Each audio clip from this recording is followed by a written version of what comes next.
Give me a count when you're ready. Make sure, tell me if they are good. You, you give me a count. You ready? Because the whole tour is looking at this.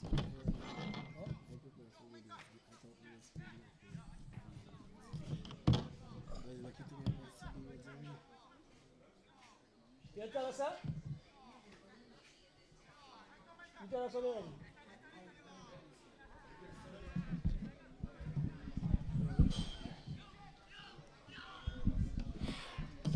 Pleasant good morning as we're going to welcome you to the Cumberland playing field where we are bringing you live pictures of the third round of matches in the CWI, the Cricket West Indies Rising Stars on the 19 tournament right here in St. Vincent and the Grenadines.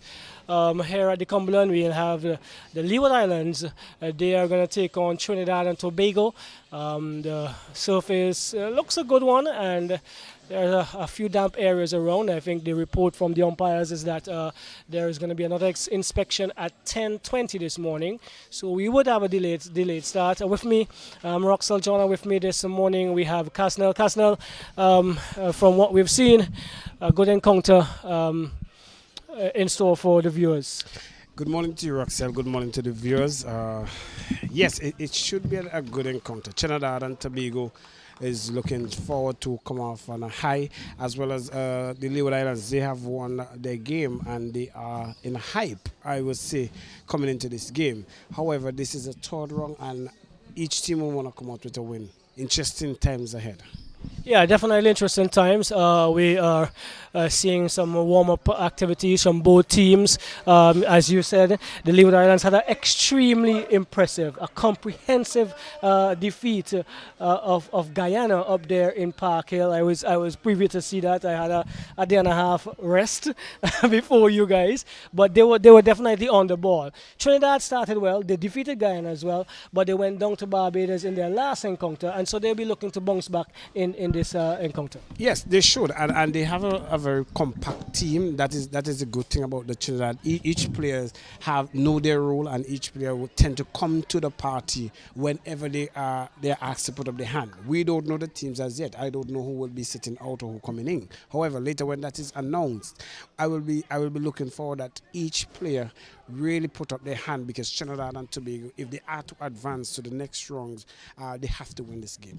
Well, we'll give our viewers some information and we'll run it through our commentary during the day. But in the tabulated point standings, Barbados are ahead with 38.4 points. Leeward Islands, they are second with 25.6 points. Jamaica, 21 points.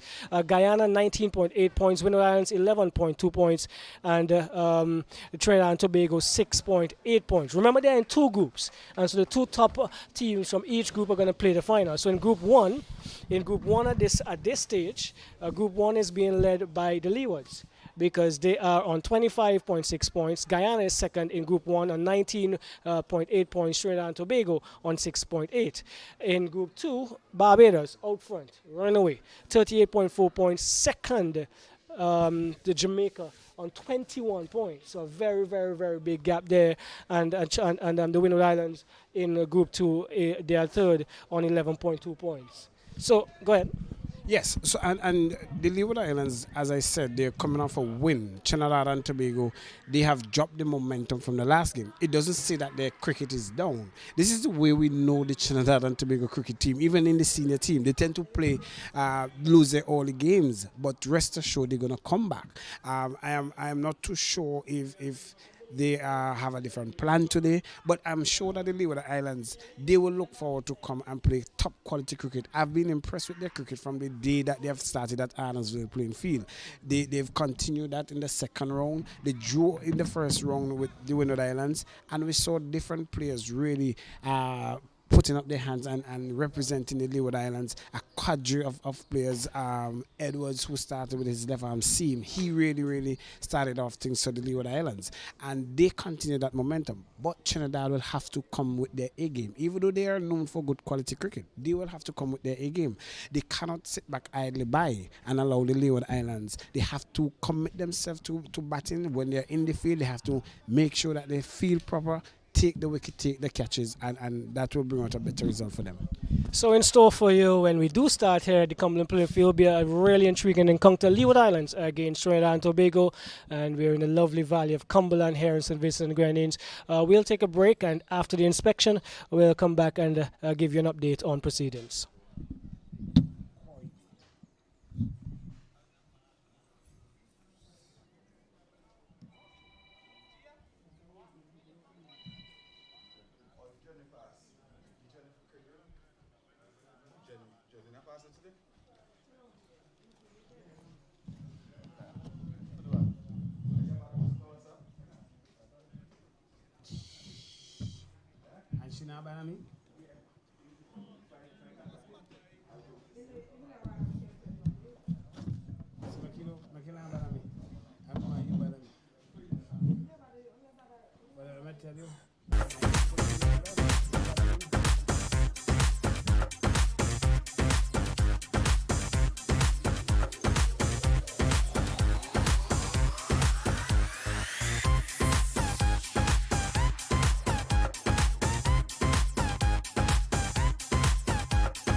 All right, welcome back. Welcome back to the Cumberland playing field cast. Now we don't have good news because there's a further delay. There's going to be another inspection at 11 o'clock. That area, just where you see the groundsmen are doing some work, some mopping up work, that has been a cause for concerns with the umpires. They did have an inspection at 10:20, and so there's going to be a further inspection at about 11 o'clock, with the hope that that area would be habitable, so to speak, for the traversing of the fielders in the field during the course of the morning session. Yes, and that area will be crucial in terms of it's a if you fire a left-hander bowling from this end, the slips area, third man area. So it is all important, and for the safety of the players as well must come into play. Roxel, and there was a lot of shower being from this area. There was a lot of shower overnight, and I had anticipated it would have been something like this. But the good part of it now is that the sun is out, the breeze is blowing. So I'm not in any doubt that this will gel as quick as possible, because the ground is mainly of a base sand, surface underneath, so it will quickly subside, and things. I hope that some people will get on with soon for the next inspection. Well, the viewers with us from the Leeward Islands, this will be their first view of this surface, this strip. What's your impressions, having done some commentary on games down here before? Yes, this track, I see that they have shift one position to the left from the previous game that was played here against the Windies Islands and Jamaica. However, this track in itself, having played couple club crickets on this specific one, I am anticipating that this track will turn, and it will take it all in bounce. It will get some bounce, but later on it will dry out. Naturally, across the board, these tracks dries out quickly once it is exposed, and the early morning moisture tends to go away. There are live grass out there, yes. The consistency of pace will work once you introduce, but as soon as that ball gets old, you will expect that turn and bounce will come in once a spin. So I'm expecting players like for the Leeward Island, Amory, to really put up his hand and get some bounce out of this track. He's a very tall fella, and he spins that ball very well. And Trinidad batsmen, I know that they like the ball coming on to the bat, and they are very good at playing spin. So it will be a decent battle. As we said earlier, we are in for a good contest once the game starts, but at the Cumberland playing field, where the round 3 match between the Leeward Islands and Trinidad and Tobago, the Cricket West Indies on the 19 Rising Stars tournament here in St. Vincent and the Grenadines. We at Cumberland, but our play for day 1 has been delayed, and we'll be back just after 11 with another update as it relates to the proceedings.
Well, you hear the chairs go up as the players are taking the field as we're about to start. Just about an hour and a half late, but we will definitely catch up with some time. Cosnell, here at the Cumberland playing field. We are talking about the the third round of matches in the Cricket West Indies under 19 Rising Stars tournament here in St. Vincent and the Grenadines. We are coming to you live from the Cumberland playing field.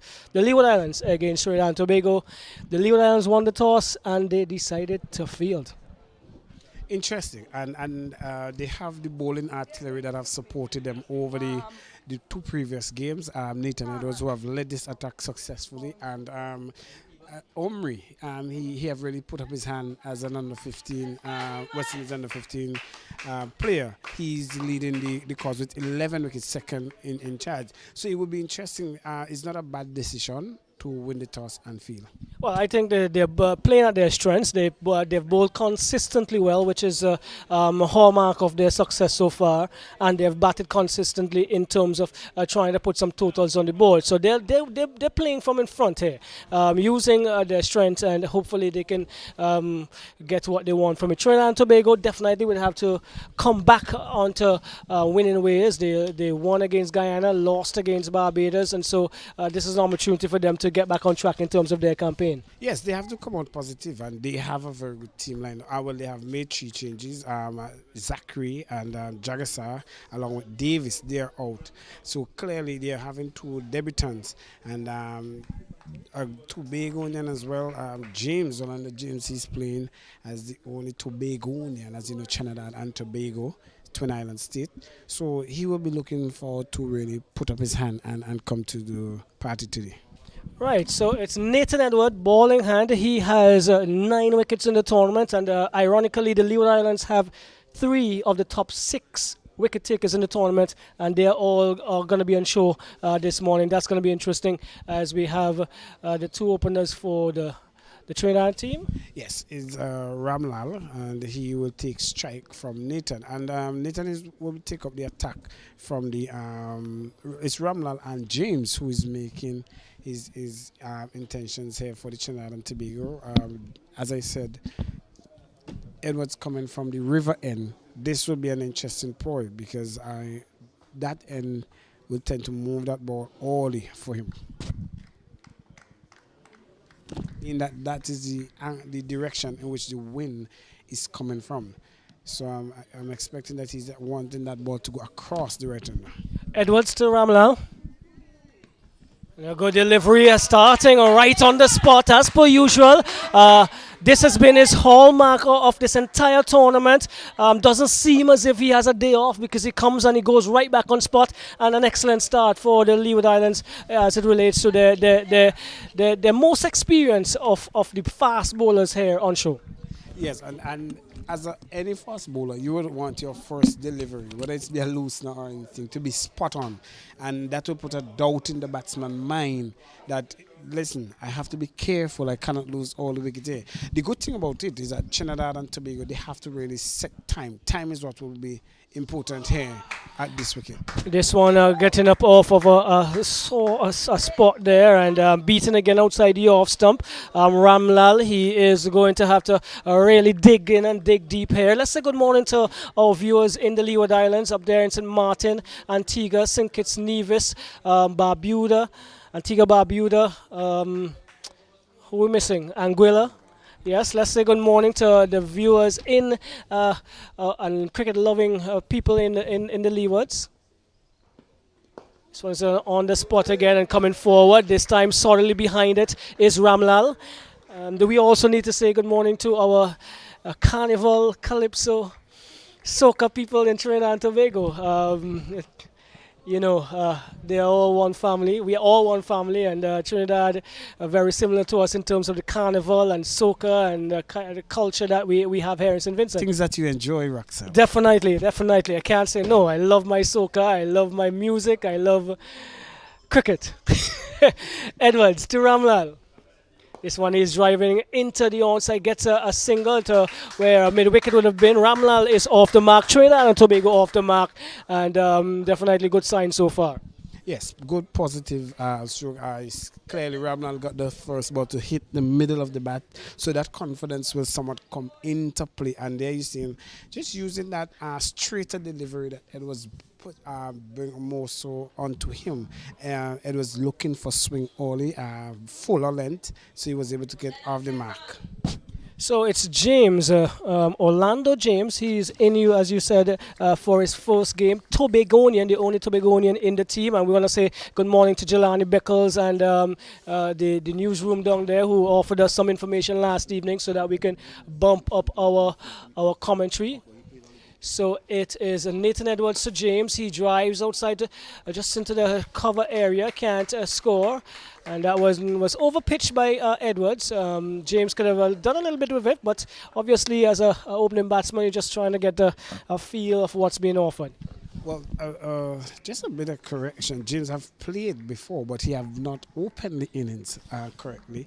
But be that as it may, the talent, that is to tell you the talent of the Trinidad and Tobago team that each player could bat just at any position and you think that you have lost them.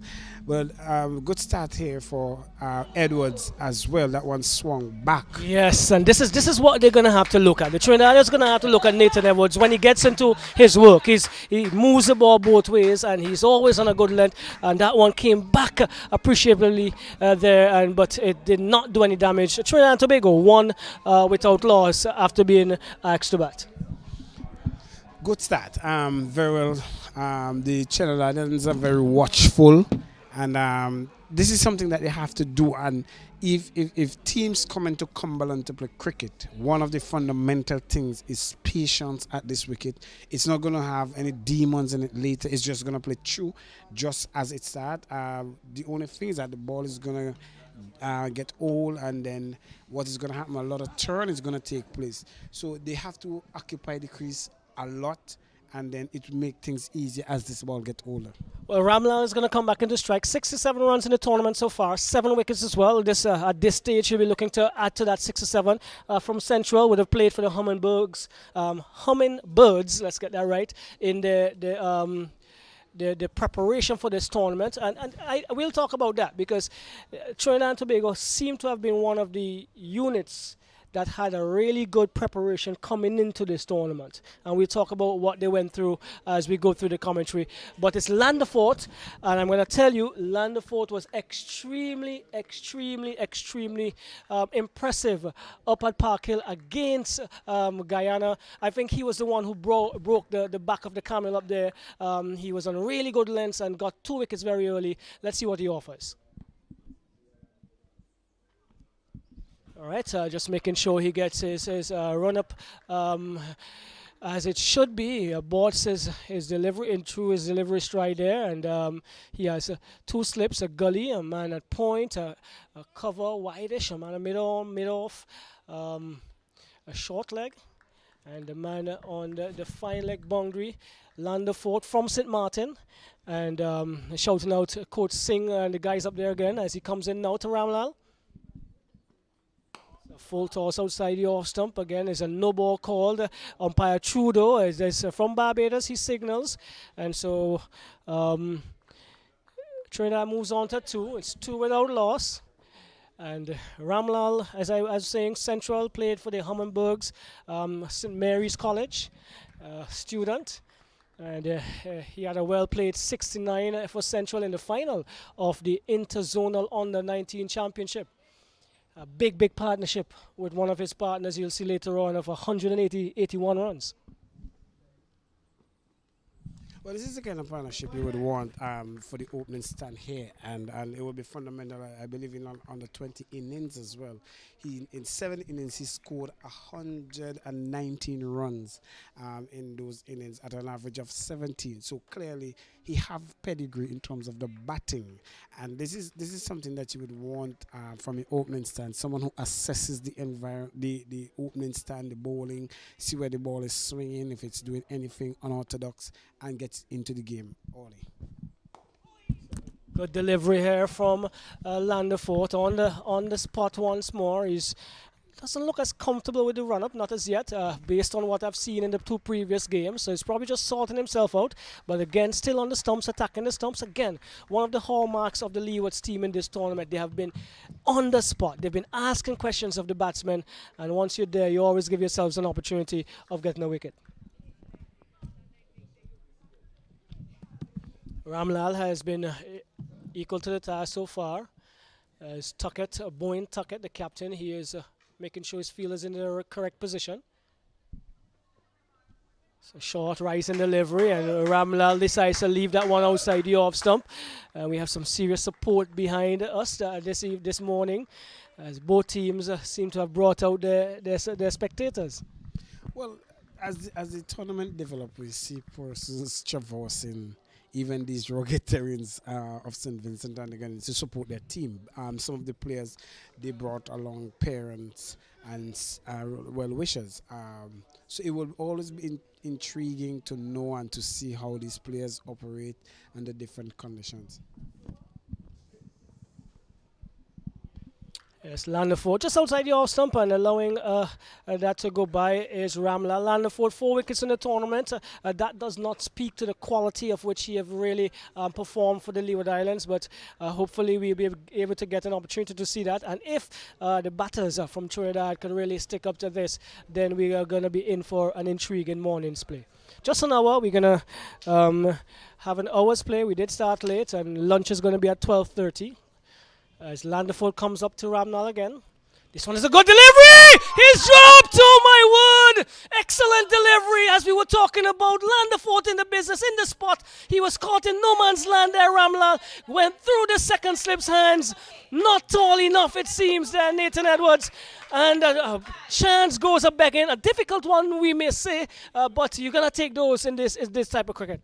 That's an excellent delivery there from Landerford. What happened? That ball dropped and straightened, and it was continuing to move away from Ramlal. And clearly, the second slip caught sleeping a bit there to me. He had a late reaction to it, and clearly an opportunity gone begging. Well, we spoke about his consistency. We spoke about what he has offered so far, and we're getting a glimpse of it right now as it comes up now to Ramlal. This one is just outside the off stump, but coming back in as it passes the batsman, taking it there with some neat gloves as per usual is Tuckett, Boyne Tuckett.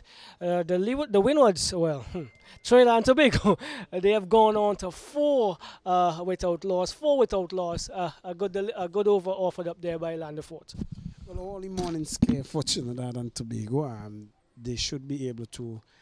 Both fielders, batsmen who are in the middle should be able to set themselves, relax a bit. Nothing is going to happen too troublesome for them. All he have to do is to play himself. Yes, it's okay. It's a new ball. It will do that. And what you have to do is to adjust yourself and capitalize on those opportunities. Well, we get some information out of St. Martin. We'll give you that in a bit. It's Nathan Edwards this time, coming to James. This one is down the leg side. Edwards chewing and trying to work it off his pads there with James. Given the opportunity to be an open bat this morning. Cusnell, I'm not sure how high you've batted in recent times for the police unit here in St. Vincent. I don't know if you have gotten the opportunity to open. I guess if that happens, all might be lost. But James is opening here today for Trinidad and Tobago Cusnell. As a matter of fact, I was doing air dropping, and I understand. I could have recalled that one of the management personnel, they were somewhat making a joke at him from batsman to opening batsman. So clearly you're called upon just when you're needed, and that is the position I've played for my club. So you perform, and wherever you're called to perform, you'll perform. All right. So let's see what's gonna happen. We should have some cricket sometime later on this year in St. Vincent. So we'll tell you all about what Cosnell does. But it's all about Nathan Edwards. He's coming now to James as. This one is down the leg side again. Not on the spot as he's been so far in the tournament, Edwards. And so he walks back, mops his brow, and he's thinking about what he's offering. Not sure if they're working at a plan. The field does not say that. And so he'll need to get back on the middle north area, which he's been quite successful bowling at. And then Nathan Edwards from St. Martin as well. And we have spoken so much about what seemed to be a good program going on there in St. Martin. This one's outside the off stump for a pitch to driving down to the man of the wide-ish mid-on. Doesn't beat. That is Joel Andrew. He feels well. Is it? Yeah. Or is it Mackenzie? Looks like Mackenzie down that side, yeah. The off spinner, the leg spinner who's actually leading the wicket taking tally for the tournament so far with 12 scalps. I must say I'm very much impressed. I made the mention in the first game that the Leeward Island played, and I'm very much impressed at the work, as you rightly said, done by the St. Martin Cricket Board and those who are responsible for that. Not very often you would have heard in the past cricketers coming out of Leeward Island, of St. Martin, but now they have a multitude of them, and the program now is so efficient that they have been leading the way for the Leeward Islands.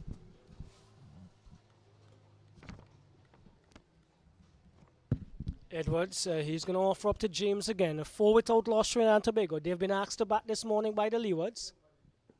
This one's going in the air just a bit, as it seems as if at the last minute decides to check the shot. The over comes to an end. And you spoke about multitude, and it seems as if that entire multitude of cricketers up there in St. Martin, they are in one area this morning with Coach Singh, the rising stars, the rising youths. That's the name of the cricket club from which Nathan Edwards and Landerford comes from. They're all together this morning looking at the game and supporting their boys. Well, they should, because they're anticipating that other players will come out of that Rising Youth tournament. And I believe the coach and the whole management team there, they have done excellent in terms of getting the players on their feet and what is needed to be at a competitive nature. So the grassroots part of it is fundamental. Lunderfoot coming in part of Trinidad and Tobago, they have to make sure that they do not lose any wicket going into this lunch session. It's just this one is sprayed down the leg side, it goes into the boundary, could not be taken cleanly by Tuckett. It swung, continued to keep the swing, and it goes to the final leg boundary for 4. Well, the length was good. The line just ray off the leg stump there, and with some movement as well. Landerford trying to sort out his movement this morning. He's been quite impressive. The ball seems to have gone under the cover, so there's some work being done there as they finally have recovered it. So the Trinidad, they have gone on to 8 without loss. Ramlal is on 3. James has not yet scored, and so we are in for an intriguing day's play. The Leeward Islands, they're leading their group, and would hope that they can push on. Trinidad would definitely need some points out of this match to see how they end. We'll give you again some information as it relates to that as we go along. The support has gone up on the field as Landerford comes up now to Ramlal. This one is being left alone at the last minute as it came back a touch into him. Tuckett taken cleanly as well. So, go ahead. I think Landerford and Omri, they are the two tallest on this Leeward Island field setup. Sorry, and good high arm action from Landerford. He doesn't have much of a jump, and that could be accounted for less bounce. However, he's using his high arm action to really, there you see a smooth follow through, and with that's one single wide as it angles away from the right hander. But I love his smooth action, his run through. He doesn't seem to be battered or humbugged much by the elements around, and he's just using his natural arm action to use whatever swing he's getting, because he's bowling against the wind. Remember, this wind is coming from the Cumberland Valley, from the mountains to the sea. So he's bowling against where Edwards is bowling with the wind. This one comes off the tie pad and collected neatly there by I make that Graves, and he does some work on the ball as they try to keep the shine. Not not in the areas as we've been accustomed to see Landeford so far, but still have a few overs to get that sorted. And yeah, the Trinidadians would definitely love to just see this period off. A difficult period, an hour before lunch, and the surface with a little early morning moisture in it. Two of the top four fast bowlers in the tournament coming at you, and so this is an hour they would like to see off. They would like to definitely have these two guys bat and not lose a wicket. And nothing will be wrong with it. This was whipped off the pad and it goes deep square. The man from fine leg runs around and clean it up, come back for 2. So Ramlal, he moves on to 4, 5. Yes, it will be important that Canada do not lose a wicket. We have seen where batsmen have come out and they've played rash shots in previous games, and we keep emphasizing the importance of staying at the crease. The bowling will not get worse than this. It gets better. So the longer you stay, as it's always said by coaches, you cannot make runs in the stands. This one is again coming off of a spot and coming up into the rib cage area, dropping the bottom hand. There is Ramlal, and he did that really comfortably in the end. And you can hear some support coming as it relates to Landefort, making sure he knows that they know what he's capable of. But 11 without loss, Trinidad and Tobago so far. Ramlal on 5, James yet to score. And the weather in the storm so far, not a difficult storm by any means. But Landefort again. This one is taken on the pad. It's a loud appeal. Umpire Trudeau says not out. We hear one of our former national cricketers saying not. That's going to be too high. I'm not sure if he has binoculars on, but from this from this vantage point, that might be a difficult call. But again, not as consistent as we like to see him. Two or three deliveries on the spot. But we've known that Landeford can offer more than that. But the Trinidadians have been doing well so far. They've been steady when they need to, and have played the difficult deliveries as best as they can. It's good for Trinidad and Tobago that they haven't lost any wicket yet, and clearly it will keep the contention still going.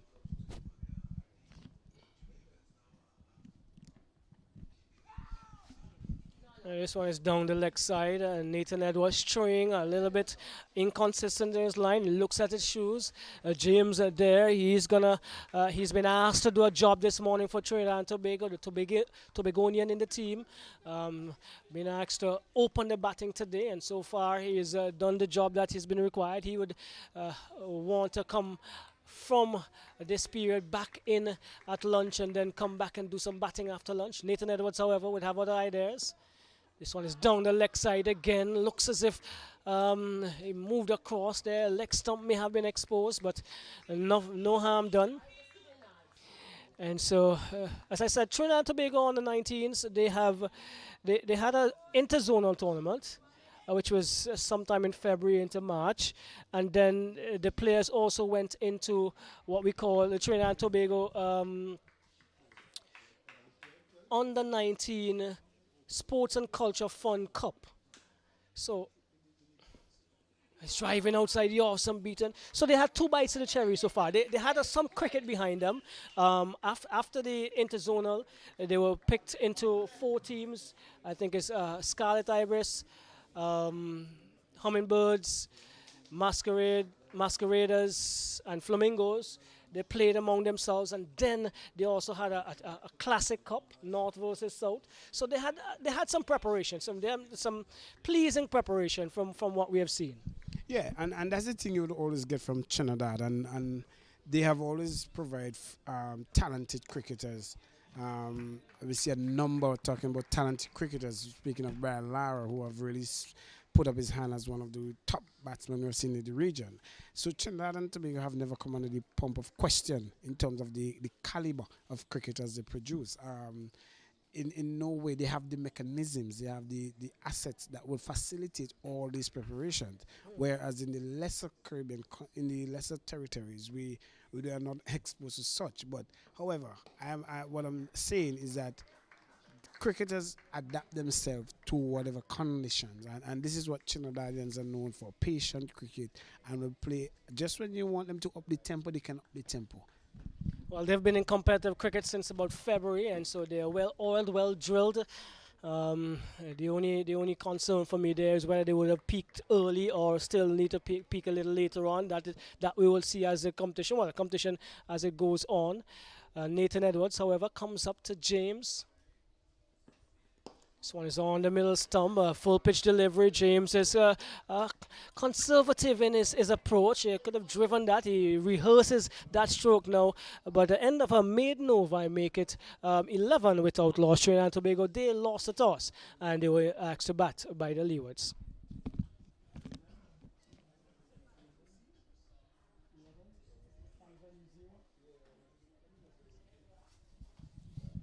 And we're in the northwestern corridor of St. Vincent, Cumberland Valley.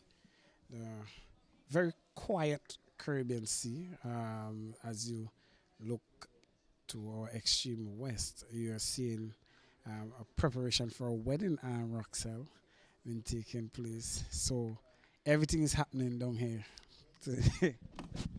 Wedding means good food, so you know what's going to happen there. But let's see what Landefort, Shimikito Landefort, he is now going to get ready to offer up to Ramlal. He is settling into his stance. This one a good delivery. This is a line, this is a length, just a little into that corridor of uncertainty. Should I leave? Should I play on this occasion? Ramlal decides to leave as it tailed away. And he's been solid. He's looked compact. He looks as if he knows what he's about. And again, from the information we had in his preparation to before this tournament, has been one of the steady batsmen in the under-19s. Landefort again has two slips and a gully waiting. This one is a little close and goes the other way this time. And a good variation being offered here by Landefort, as we said. This right, good spots and asking questions of Ramlal. Yeah, one thing with bowlers from the Leeward Islands is that consistency. You know, Courtney Ambrose, he always had that area. And even though he was not given justice for most time picking up wickets, he would nag that annoying line and length. This is something that I'm seeing here developing. I don't know if that is a special program that they do down there. Short one now and not even getting to bouncing just before the Bowen Tucket. He did well to stop it. So umpire Trudeau says that's one over the shoulder for the over. So yeah, the Trinidadians played some 50 over tournaments prior to this 3-day tournament. Your view on this? Yeah, that too prepares a batsman for not only batting, but it provides them the readiness in terms of they have to be required to make runs on a last day or what runs or so you could change the momentum, because you made rightly comment about the preparation with the 3-day version. So yes, they're coming into a 3-day version, but nothing is wrong with a 1-day. You might need a 1-day to make 250. Yeah, you might need a whole day to make a particular amount of runs. So clearly, it's nothing bad in terms of that preparation. All this is leading up to good quality cricket that we are seeing displayed there. All right, analysis there by Casnell Morris, one of our leg spinners here in St. Vincent and the Grenadines. I believe I'm not sure if I saw your name in that 20-man, 26-man squad. That would be debated a little later on. Landefort comes up now. This was outside the awesome, a little too far outside the awesome. Need to be a little closer so that Ramlal will be asked questions. But he's been confident. He's been compact. He's been making the right decisions in terms of the balls to play and to leave alone. Needs to see out this period for Trinidad. Yes, he does. And he's doing a good job so far. Apart from the fact that Landefort have been hitting that nagging outside the some line in a different version of the games. Those are balls that he will play maybe over cover. But he understands the nature of time. He understands why he needs to stay there. Because if the Leewards is to get a breakthrough now, it would be something that they would want at this end. Well, they flawed an opportunity, and so they're going to have to work a little harder. Ramlal kept that one out as he played it into the pass. That was a little closer to him, and he was required to play. Let's go again say good morning to the people down in central Trinidad, from which Ramlal is from.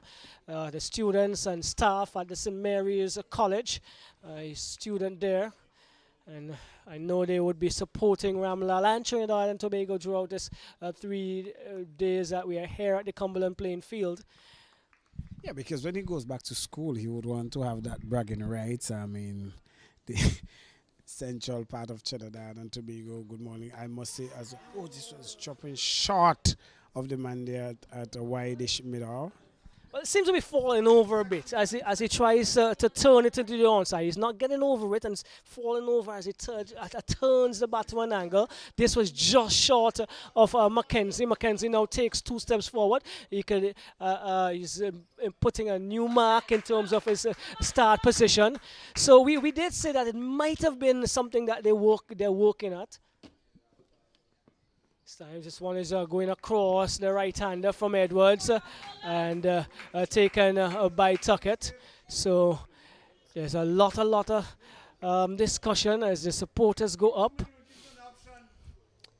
And so Nathan Edwards will come again. James is yet to score. Trinidad and Tobago 11 without loss. Early morning of this 3-day encounter. This is round 3. And Tuckett is now making some changes. He's asking Mackenzie to come shorter in the mid-wicket area, and he is now bringing the man up mid-on. So let's see what this plan brings. This one is pushed to that same man who just jogs around to his right a bit, and you can hear the oohs and the ahs go up. As our fellow commentator Ken Roy Martin would be saying. I think he's at Arnesville today, shouting up you Ken Roy and Alanson and Kato and Stacy and Mr. Hines. Been doing some good work during this tournament. Nathan has also been doing some good work. He's going to come up now to James. This one he drives. Hung down on the outside. It's going to go close to the boundary. Let's say they get 1. They're looking for 2. It crosses the boundary now. A good drive. A bit in the air as it left the bat. But when no one at mid-off, James opens his account with the boundary. Well, he have been knocking on the door for a long while. That's a good shot. However, I do not think that James understands the plight here for Edwards. Edwards is trying to set him up. You see that field adjustment that they brought in the mid-wicket. Now, he has been, that's 2 consecutive deliveries he has put in that mid-wicket region. Edwards decided to plug that. And here you are, he's getting the ball to move across, but he's bringing one straighter. And notice that James is playing that ball aerial when it goes to the mid-wicket region. Slower delivery offer this time. He was behind it as well, and it trickled out to point. James growing in confidence, and the longer he's there, he is going to obviously get even more confident. Let's say good morning to the people down there in Scrabble, Tobago. James, he also coming out of a family of cricketers. His brother, Joshua James. There's a Joshua James in this under-19 team. I got confused on thinking that was the Joshua James, but like, no, I can't be that silly because this is under-19. But Joshua James, his brother to Orlando James, he played in our recent VPL T10 tournament from Tobago. So he's certainly, they are certainly aware of cricket and have knowledge of cricket.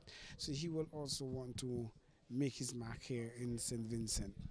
Right, so the Leewards, they won the toss and decided to take the field. Trinidad and Tobago, they have progressed well to 15 without loss. Ramlal on 5, James on 4. Now, it seems as if that's a plan where they're trying to come into the body of James. If this is a team's plan, and they move away from what they would have done consistently well in the previous games, and it's not working, what will you do from this end? No, well, clearly, with James playing careful, that's the thing. You cannot be too careful that you're in for chances. that you're in for chances and you're given chances. Yes, you want to stay there, you want to be batting, and they realize, the Leeward Island bowlers realize, and here you seeing that Edwards is constantly experimenting at gyms. He haven't gotten much at Landerfoot bowling, so if I was at the non-strike, I would have torn the strike over to Ramlal and let him see what he can do. Well, Ramla getting another good delivery. Landerford has been on the money more consistently this morning, and he's asked another question there. Inside edge onto the pad. He comes up now to Ramlal. This is another good delivery just outside the off stump, and tailing back in just a bit. So I agree with you, but I will also think from the standpoint of Nathan Edwards, he needs to go back to his strength, bowl those areas that he has bowled in the tournament, and see whether or not his strength could dislodge the batsman. But Ramlal and James, they have been doing well, and they've weathered the storm so far this morning. Kasna. Yes, and another thing for Trinidad and Tobago, they have allowed one batsman to face too many balls from one bowler. For example, this is about the third over now that Ramlal has been facing Landerfort. We haven't seen James gone up much, and he have just faced about 3 or 4 deliveries from. So clearly, you have to learn to turn the strike over and annoy the bowlers. Yes, so the Leeward Islands, their team on looking for a wicket. Ramlal was going to try to deny them that and pile up some runs.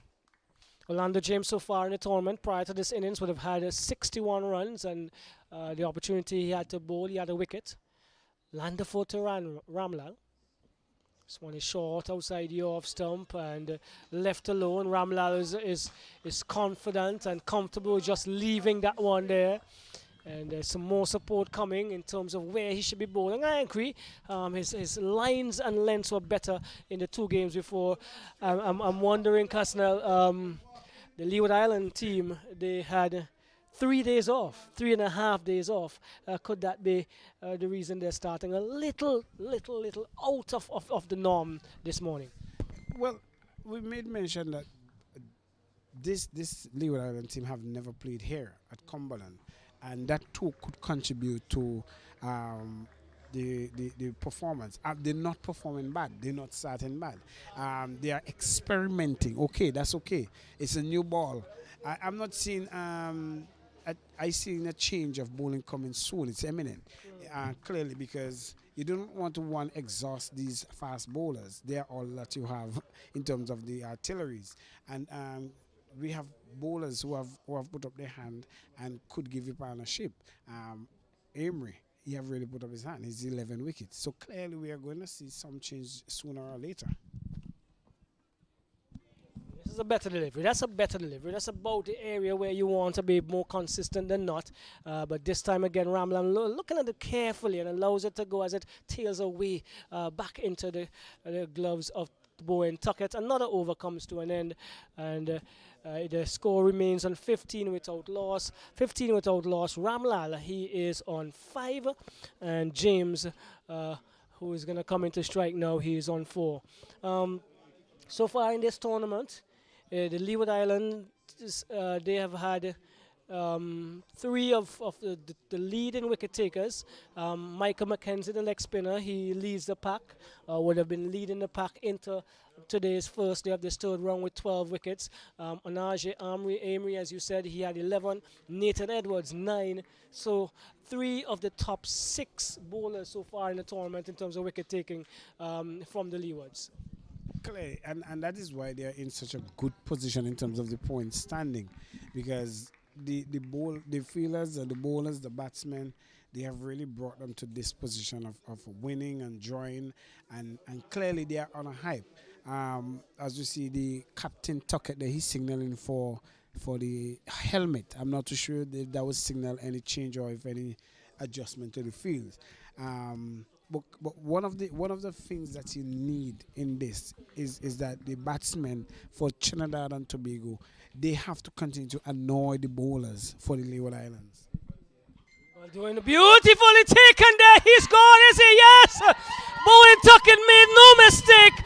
And as as you just spoke about them making it difficult for the Leeward Islanders, Nathan Edwards going back to his strength, going back to where he was in those previous games, just about a middle and off and tailing away from the right-hander. Tuckett coming up with another beautiful catch. The Leeward Islanders taking their first wicket. Trinidad and Tobago 15 for 1. Yes, and that is the problem with James, and I made mention of it. You cannot have one batsman facing too long at one because the bowler is comfortable with him. And there you see it again. He's been giving James that nagging line, that moving away from him and bringing back one into him. At this time, he was neither sure. He was neither going forward nor staying back. And that ball just taking a normal angle. No swing, no nothing, normal angle, and was able to offer up a catch to Tuckett, who have done very good with the glove. Well, I'm happy to see that Nathan Edwards went back to his strength. If it was a plan to bowl a leg stump line to James and it didn't work, it's important for him to go back to where he was successful during the tournament. And as soon as and really doing the job for the Leeward Islands team here as he continues to do well. So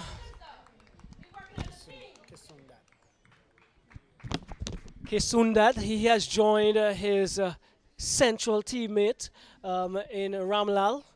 And they both, and this is a gentleman I told you that Ramlal had that 180 runs, partnership with. But taking the pad early here is Nathan Edwards, as this one tails down the leg side. With his tail up now is Nathan Edwards. And this wicket would have buoyed him. With about, 25 minutes to go, the Leeward Islands would love to have another scalp or two. Trinidad and Tobago, they would love to definitely have Kasunde and Ramlal stay until lunch.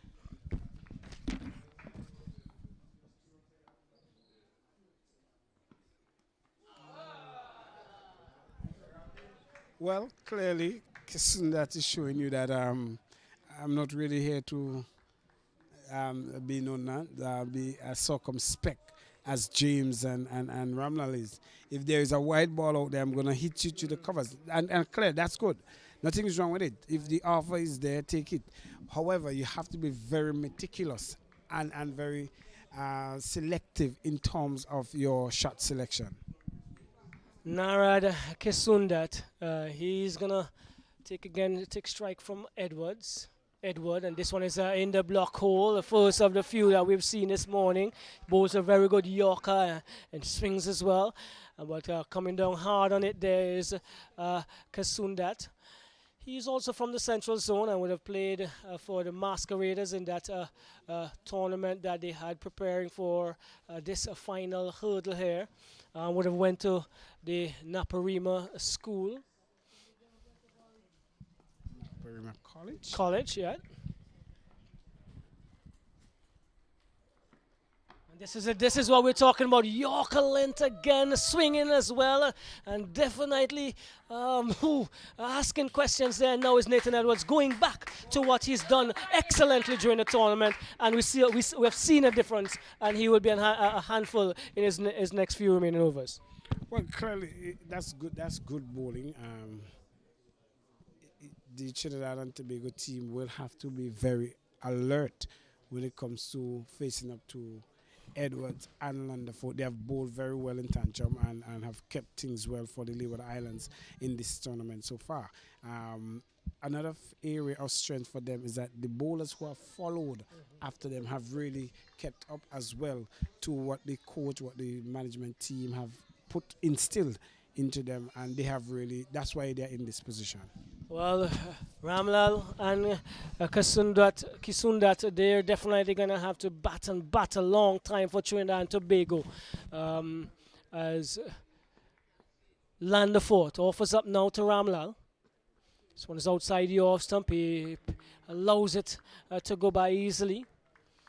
And Kisundat coming into this tournament, he led the batting for Central as they won their third consecutive under 19 tournament down there in Trinidad. This interzonal tournament, and I believe Central would have also won the under 15 and under 17 tournaments this year. So they bagged almost everything down there. That's the guys from Central. In that final, Kasundat scored 125 not out.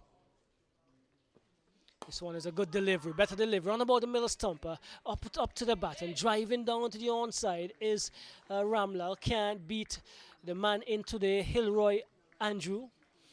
He is making his debut for this tournament. First match. It's been about helping his teammates from the sidelines. In this game, he now has the opportunity to hone his skill when he does get the opportunity to. Land the four to Ramlal. This one is a better delivery again. This one is short, rising. And watching carefully here is Ramlal. He knows what it's about. He knows what is required. He knows he has to stay for long, long periods there for Trinidad and Tobago. They will definitely be looking to bat the entire day, Cosnell. He should. Do I understand the requirements and what is expected of him to bat long? He still cannot allow himself to be facing up to Lunderfoot. Lunderfoot will become comfortable with him, knows his lengths and areas to bowl. Sorry. This is a better delivery. Coming down on it hard is Ramlal. He is confidently behind it, compact, and that's signs of a good batsman. As he's playing each on its merit at this stage. Landerfort again attacking the stumps. There's some chatter behind the wicket as they try to continue the encouragement that's on here. Landerfort to Ramlal. It's a good delivery, beating him outside Yorkshire. That is the area he needs to be more consistent in. But again, we can see Ramlal is saying something in front of him. Wasn't the ball. It was just about that little patch or that little portion where the ball hit. Not about what he offered up. And so trying to take away some of the kudos from Landerford. You know what you guys do as batsmen when you're beaten Cosnell. Yeah, sometimes we just say it's just a stone or a grass. So you go down and you do a little gardening, but a good ball stands. I hope it's not ball. a stone. Definitely. Well, for sure it's not a stone on this surface. But I don't know where you play your cricket where stones are on the surface. Landerfoot comes up to Ramlal. This one is taken away outside the off. Again, he leaves it to go by Trinidad and Tobago. They have 15 for one. The batsman gone. James, he was caught behind of Edward. Nathan Edward moves his tally up to 10 for the tournament. And Ramlal is there on 5. Kasundat have not yet scored.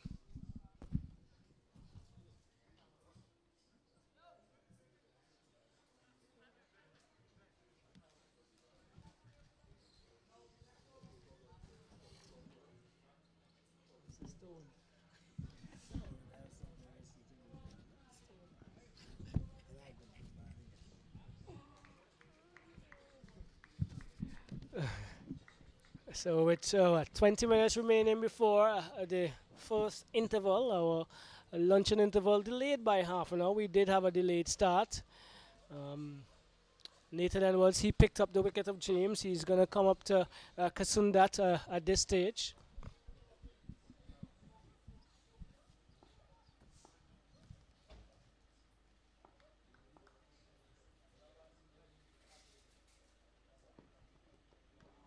So outside your stump and Kisundat shape to play. Seemed to be a prolific run scorer, Kisundat, along with that 125 that he got in the interzonal final. He got 91 in the Fund Cup, the Trinidad and Tobago Cricket Board Fund Cup for Masqueraders, and he also got 47 against Guyana in this tournament.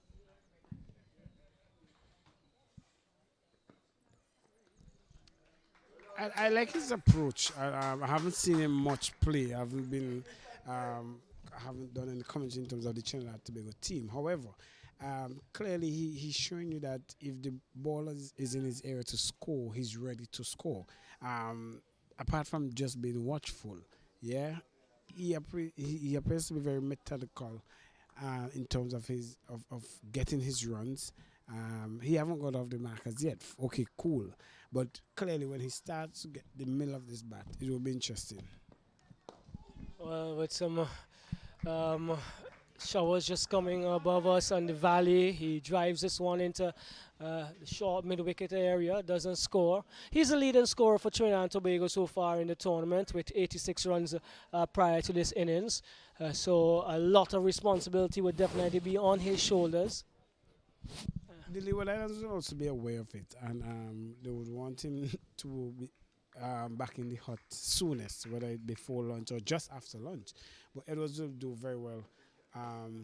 And Kisundat is very, very careful as to how he plays Edward, knowing that Edwards is leading the attack here for the Leeward Islands. For the Leeward Islands, sorry. Yes, that's a good delivery and equally well played by Kisundat. He was behind it compactly and confidently. Middle of the batter came off and went into cover area. He has, from my vantage point, it looks like ton on the back of his bat as he faces Edward again. So it's sliding across him, and it doesn't. He's not asked to play. Edward's not happy. You can see kicking the dirt as he goes back. Probably was thinking he need to make Kisundat play some more. So it's 15 for 1. Trinidad and Tobago. They've been asked to bat, and they're trying to see off the opening bowlers here for the Leeward Islands. Drives into the man, into Andrew, straight into his hands. Hit his hands at point and bubbled off, which is an opportunity that goes a begging. You did say that Kisundat was not going to leave anything begging, and that one he drove and he tried to spank that one through point into the hands of Andrew Hilroy, and he floored it. Disappointed. Very disappointing there for Edward. He worked very hard and realized that Kisundat is going hard at the delivery. He placed the man at point just on the edge of that 30-yard circle, and he was able to find it directly into the hands of the fielder Andrews, and opportunity gone.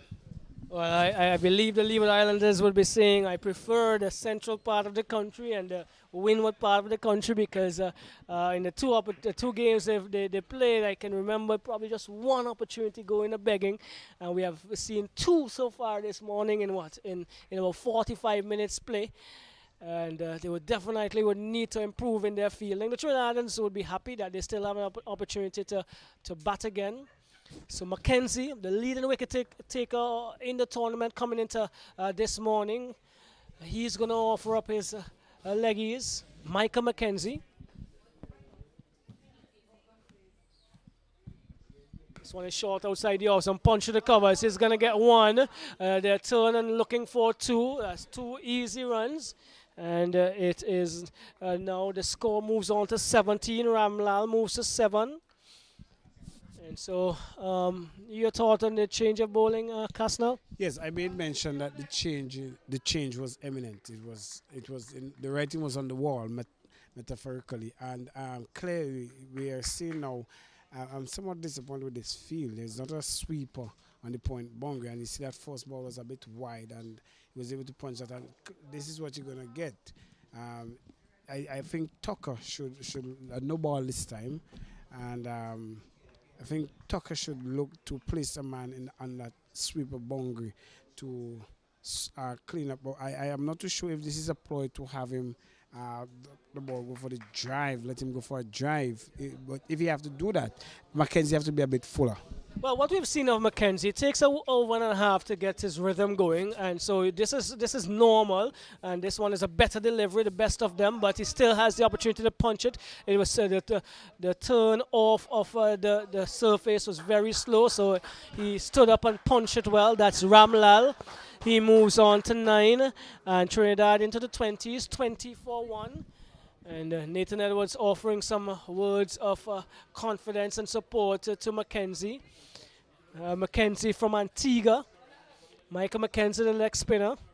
He was also in the Leeward Islands under 17 team, and he was one who orchestrated that big defeat against Guyana, taking up a fifer in that game at Park Hill. He comes up now to Ramlal. It's a good delivery. This is a better delivery. Pitched up on about the middle and north, and coming forward is Ramlal. So we have seen the adjustment to the field. Now they have put them in the cover region, which will cut that two they have been getting easily. So clearly this is better thinking there from Captain Tucker. Tucker, he has gotten his full support. I think his family is here from St. Kitts. His mother Susan Boy Tuckett is here, along with her cousins, grandmother. Everybody's here giving him that support. It's very fundamental when you're under 19 playing for at these stages that you get the support of family. Yeah, at any level, you want to have that support. As Mackenzie comes up now to Ramlal, it's a good delivery. Just about the off stump, peeling off and going down to where into the third man area. He gets a single, and Mackenzie starting to look the part. The score, however, moves up to 21. Ramlal goes into double figures. He's on 10. Kasundat comes in to face up the leg spinner for the first time. I'm very disappointed with the running between the wicket for Trinidad and Tobago. Look at that delivery, went almost to the third man boundary. The man from point went to retrieve the ball, and they only chickle through for one. Trinidad has to do better if they have to turn the strike over. They have to be more methodical in terms of their running. Well, much of what we've been accustomed to from Mackenzie in his opening overs, a couple short, a couple on the spot as he gets into his work. He's quite a bit inconsistent in the first over or two, and then he settles into a really nice line and length and with some variation as well. It's the very first time that he has been asked to take the ball as first change. So again, some new ideas being offered up here by Captain Bowen Tuckett. He now goes to his more experienced and seasoned campaigner in the Windward Islands off spinner and the West Indies off spinner. The West Indies off spinner, Onaje Amri. Well, I'm taking up attack from the river end. A bit not surprised, but would have interesting to see if he come from this commentary boot end. However, the wicket is true to spinners per se. We saw that Mackenzie got some turn and bounce. Clearly, yeah, you see the bounce coming into play as Ramlal plays this one off his leg down to somewhat of a backward square for one. Yeah, well, Anasha seems to be getting a good purchase of the wicket as it relates to bounce and turn. We've seen that in the last game. He comes up now to Kasunde, and this one is down the leg side as he tries to just lift his bat out of the way. Anaje has a leg slip, and a man at short leg, so some attacking fielding here. Fielders in positions to support the bowler. This one is short and is dealt with in the right manner. That's gone over the mid-wicket boundary for 6. And definitely a sweet sound off the bat as he shapes up to be an excellent batter. That was too short from Amory. And I was just about to comment about these acres of land that they have left that space be from square. Look at the fella in deep that is down long off. Long on, sorry. And the acres of land to the man come round at deep square. So clearly, if Amory is to be very short, Kissino that will be very, very quick on capitalizing on that short ball, and there you see that and went for 6. Amory once more to Kasundat. This one is a better delivery. The last two were not bad, and as Graves attempted to try to run him out in the last minute there, but He was well in his crease, and so the Trinidadians have progressed to 28 for the loss of James's wicket. He went caught Tuckett of Edwards for 4. Ramlal is there on 11. Kasundat is on 6. And with just about 10 minutes or so to go before the luncheon interval, the two batsmen who know each other well, they play cricket for Central. They've come up basically in the same realms of the under-19 cricket there in Trinidad and Tobago. They're having a mid-wicket conference, and they've decided, listen, we're going to close up shop. We're going to take what we are offered. If there are runs to be had, they're going to score them.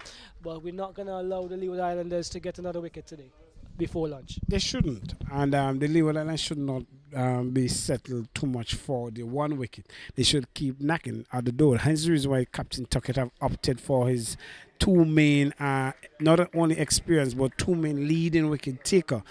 So clearly he's asking them to provide him with another wicket before lunch.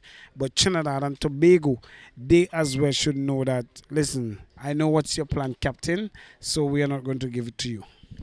Coming into this game, as we said earlier, Micah McKenzie with 12 wickets. He's on the ball now. He's going to offer up to Ramlal. It's a good delivery, swept away behind the square and gets a single. Shaping up to be a well-accomplished batsman, Ramlal. He looks the part. He's been solid, and his attacking strokes have been confident and coming off the middle portion of the bat as well. Kasundat, whose first scoring shot was a 6, comes back into strike.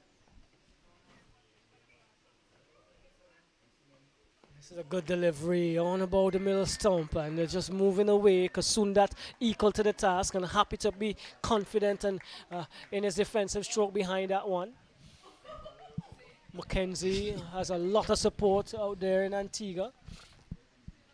Yeah, the people in St. John's and Cooks Hill will be supporting this cricket. Short, he punches it to the man at a extra cover position. Graves does the fielding. He looks at his hands. He whips it off now. It came to him with a bit of pace, but he was comfortable in fielding. Mackenzie wiping the ball dry. Yeah, there's a passing cloud just offering some dew, even though you're seeing the sun. So that's the reason why he's getting that ball to. He's drying that ball on his clothing because of that dew. This one is driving outside you off stump, pitching and going away from the right-hander. He was looking to hit that over the extra position into the extra cover boundary. Didn't make contact. And that would probably be some encouragement for the leg spinner.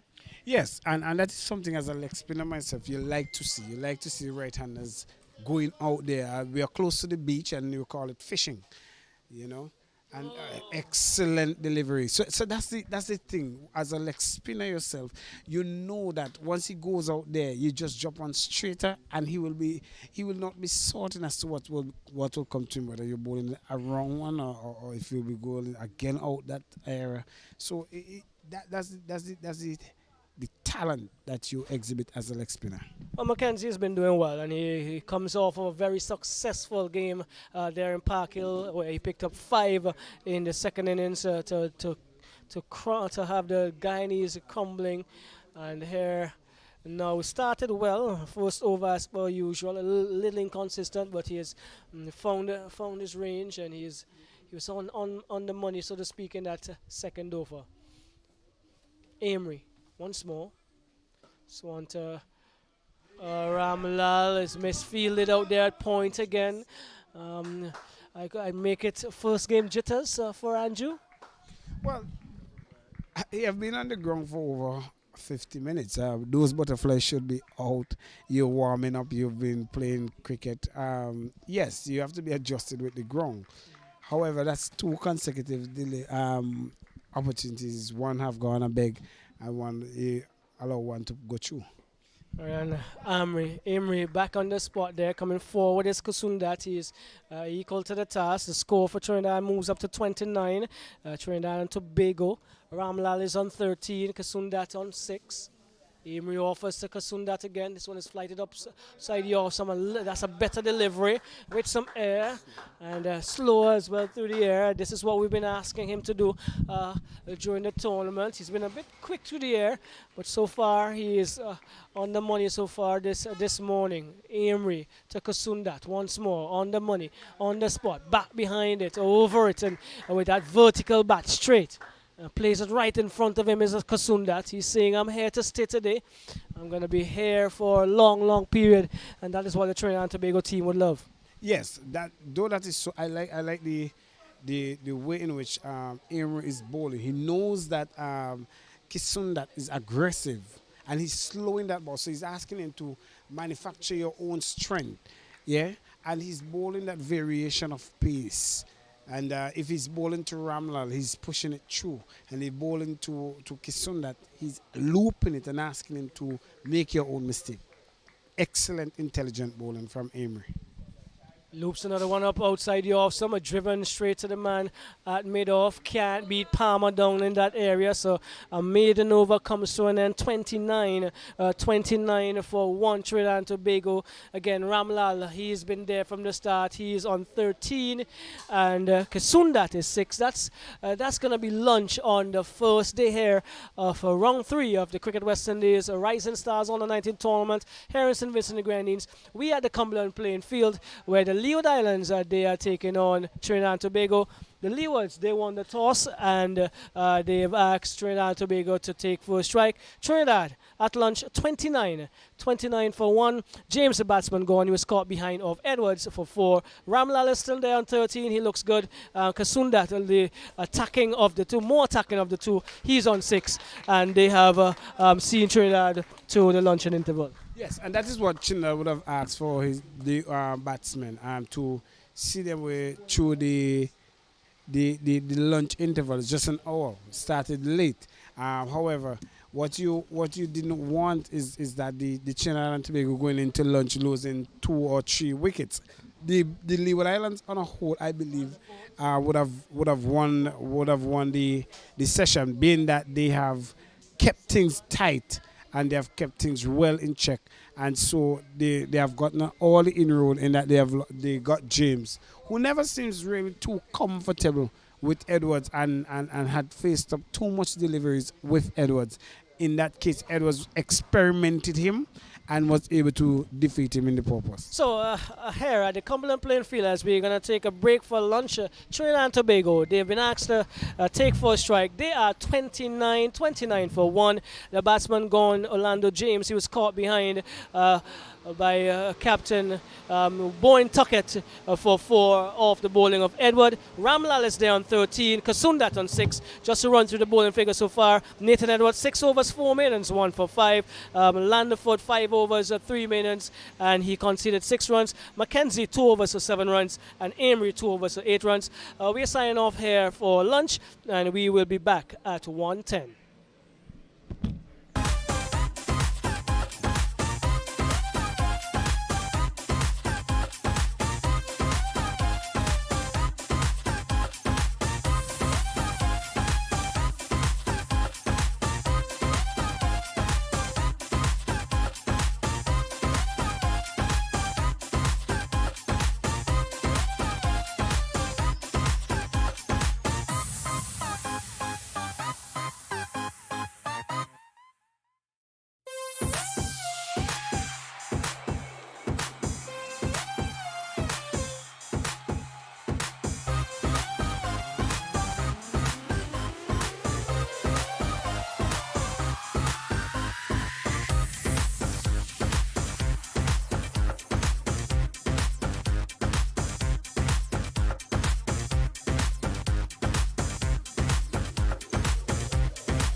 sound. So good afternoon for this post-lunch session and welcome back to the picturesque Cumberland playing field where we have the Leewards taking on Trinidad and Tobago. The Leeward Islands, they won the toss earlier on. They elected to field, and the Trinidad and Tobago, they took batting and they are 29 for 1. The only wicket that has gone is Orlando James. He was Scott Tucker, Bowl Edwards, and I still have Roxell with me. Roxell, a good position for the Windward Islands to start, but even better that Trinidad and Tobago haven't lost a second wicket. I think what the first hour so was even Stevens. Leewards would have ruled those two opportunities that went up begging. They would have really loved to have Kasundat back in the hut and Ramlal because they both had chances, and but it didn't materialize in that end. So 29 for 1. Basically, both teams would be par and par as it relates to the first hour there, and so it's who decides to take the ascendancy in this post-launch session, as you said. Well, we're sorry that we didn't really mention the teams to you, but out of our Trinidad team is Zachary, he's not playing, and Ramdu, Jegasar, as well as Davis. So the team will read as Nick Ramnal, who's at the crease, Vincent Singh, and Jason Agar, Joshua James, Rajiv Ramnath, Ricardo Trace, Justin Jegasar, he's out, Kyle Ramdu, Narad Kisandat, Andrew Rambaran, and Veron, Bachu, and Orlando James, who have lost this wicket. So the new bowler will be Ronald Williams. He will take up from the commentary booth end. Ronald Williams. So they have deployed one slip instead of that 2 slip that they had started with this morning for Landerfoot. So 1 slip to go and a gully. There's a point, a cover, mid on, mid off, mid wicket, square leg and a fine leg. Ronald. Bit full to start there. This should be easier picking in terms of pace comparison than what Landerfoot displayed. And so Ramlal, he have been there for the first hour morning session because of the late start, and he have got not enough to say make assessment in terms of pace variation, but he will be much more comfortable with Ronald coming to the attack. Well, I'm not sure because I haven't seen Williams. This is his first game. He is left arm as well, so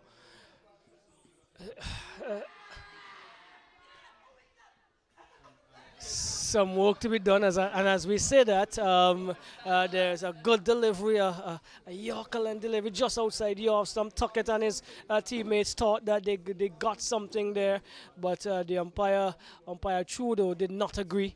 So they would have to look at Williams very, very carefully. Probably didn't play against him before. This is his first game for the Leeward Islands in the series. So let's see what he offers.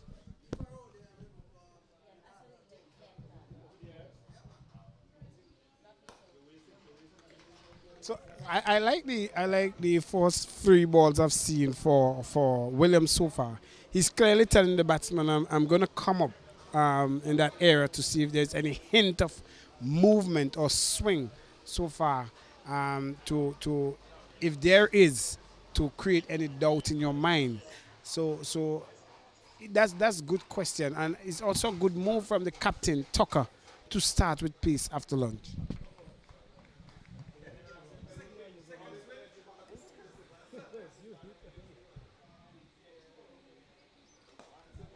Driven really nicely into the mid-wicket area, coming around and doing the fielding. It looks like Walsh.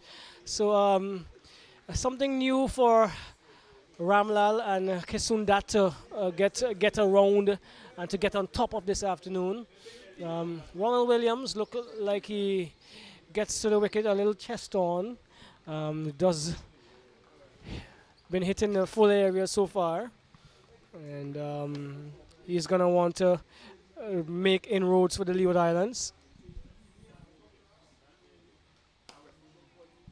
So a very watchful Ramlal, and that is something that you would have to do.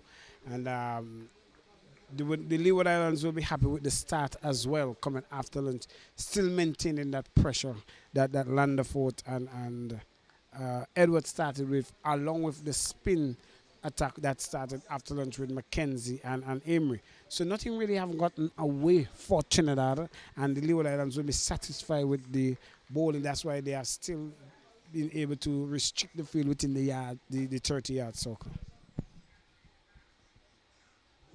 Good delivery. This is pitching in the right area. Just about off stump and moving away. Beaten there is Ramlal, and a good showing so far by Williams in his first over. Excellent first over in any form of cricket that you play in, whether it's your first game or it's whatever length of time you have been bowling. You would always want to start right. And clearly Williams there giving Tucker another option of bowling for his team.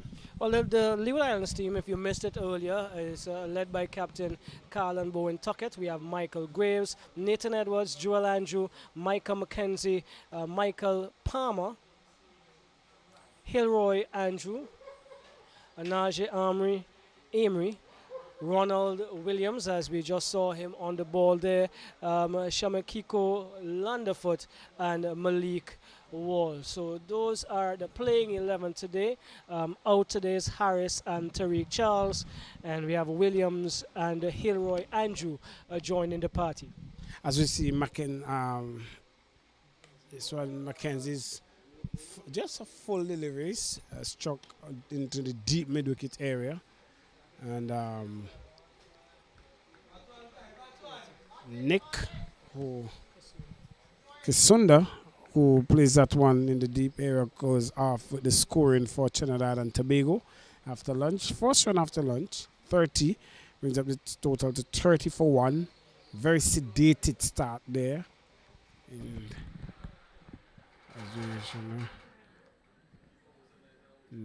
Ramlal.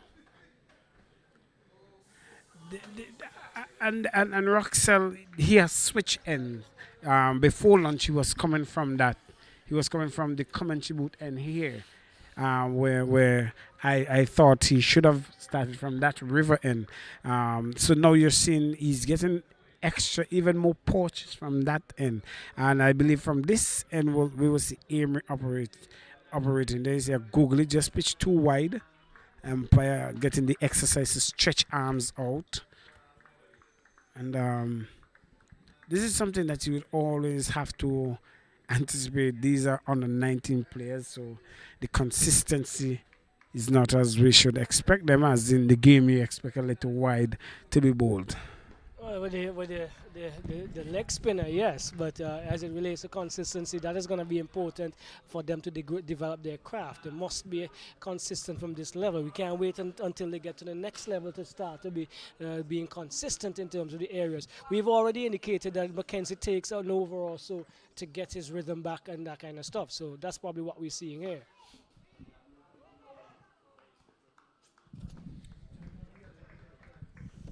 So a bit of communication issue there between Ramlal and Kisnat. And there you see Ramlal seeing an opportunity for a single.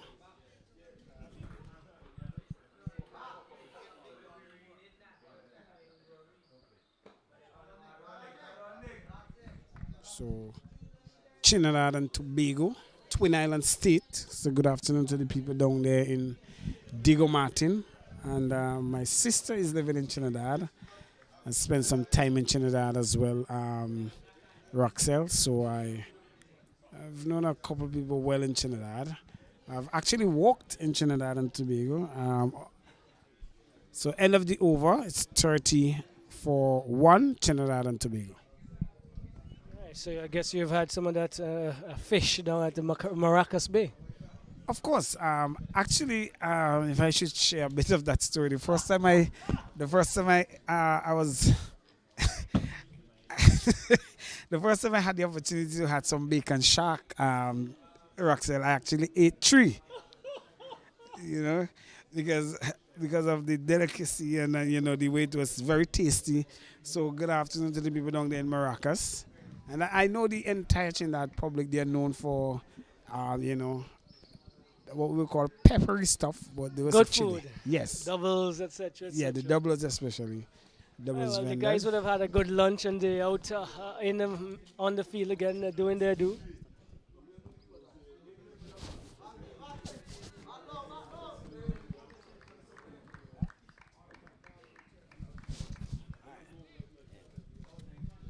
That one was left outside the off stump by Kasundai.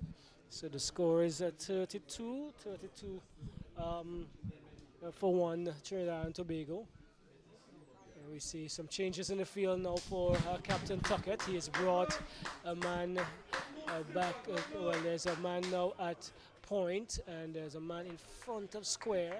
So let's see what is going to be offered up. Ronald Williams in his first game for this tournament. Sundai is getting on top of it and punching it to the point area. A really confident shot. He was behind it and a really strong stroke there as well. Looks compact. Yeah, we saw that the Captain Tuckett move a man from the mid-wicket region. And he placed him at point and they've put back the two slips, which I think is a very good move because we have saw a delivery before lunch that was dropped in that point region. So clearly they're asking Kisundat to, if you're going, go hard at that delivery. So outside the off summer, that is what he does. He goes hard and through the point there. That's going to be four. That's a beautiful stroke. Excellently executed. Back on the back foot and hammered it past the point. You just asked for him to hit it and hit it well, and that's what he did. Clearly. And the placement was impeccable in that he bisected both men that was at cover and point and got it between them. And the only thing that was wrong with that shot, he did not get to the bunker as fast as possible. Length is too short and just sitting up to be spanked away, and that is what he's done. And we indicated to you before, he's a prolific scorer. He came into this tournament after scoring 2 centuries. Williams responds now.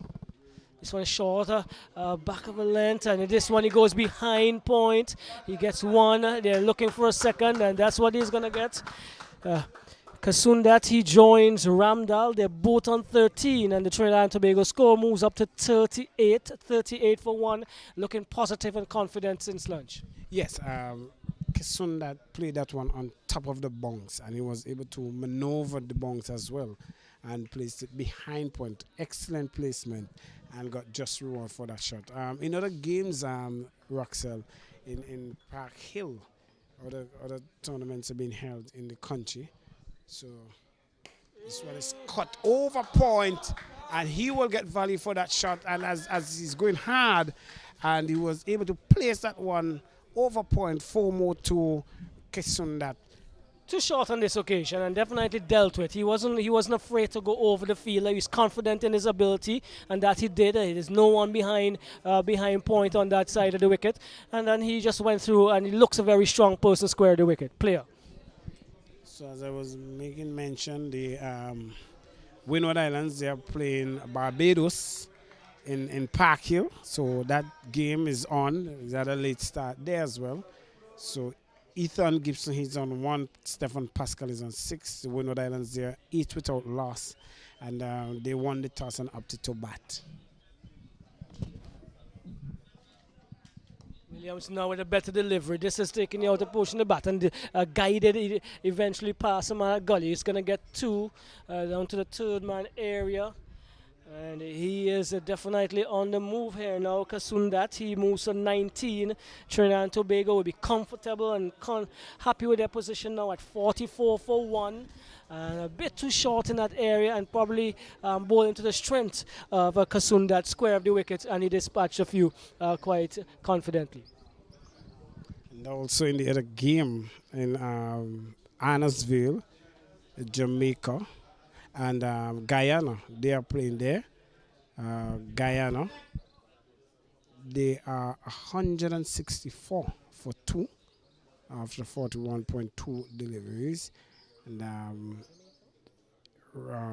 Ramnat, he's on 87, and Yearwood, he's on 31.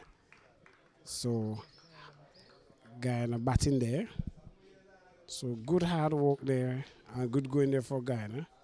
That's the kind of score train that we'd love to end today with or get into the latter part of today. But it's Mackenzie without a eye there as he comes up now to Ramlal. He stands up and punches it into the covers. And can't beat Nathan Edwards. And so no addition to the total. Both batters, both batsmen look really good off the back foot as they play square the wicket.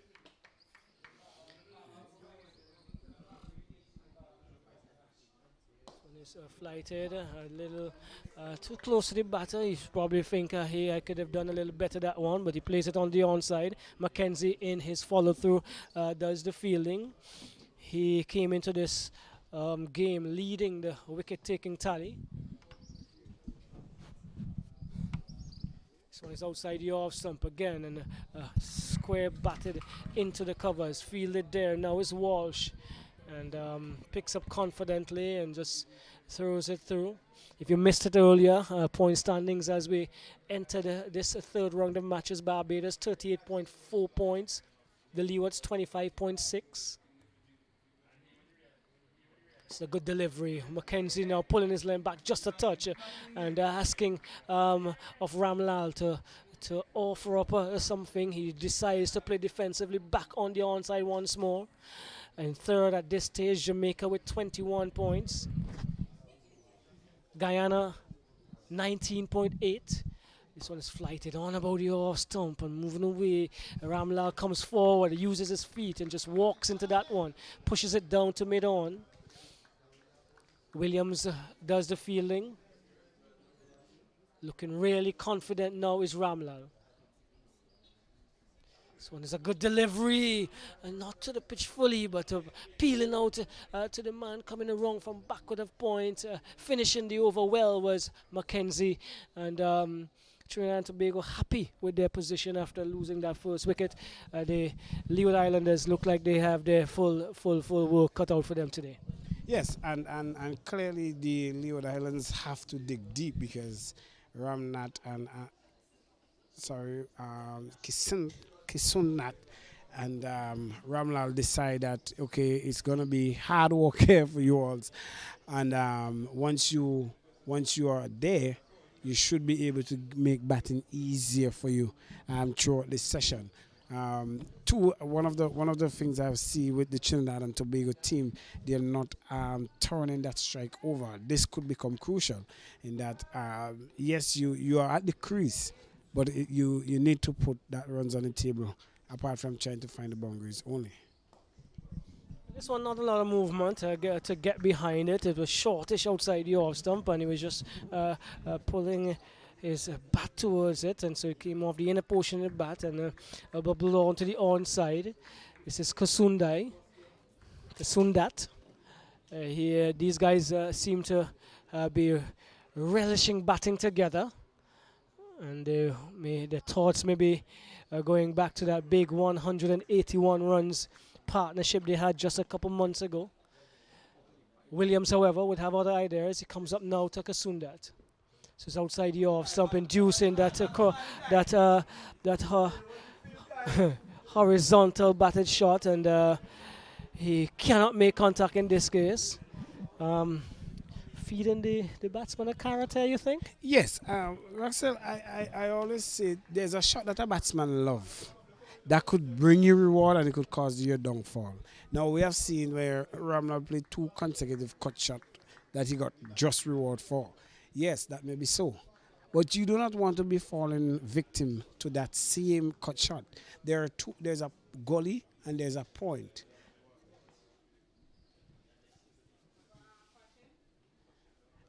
Clearly, and what you see in that Williams is asking Kisun to do is to, yes, you want to cut it.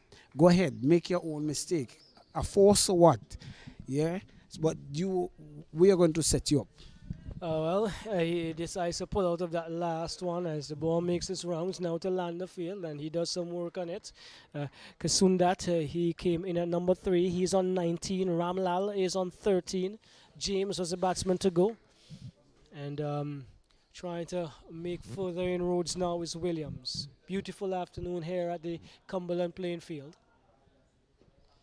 This one is left outside the off stump, just a little too wide, or wider of the area he would like to be. and showing some good. A good head on his shoulders. There's Kasundat as he realizes he can't or he should not be induced into any of those other fall strokes as early in the over.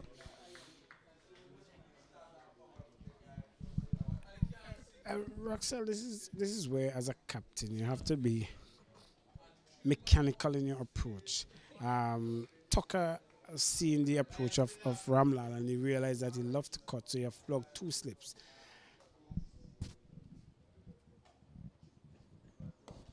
Bit straighter, and there is a point, there's a cover point. So clearly, the plan is for Williams to bowl wide and allow Kisunda to cut that ball, and the opportunity of either getting one of those feelers is high, as well as if you cut and you miss, there is two slips that is waiting. There is not a third man. So clearly they're baiting him. And the surface seemed to be a little slow on the slow end as well. Williams to Kasundat. This one he goes back on his back foot and punches the point. Coming around is Joel, and there is support for him. That's Kyle Kasundat, as you've been told that, yeah, that's all right. You keep batting. Just bat as long as you possibly can. The over comes through, and then Trinidad and Tobago inserted by Leeward Islands this morning. They have progressed to 44 for 1. So I'm maiden over there, and because clearly Ram Kisunat has realized that that is the plan that Tuckett is trying to set him up, and realized that a couple of deliveries there, he could have gone for those cut shot because it had width. They stuck halfway where it's a good area for cut, but he resists the temptation, which is a good thing. Right, so it's Anaje Amri. Amory is going to come back into the attack. So ringing the changes here, Captain Tuckett, and not allowing the batsman to become too comfortable and to be accustomed to what is being offered. He's trying to make sure that his long on the boundary is moved around to his right. Amory comes up now. This is to Ramlal. Plays it behind point. Moving off the mark there a little slowly was Mackenzie. And so one more to the total. Trinidad moves to 45, and Ramlal, after a little lull, has moved up to 14.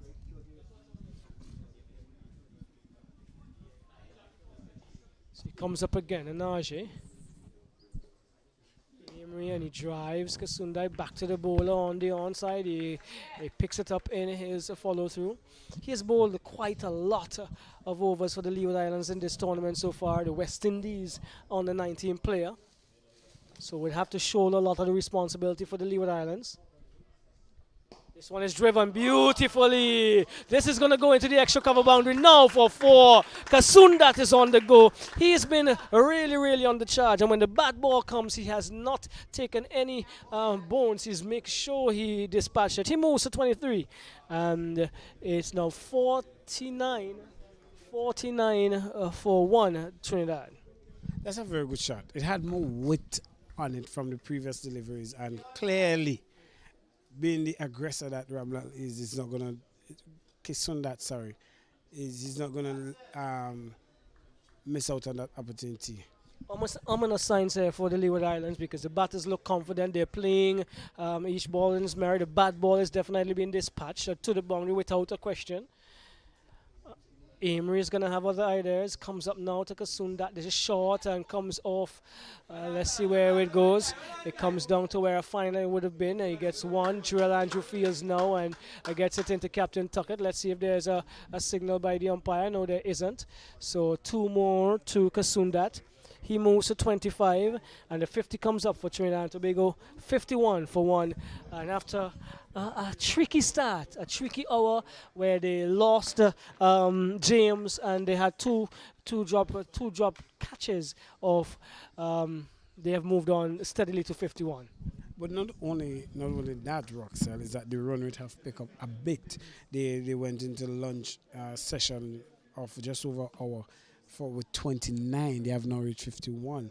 So clearly, the run rate have picked up a bit there, and it is all its signs, as you rightly said, for the Leeward Islands to take note of that these two batsmen at the crease have somewhat cemented their position and looking to up the tempo to a reasonable total. Well, as it relates to the championship match, the Trinidadian team, Trinidad and Tobago team, I would possibly say um, they're going to have to play out of their skins to get to that match because the Leeward Islands in their group are on 25.6 points, Guyana 19.8 points, and they are on 6.8 points. So they've started the business here by batting and batting solidly, getting through that difficult period early up, and now they can have an opportunity, these two batters, to set a platform from which they can really propel themselves. I would love to see Ronald come around the wicket to Ramlal, in that, yes, we have the natural angle of the ball going across the right hander. What if you just angle that one that comes around and angle it into the right hander? He has been pushing well with and leaving well with that ball across. Good. We haven't seen much of Ronald Williams bringing back that ball into the right hander.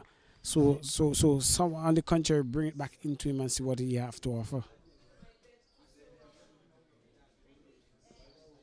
This one is on the money, just about the middle stump, and coming behind it well is Ramlal.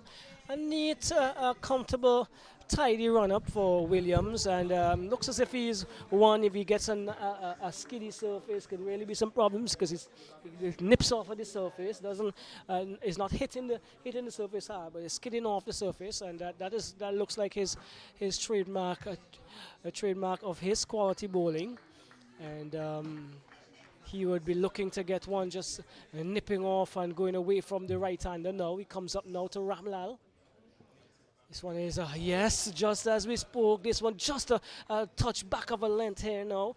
And looks as if it nipped onto Ramlal. I think he really did well to play that away from the fielders awaiting the ball behind the wicket. Yes, quickly he took the bottom hand off the bat handle, so it somewhat kills the shot. Not only that, the pace of Williams is not that effective as it was with Landerford to carry it or to get that ball bubble in the air a bit. So he was able to deal with it well, very well handled. Short of a good length and with a very little pace, it pops up. Ramlal does the feeling to his own defensive stroke, tosses it to Haleroy Andrew. He's now doing some work. And the Leeward Islands would have to rethink their strategy right now because it is very, very, very comfortable batting here for these two top order batsmen for Trinidad and Tobago.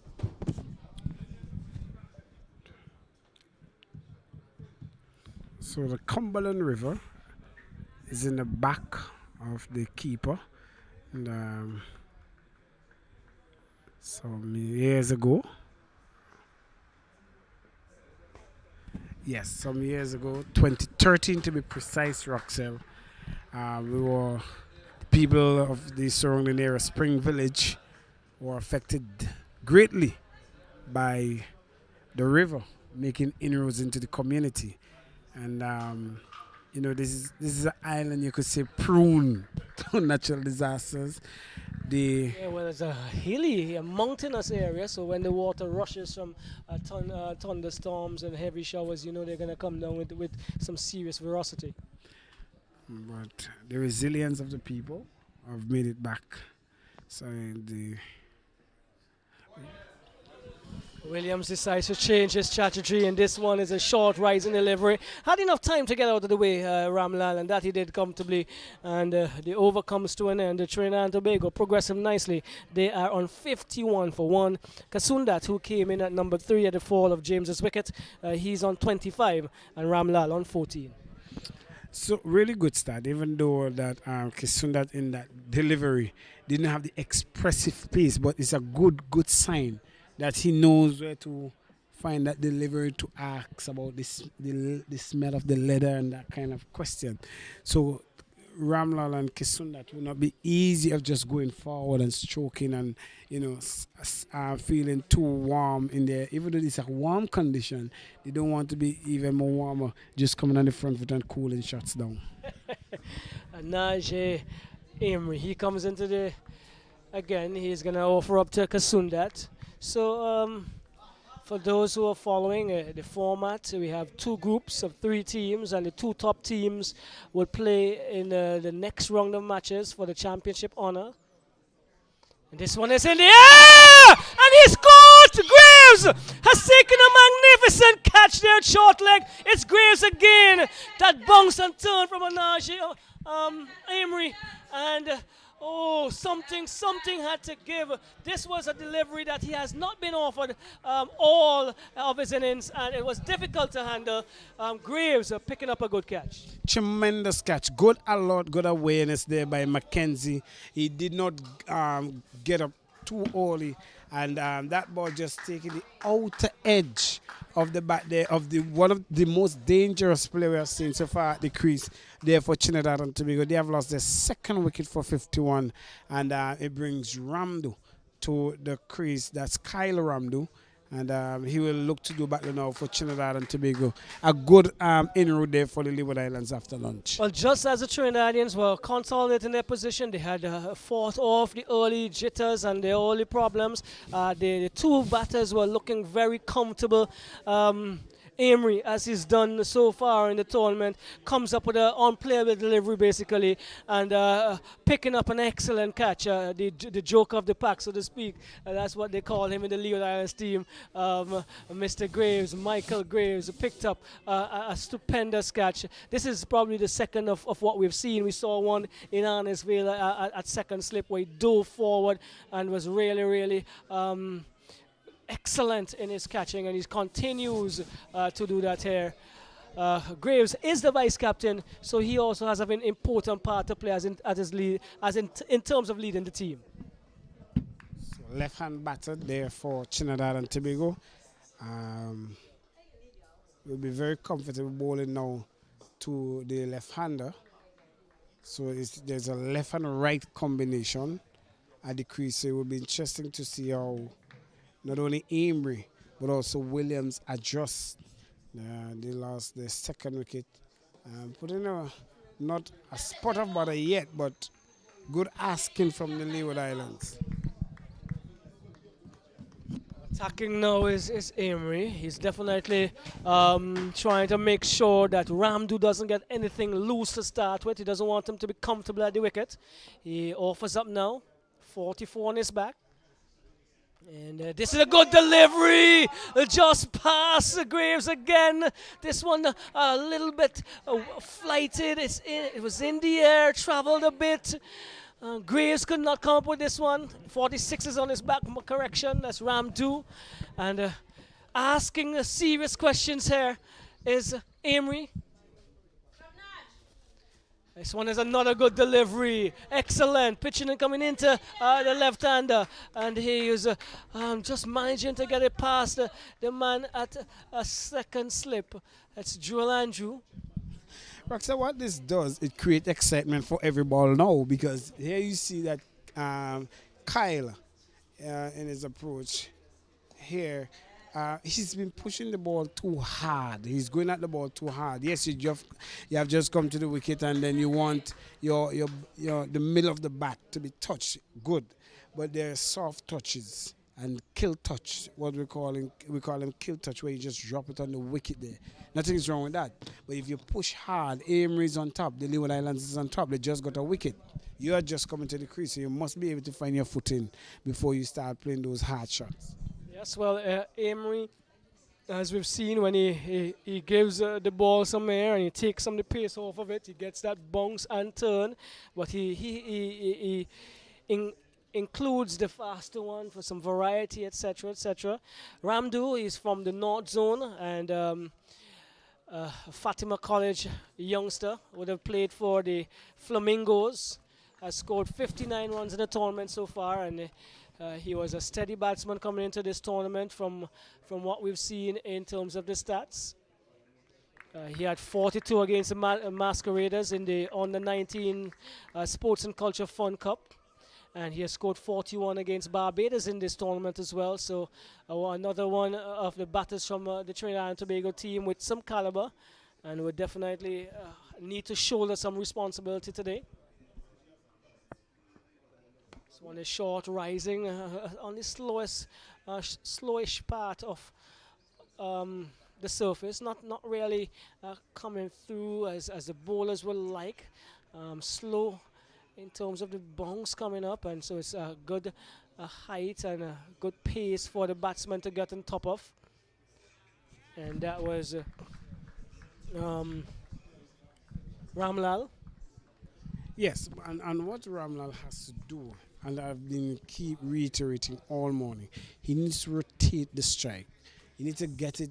Yes, you're at the crease and you are, you're so like this. These are opportunities, and get off the strike. Bring down your batsman into strike. There's a left and right combination. So that I think is a good run. Yes, good call, good support there, and there you go. You have an opportunity for a run. Well, yes, you've asked for it, and they quickly answer as they rotated the strike, getting the batsman moving around in the wicket and making sure the bowlers doesn't bowl at one length, one line, one area, one batsman too often. Williams will now have to offer up to Ramdu. So remember, Fatima College in the Silka Field Sobers tournament, always a team to be reckoned with coming out of Trinidad. Presentation College as well. Williams comes up now to Ramdu. So it's outside the off stump at the inner portion of the bat and inadvertently goes on to the onside. Fielded there at a short mid wicket is I make it Nathan Edward. So good first delivery up to Ramdu.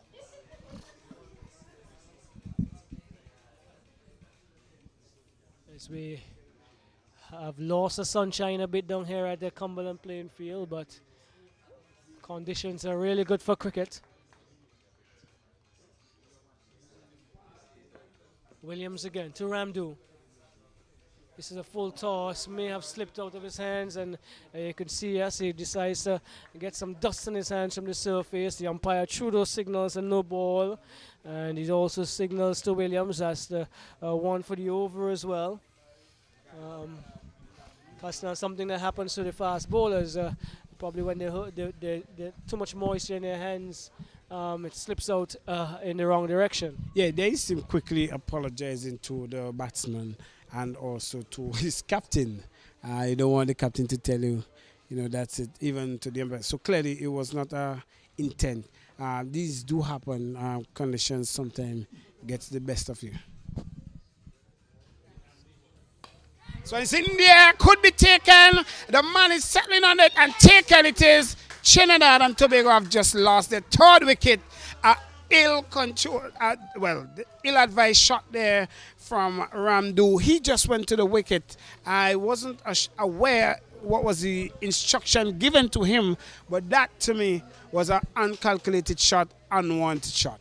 But honestly, it didn't look as comfortable as he wanted to be at the wicket, and trying to probably fight fire, trying to get on top of the bowling here early. Ramdu, I don't think he was at the pitch of that delivery, and offering an easy catch to Mackenzie. He decided to take it, and the Leeward Islands now making further inroads. They will be happy at this stage after deciding to insert the Trinidadians, who are now 53 for 3.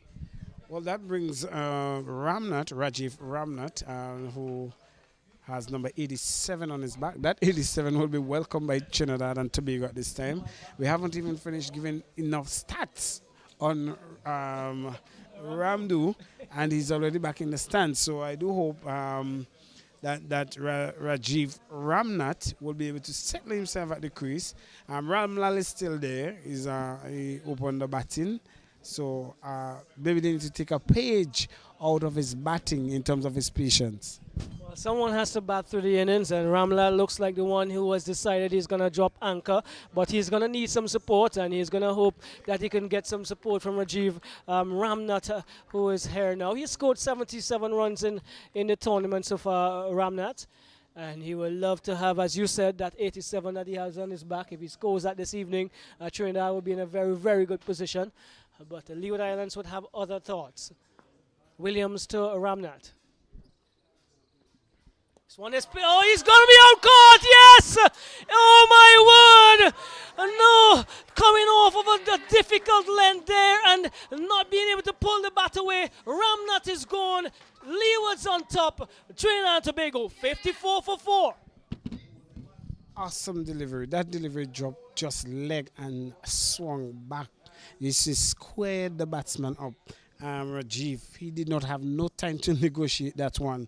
And here you see Williams, who is on a hat trick, got a delivery to just score just to the man at short point. And seeing the back of the man there at Trinidad and Tobago in a spot of bother at this time at 53 for 4. More than a spotted bother as the vice captain Andrew Rambaran comes to the wicket. Number 16 on his back. He joins number 17 in Ramlal. Ramlal is there on 15. Trinidad and Tobago. They are struggling here now at 53 for 4. And that area has been causing a little problem to the batters. Once they're in that area, it's been either lifting off of that spot in an uncomfortable manner, and this one he did not have enough time to do anything else. The bat was there hanging, and it was offered an easy catch to Joel Andrew. Williams on a hat-trick. 2 slips in the gully. A point, a man at a short extra cover. Mid-on. Let's see what he offers up now to Rambaran. This one is outside the off stumpers, getting some lift there as well is Williams. And that was an excellent over from Williams in that he picked up 2 wickets. And a wicket made in fact. The Leeward Islands are really on top at this stage, and they will look to make further inroads. Well, they should feel better. They have made 3 scalps. They have taken 3 scalps after lunch. It's not an hour play as yet.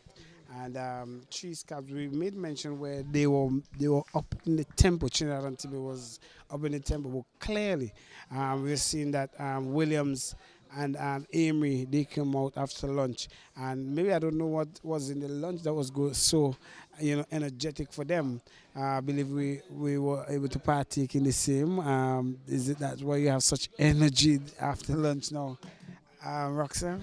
Well, they are always they are a very confident unit. They support each other well, and I've had the privilege to be at all of their games, so I could tell you about their body language, their focus, their consistency, which have been really good. This one is down the leg side, coming off. It's going to run to the third man, the final leg boundary. Now it goes for 4.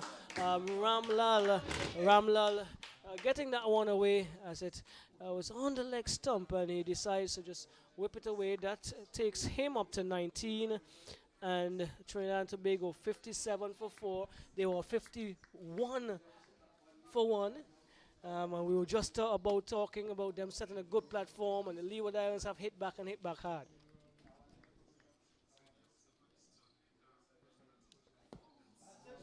And this is what is going to happen. Anaji is going to bowl just on about a spot there, and he's going to be asked consistently at the batters to either you keep me out or take a chance, and this is what the Leewards will want from this point onward. And then you're going to have all those deliveries as they were looking for an impossible single. They were late in terms of making their mind up, Kasna. Yeah, a bit of miscommunication. Batsmen coming so fast, you don't know who to communicate with. The thing is that Ramlal has been there, and he has seen not enough. He has facing some 75 deliveries, and he would be able to now adjudicate where there is an opportunity for a single. But Andrews, who have just come to the crease, maybe he wants a couple more minutes to adjust his pads, his tight pads, his helmet. I'm not sure. So Amory, who have, as you rightly said, bowling that nagging length, he's not going to give you only just one delivery. I've seen a ball with whiff that was played over cover by Kisud Nat. And apart from that, he has just hit that nagging length consistently. And now she completed his over 1 for 19. Well, That's what Captain Bowen Tuckett will be asking of him to just tie up one end, bowl with the variety that you have on offer, and make sure the batsmen are in check. And they're bowling; they have to bowl in tandem as well. One tie the end, and then one attack the bowler. The batsman Williams have been doing that, and it's gonna be the central boys again. Rambaran, he's from the East Zone, I should say. Um, Rambaran, the vice captain, he is from the East Zone and a student at the Hillview College. He This one here comes off the inner portion, the bat onto the pad. They're gonna complete a single. Now it's leg by, it says umpire Trudeau. So um, I was wrong on that one, Costner. 58 Trinidad moves on to 58. 58. Rambaran yet to score. Coming into strike now is the man who's been there since the start. He's looked good. He's looked confident. He's played most of the deliveries that he's been offered up on his merit. And he is still there on 19. And it is important, Roxelle. We have seen where time at the wicket pays dividend. And this is so because in the last game that was played here, even though it was a different wicket with Jamaica and the Windward Islands, Jamaica was in a spot of about a similar state, but they were 6 down, and Weatherborn and Roy came to the wicket. They battled it out and saw Jamaica to a total that they were able to get a 265, which was enough. Weatherborn went on to make 100 in that innings. So clearly it tells you the wicket here at Cumberland, it is not demonic. It is not a torment. So you have to play yourself in. Spend time at the wicket. No need to go hard at the ball. The wicket will play for itself. And we have seen that here by Ramlal. Ramlal won in his half, so to speak. He could have driven that, but he's thinking about the position of his team. What if I miscue? What if I get out? It's going to be a 5th wicket, and then we're going to probably be wrapped up. And so he decides not to go through the line there. He's still batting. Probably having some words from the players behind the stumps as he looks around, and he now settles. Williams looking for his 3rd scalp today in the unit today, and this one is just a good delivery, just about the off stump, and coming back into him, he decides to stand up straight and gets behind it with a vertical bat, looks it onto the bat, as you coaches would say. Technically, you want to see the ball onto your bat and make sure you are really well behind it. Ramlal has displayed that on most occasions today.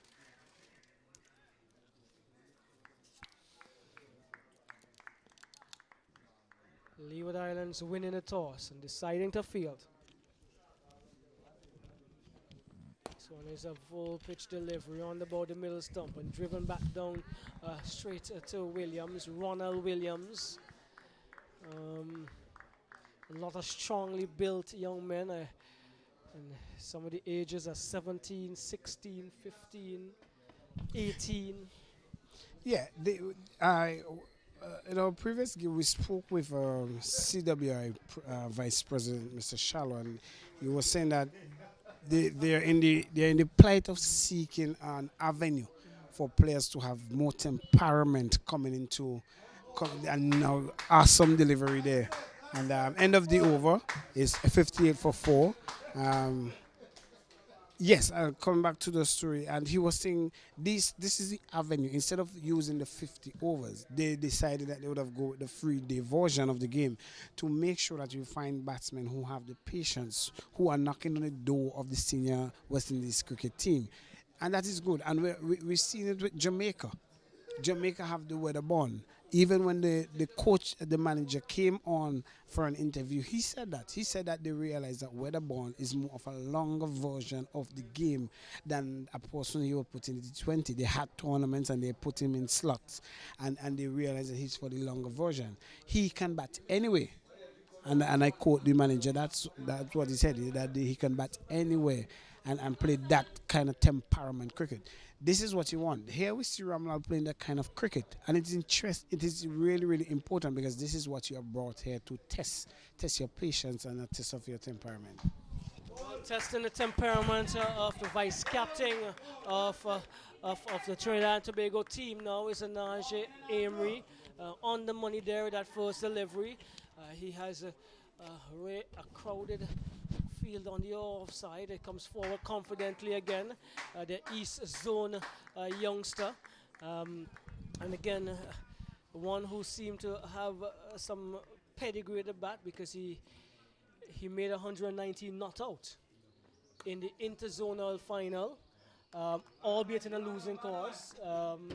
So we had two big centuries in that final, and he was also the captain of the Masqueraders, one of the standout performers as well in the Premier League for the Premier League under 19 team in that tournament that just completed. So one with some talent. He would need to come to the party here for Trinidad and Tobago. Najedo, however, is asking some serious questions and fiddles with his gloves.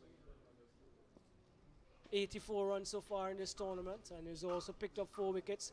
That's Rambaran as he punches this one neatly through the covers. It's going to challenge Landeford, but he picks up now. They get 2. So Rambaran comes off. He gets off the mark. He moves to 2, and Trinidad and Tobago now 60 for 4. 60 for 4. There's a supporter asking Anaje not to move it off the previous length. And so let's see what he does in response. So it's a good delivery right on the middle stump. And again, Rambaran has to come forward, plays defensively. Another good over from Anaje Amory. Good contest here. I'm not sure what the Trinidadians have to offer after this, but these 2 batters will have to take a lot of the responsibility in making sure that they get up to a good total. Yes, they do, and the batsman at the crease, being the vice captain, shows that he have pedigree in batting, and Ramlal showing that he have been there since the start of the first ball, shows that he has some time at the crease. So it will be important that they do not lose another wicket going into the tea interval here. Play is going to be extended right up to 6, I believe, if there is no further interruption, and they will need to be at that. So now it's a good thinking here by Tuckett, Captain Tuckett, to bring back Edwards, the opening bowler, because we realized that the left arm from this end have been doing very well, and he brought back his main bowler Edwards to see what further inroads he can make into the Trinidad setup here. We'll get you Williams' figures in a bit, but we were looking at those batters to come. None of them have gotten past 25 runs so far in the tournament, so it's gonna be really, really cognizant for these 2 players at the crease for Trinidad to dig deep. Nathan Edwards, however, to Ramlal. This one is outside the off stump. He drives all the way up to mid-off. Landeford does the fielding. So Williams, he got 2 for 14 from his 6-over spell. Excellent bowling. You could not have asked for anything better. I believe one of the most expensive overs where he was struck for 2 fours consecutively by Kisondat in 1 over. So clearly, those other 5 was consistently economical. This one is Edwards just outside the off stump, as he's done so far in this tournament. In this game, that is Ramlal. He has left those out there. He's not going to be troubled by those. He wants to make sure he's there until the end of play today. Vigorously working on the ball there. Looks like Joel Andrew now tosses it to Walsh. Walsh is handing it over now to Landeford, and finally into the hands of Edwards. He's coming from the commentary booth end. So the full toss outside the off stump. He drives. Might have been thinking that I could have done a little better with that. Might have been trying to hit. Might be thinking if he was in and they were in a better position, you might have been catching it up this side, Kasnal, you know. Yeah, I think what again Ramlal needs to do, he needs to play a bit later. That's a full delivery. If you want to get off the strike, you play late and you play them open back. So you get to between that cover and that point man. There's an open space there, and you have to be calculated in yes your approach, but you do not want to lose wicket as this one's a wider delivery asking him to fish even though we are close to the beach. And talking about beach, Roxanne, have you ever gone to the Cumberland beach and picnic? Definitely, I explore my country. That's the first thing I do before I go anywhere else. I gotta know what my country offers, and then I would explore the rest of the Caribbean, which I was fond of doing before this COVID and all these restrictions and the quarantine and all that kind of stuff. So yes, I've been to the Cumberland Bay. Um, uh, cool waters, very cool. This is Nathan Edwards, a shortish of a length this time and slowly coming back into Ramlal. He's on top of it. He's not bothered. He's going to be batting all day. And he's asking his other partners to stay there with me because he's done the work. He's done the hard work. He's been facing some good bowling and he's still there. And he's going to now ask Rambaran and the others to try and stick around with him. So the Trinidadians, they're known for their steel pan music, as we will have some music during this short Jinx break. First hour of play has finished, and it's Jinx, the Trinidad and Tobago team. They are 60 for 4, 60 for 4 after the 28th over, and we'll have a short break and be right back. Who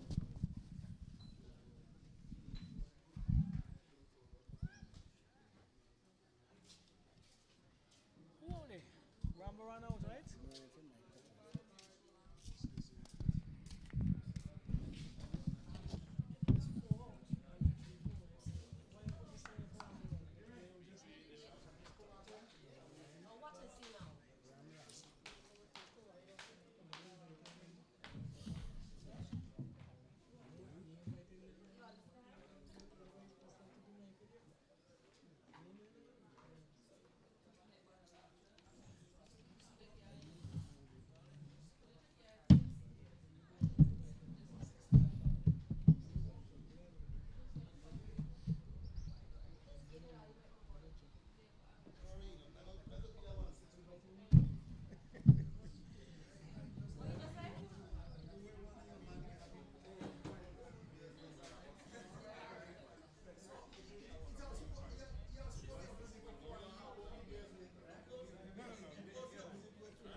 Got to be loose.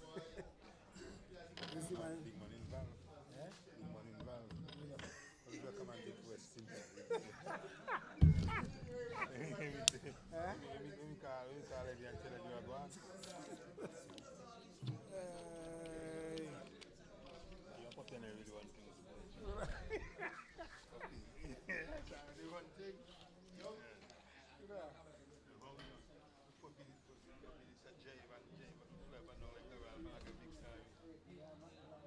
you doing?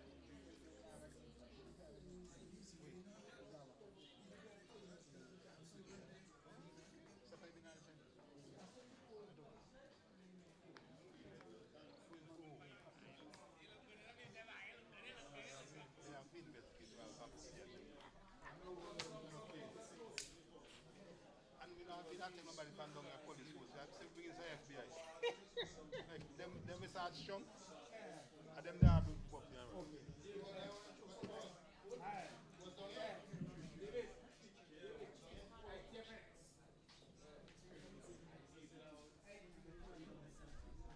Oops.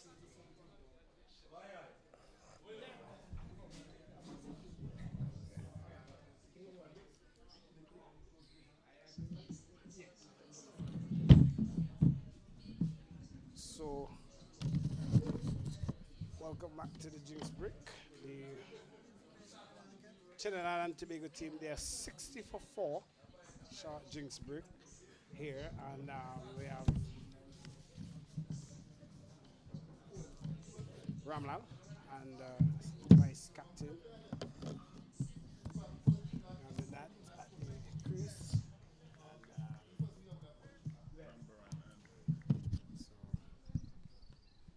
so this one is down to Sharpton. Welcome to the commentary booth here, Mr. Miles Bascom. And this is not the Bascom you would have heard for the Windward Islands. This is Miles Bascom, former cricketer here for St. Vincent and the Grenadines. Played a stint as well for the West Indies. Miles, welcome to Cumberland. Welcome to commentary booth. Thank you. It's a pleasure to be back. I was here for the last round as well.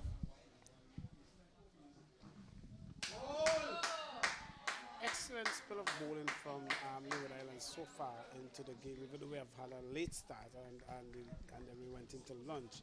But the Channel Island Tobago have not really found their footing per se. They just had a good partnership just before the last 3 wickets there. But good inroads by the Leeward Islands cricketers.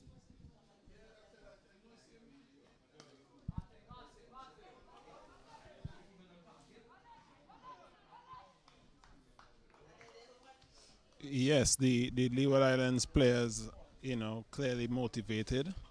Um, I'm pretty sure they're eyeing a spot in that final. They would know that a good performance here, would almost guarantee them that spot.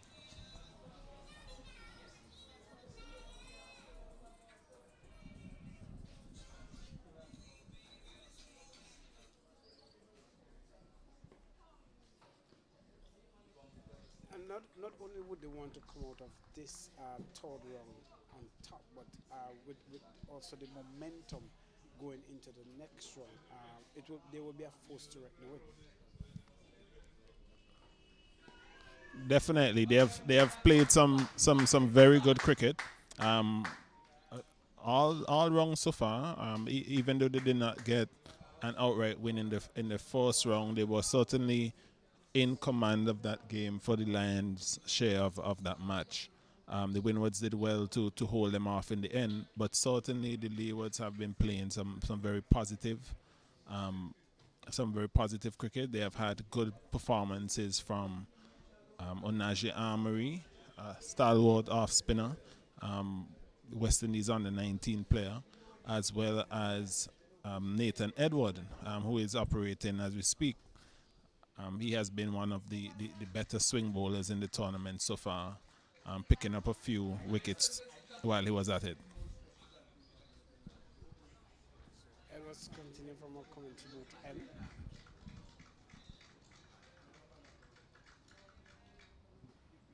This was just a little bit.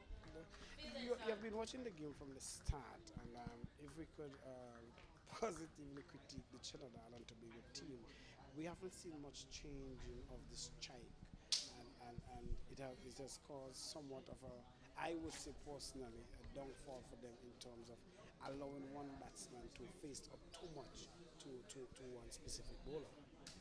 Yes, I think they're lacking a bit of urgency with their running between the wickets. Right, they have shown the ability to stick around. Nick Ramlal in particular, he doesn't mind spending some time at the crease, but you also need to get that scoreboard ticking over. You need to be looking for singles. It's not the easiest wicket for stroke making, but definitely there are opportunities on hand for singles.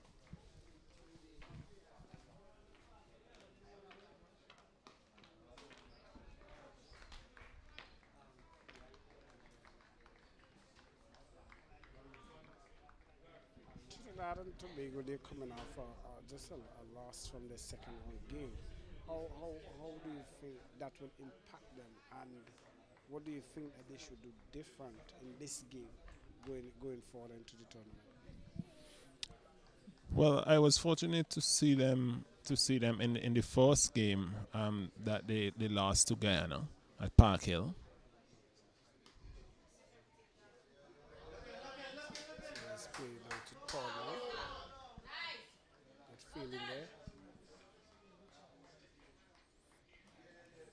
Yes, and from what I've seen, they're certainly not short of talent. Both with the bat and with the ball, they have players who have the ability to get the ball away. As we see with Ramlal, you have players who are willing to spend time at the wicket as well. They just have not been able to bring it together and do it consistently enough for long enough, do the right things. But certainly, they would want to finish on a strong note in these last two rounds.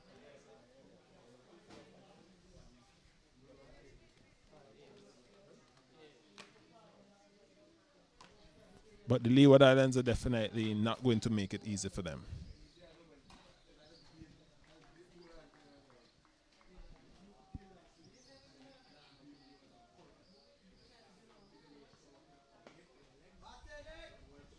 We have been impressed with Edwards. He been Nathan Edwards, it is, and he have been on the 19 versus on the 19 bowler. Um, I want to believe, stand corrected, he's from St. Martin. The cricketers from the Leeward Islands will be coming out of St. Martin. I've been somewhat impressed with them, and it gave the selectors for the future of West Indies options to also look at. Um, what's your personal take of these crop of players? Yes, well, I was fortunate to have seen him as far back as the lead up to the last under 19 World Cup campaign, and he would have been one of those players vying for a spot in the team. He missed out narrowly in the end, although I think he eventually made it in due to various changes, most COVID related. So he has shown immense talent, and quite a few from that group. Onaje Armory as well. Jaden Carmichael would have been in that bunch as well. Quite a lot of talent was on show. So these players, generally, the Leeward Islands players really represented themselves well, right? And you can see here again Edwards and Onaje carrying the bowling attack here for the Leeward Islands team.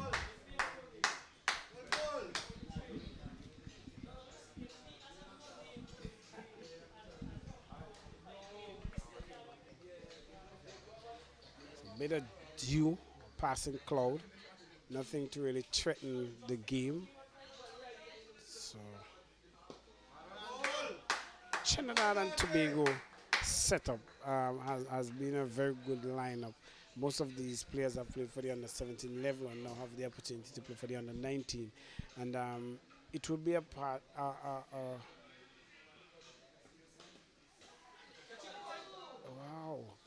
that one was Chuck McKenzie on his boot area and ballooned in the air. Opportunity for a catch, but just didn't wasn't able to get that. See the other teammate making fun of it, but a bit too short there from Anaji. And we were saying the Trinidad and Tobago team. You said you have gotten the opportunity to see them play, and clearly we know Trinidad and Tobago are forced to reckon it with when it comes to cricket in the region. The standard of cricket that they bring forth and that sort of thing. But in terms of the talent, they're not short of talent. Oh, definitely not. Definitely not. So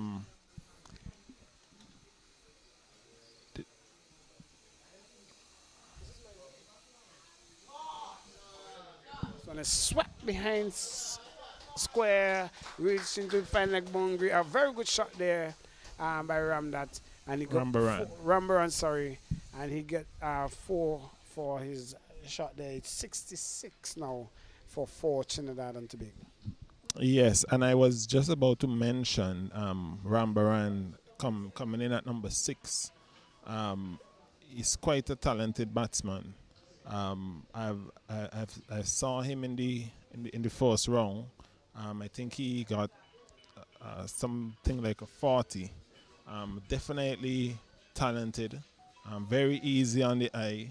You know, he seems quite aware of his scoring areas, his strong zones, and he is very compact and solid in defense. So certainly not lacking for talent, just a little bit of application.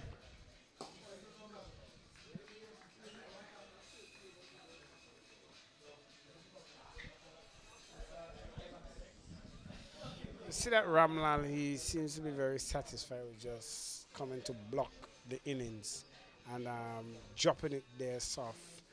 And we're not seeing that urgency, as you made mention, in terms of playing balls into the gap and finding gaps and getting our strike. Yes, the opening position seemed to be one that the Trinidad team has not quite worked out as yet. In discussion with the coach and management, they really were hampered in their preparation coming into this tournament. As you would know, the under-17 tournament would have been played there just prior to this tournament, and that was severely rain affected. So that would have hampered their preparation.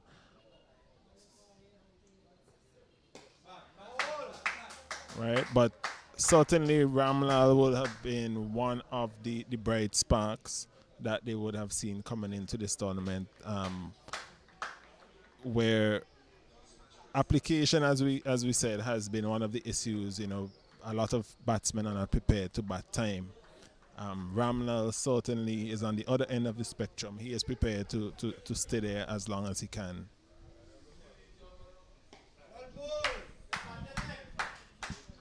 Right, he doesn't seem to be bothered about scoring, which, you know, in the 3-day format we can accept, given that, you know, the wickets are not the best for stroke making. It's a little bit slow.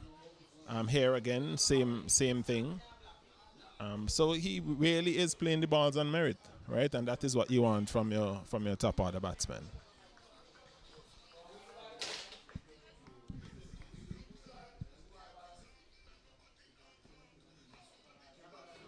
No ball this time. Something that I've not really seen much from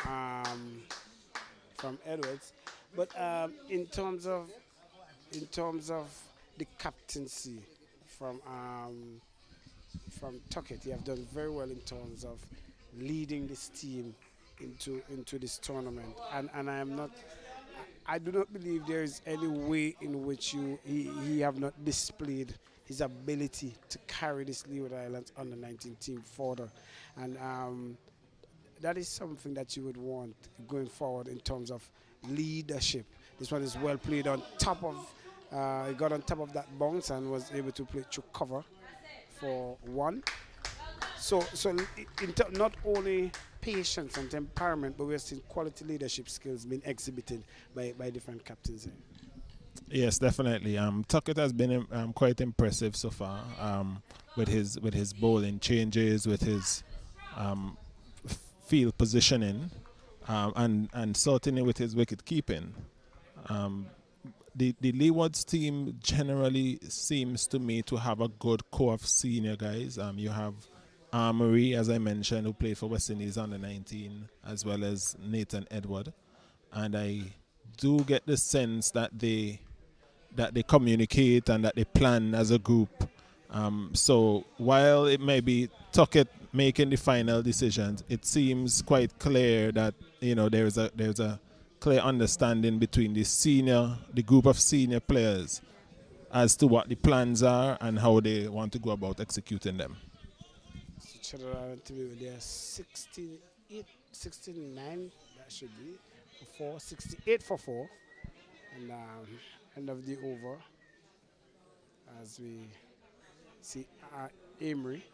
And I was also privy to see Amory bowl at Arnesville in the first round. And one of the things that he did not get in the first innings was a lot of time to bowl. But in the second innings, he did got that time, and he was able to reap 6 wickets in that haul. And clearly, excellent delivery, that one drop and bounce, and beating the batsman there, Ramlal. And it will be important here, even though the first bowlers they have 6 over spell and trots.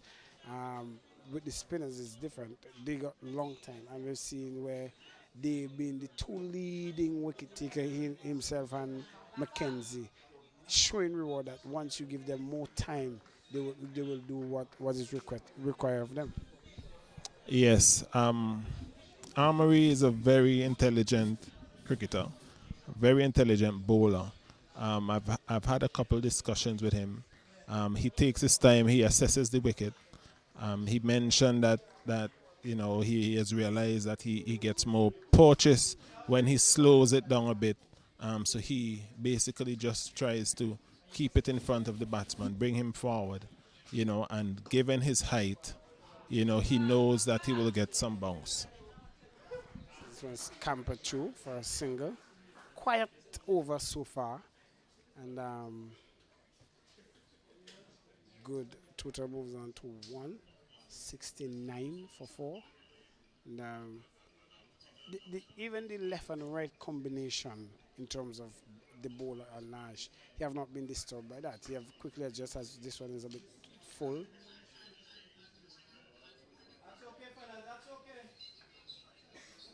Right, total moves on to 1 more. So he have not been disturbed too much per se by the left and right combination, as most bowlers they will be thrown off their line. Because he have been consistent, as you may mention, it makes it not easy for him, but he has already picked up that rhythm.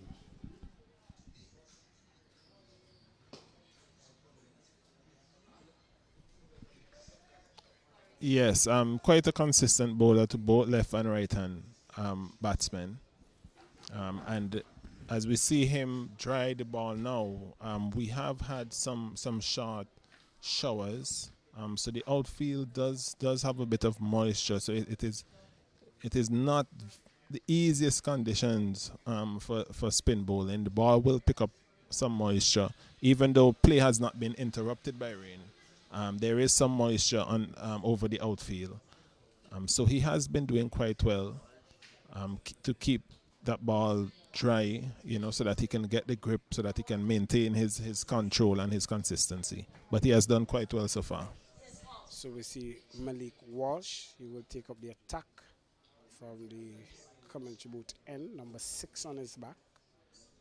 Walsh have been very consistent in his bowling. Haven't had much work to do because of Mackenzie and Nash. And this one is a loose. Now he's dropped a full toss, but it deserved the boundary because the man at short fine had an opportunity. I think he reacted to that very late and surprised that it was turned into his direction. But 4 runs, 4 more to the total for the Trinidadians. First delivery a bit loose there.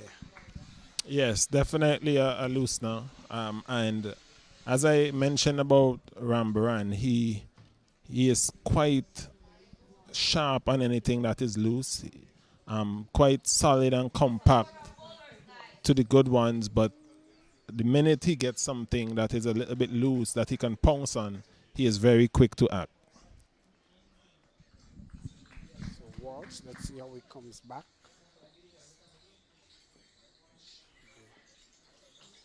Excellent delivery to come back with. I think that is the area in which he would want to bowl his deliveries.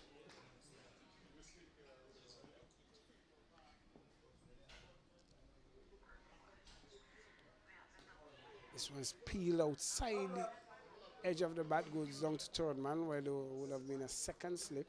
And they have deployed that second slip all morning when Mackenzie and some Nash bowling. And they see an opportunity in the second slip, but they are not. They do not have that second slip in place in that.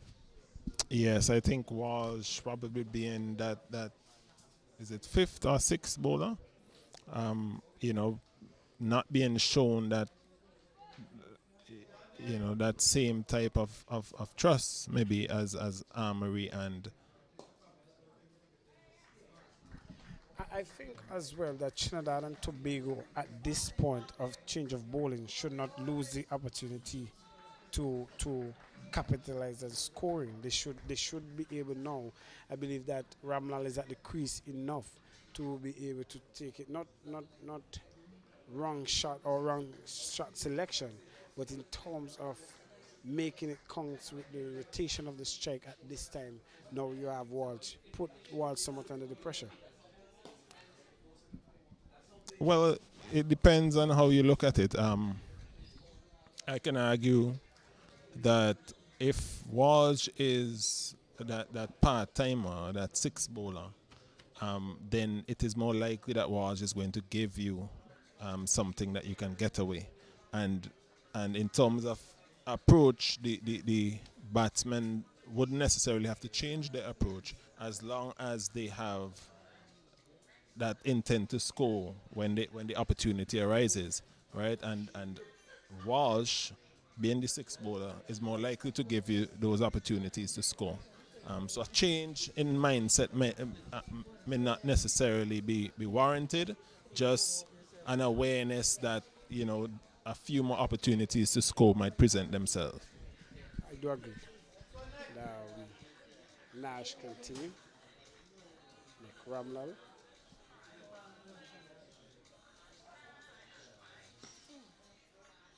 This one is cut into a lot of open space there. The Walsh, who have just done some bowling, will cover that one. Come back for two more to the total. Trinidad and Tobago really building up from being 56 for 4. They're now 76 for 4. 70. Yes, 76 for 4. So good rebuilding process there.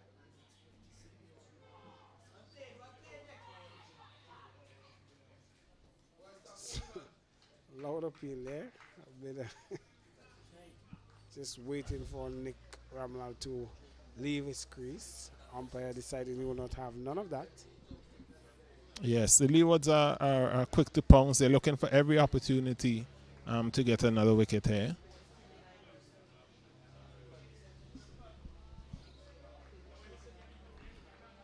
One of the things with the Leeward Islands bowling, I must say, is that they have played a lot of patient cricket in terms of their bowling.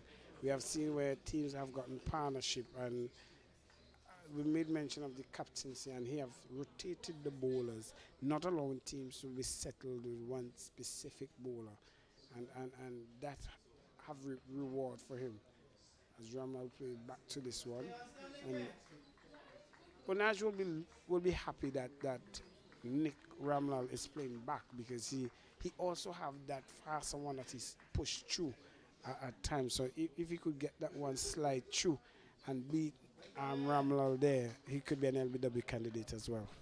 Yes, and I'm quite certain that Onaje, has all of these tricks up his sleeve. He seems to be trying to get him to turn it around the corner to the feel that leg slip.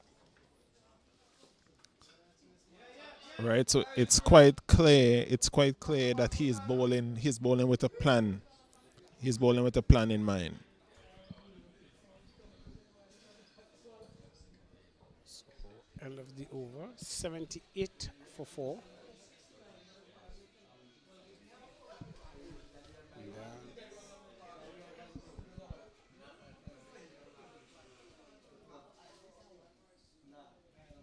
Hayden Walsh Jr. Malik Walsh continues, the brother of Hayden Walsh Jr.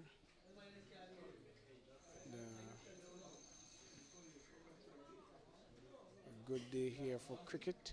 So we have noticed that the sun been covered a bit with the cloud. Not raining condition, but this is what you will get from Cumberland being on these ends. And Trinidad and Tobago looking to rebuild after good early inroads after lunch from the Leeward Islands. They got 3 quick wickets.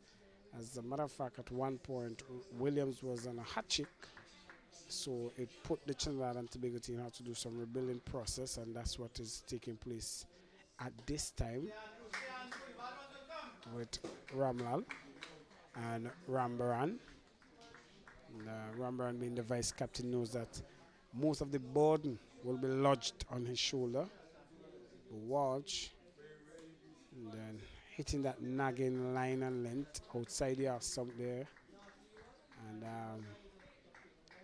we haven't seen the energy for the Leeward Islands dropped any time during the game. And that is a plus for the Leeward Islands.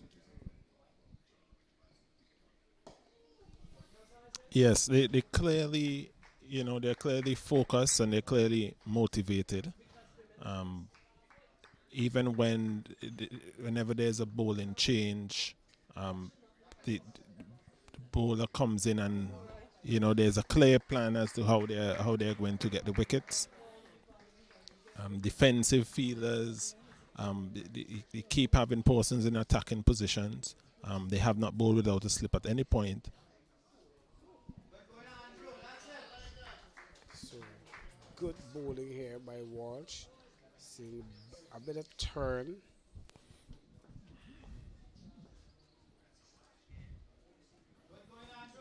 Yes, I think after that first delivery, the full toss from Walsh, I think he has settled well into his spell. I think now that the captain has to be thinking about probably another couple of attacking fielders, a second slip, maybe a man at silly point.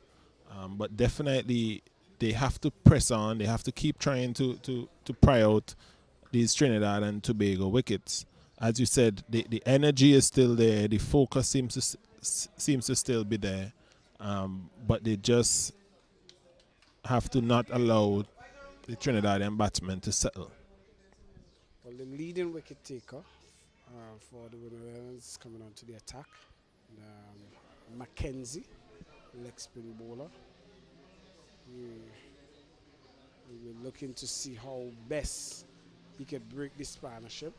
Something we've been mentioning of Tucker not allowing one batsman to be too settled, and that is the error that they have made with that Trinidad and Tobago have made. A batsman have been batting a bowler for too long, in that he has to take too many times. For example, Ramlal earlier on this morning actually spent 3 overs at the top of the wicket from the river end there, and there was not a rotational strike, and we saw the downfall of James happening at the other end. So clearly, as you said, the urgency or the impetus in getting runs rotated is a fundamental factor here for Trinidad and Tobago if they're going to see these runs put on. We are in no doubt that they have power hitters. We are in no doubt they could find the boundary. The outfield is nice and flat, so shot making is not a question, but they have to. You have to be able to rotate the strike and put back that pressure on the Leeward Islands. Yes, Ramlal will want to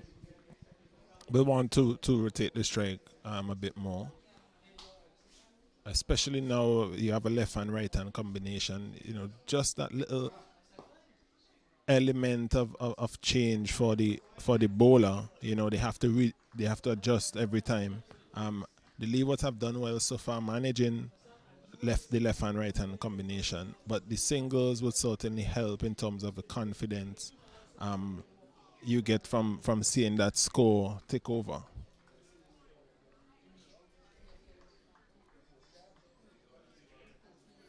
But we can't take anything away from the Leewards. They have been pretty tight, right? Clear plans, good fields.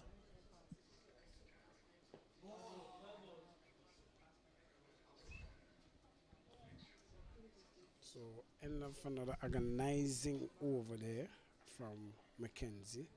They creep it up to lunch, to T, sorry. And we know the Islands, they're 78.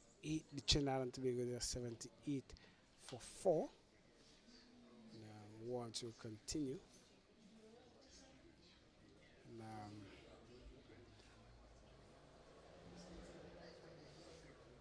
I see Walsh will continue. You have someone highlighted the need for a second slip here for Walsh.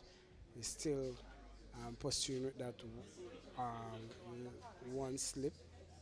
And we've seen a couple couple ball turn in the previous over in order to call for that second slip because of those turn and bounce. And, this one is pushed down the ground. Easy single. So this is what I'm talking about. You cannot just satisfy with a ball turning on you, bouncing on you. That's an opportunity for a single, and you capitalize quickly on it. And in terms of the urgency, we have not seen they put pressure onto the fielders of turning the ones into twos. Yes, quite a few balls have been hit deep into the outfield, and they've ran what we will call long singles, where I think the opportunity might have been there, to take the first one quickly as you would learn, the fundamentals you would learn running between the wickets, to take the first one quickly, and look to see if there's a possibility of a second.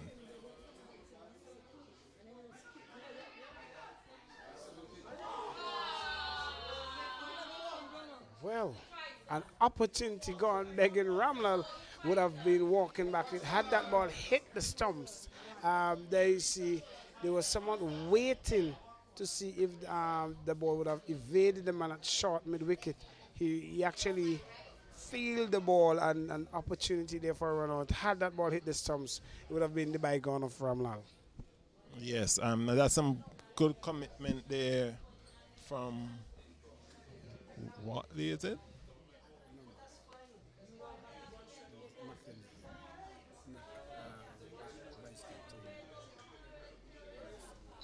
But the fielder at mid-wicket, he was at mid-wicket to Ramlal, and he cut off that ball that was hit head into long off.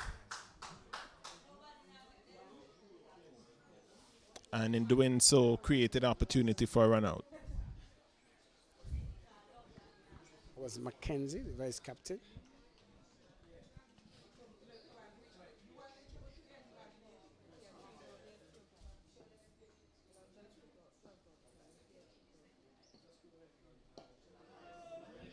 So quiet end to the over after such drama. Trinidad and Tobago live to survive another over. They're 80 for 4. 80 for 4.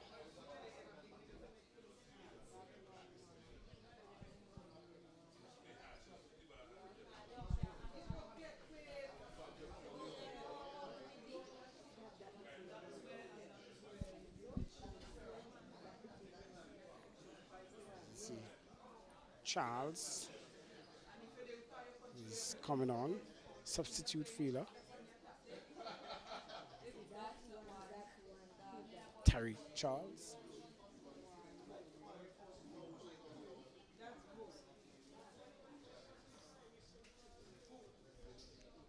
He's on for Palmer.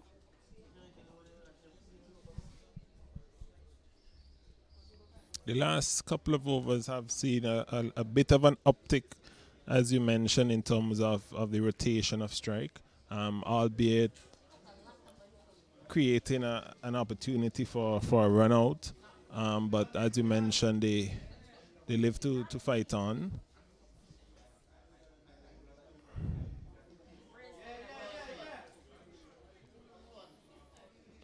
And again, we see another occasion where the ball is deep into the outfield. The fielder, deep square leg, has to make some ground to his right, and the Trinidadian batsman trot through for a single, where I think there might have been an opportunity to put that fielder under a bit of pressure and possibly get 2 runs. I agree. I'm not too sure what is the plan or what is the method doing that. I'm not sure if that is all about spending more time at the crease, or I cannot really put an answer to it, but they have to know exactly why that is so. But Edwards, Ramlal, and Ramdaran, they are doing very well so far in rebuilding the process. And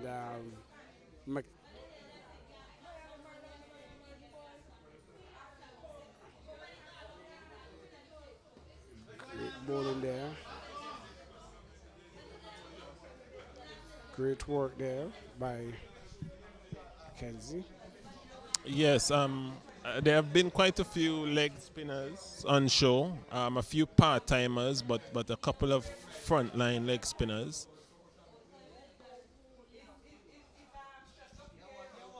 Here we see a googly by Mackenzie that was dragged down a bit and hit into the leg side. It has been very good to watch these leg spinners operate.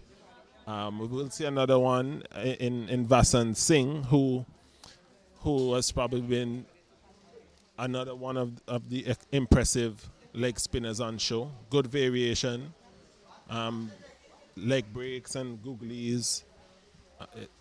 So we know the importance of leg spinners in international cricket, regardless of the format, whether it be white ball or red ball.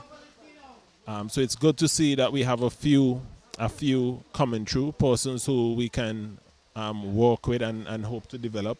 And you talk about the double whammy in terms of having those leg spinners in your tournament. It also means that the batsmen, get to bat that quality leg break. It's no secret that we have been shown to be somewhat weak against quality spin bowling, even at the international level. But this is where it starts, right? So as long as you have quality spinners in your youth tournaments and your regional tournaments, then it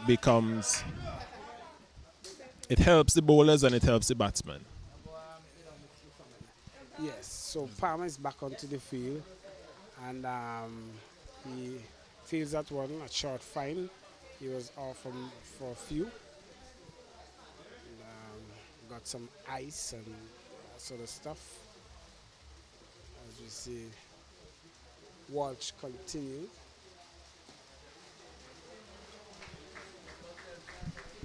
Interestingly, Walsh has chosen to go over the wicket. I thought that he was doing quite well from around the wicket, using that angle into the left-handed batsman and then taking the ball away. Beat the edge a couple of times, got an edge down to third man on one occasion. So it will be interesting to understand the thinking behind the shift to over the wicket.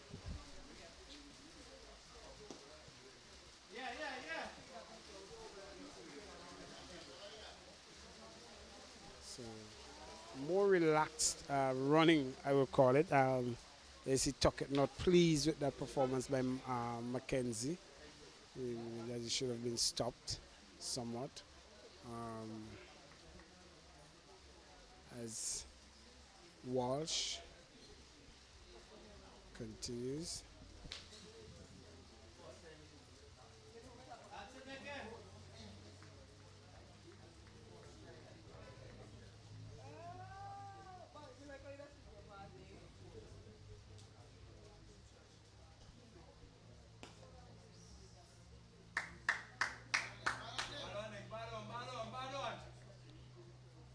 So end of the over.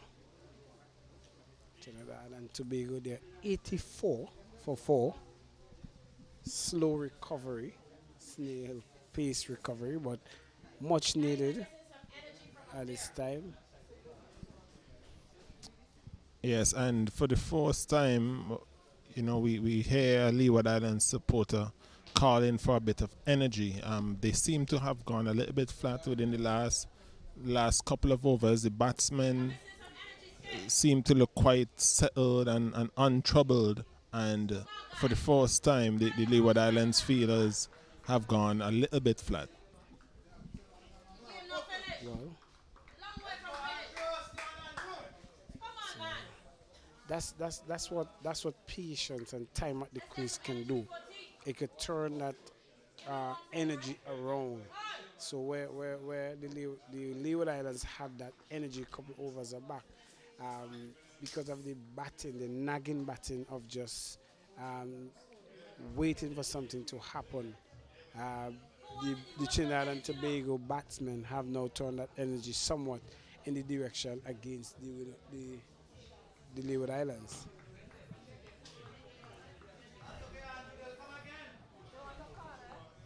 Yes, the Trinidad and Tobago batsmen seem quite content to just wait for the loose deliveries, wait for the opportunity to pick up singles. They look quite relaxed, quite composed at the wicket.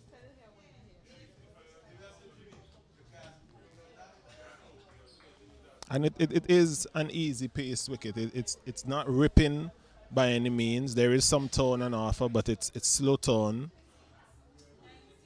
So it is not a wicket where you can just blow away batsmen.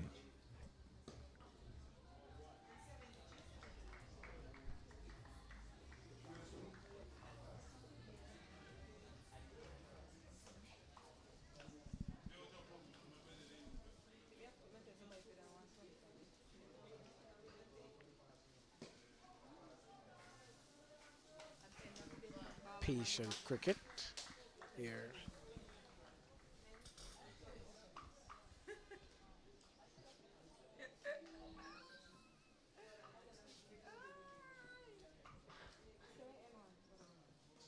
So it's shot and pulled down, pulled away.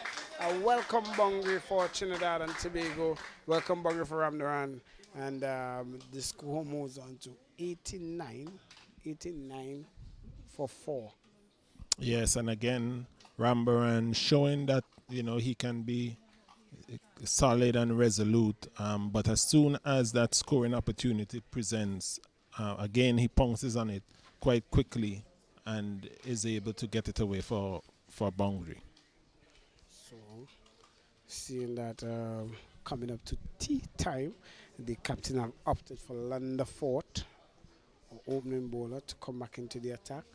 And would be no sort of torment to Ramlal, who have seen him off with the new ball. So he's coming back for his second spell.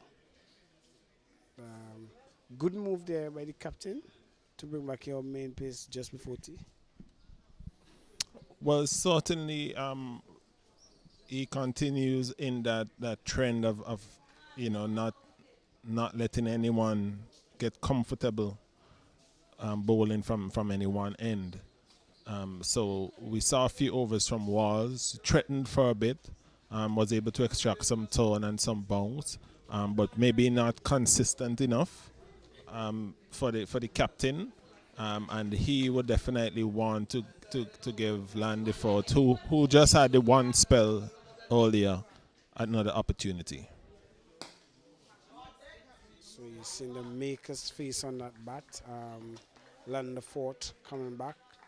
And Ramnal just saying, I've been here for a while. So it is easy for me to show the maker's face on that shot. I've seen you, Miles, play different games in terms of T10, T20.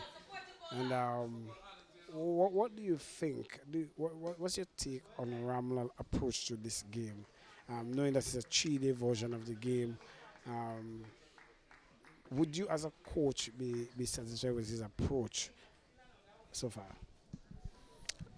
Yes, certainly. I cannot say that he has had opportunities to put away bad balls that he has missed out on. It is an easy pace wicket. I think that he has played most of these balls on merit.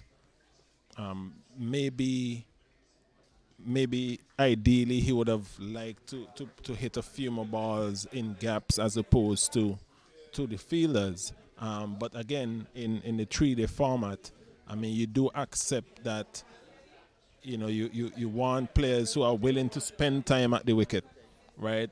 So you would be very hesitant about trying to chastise this approach.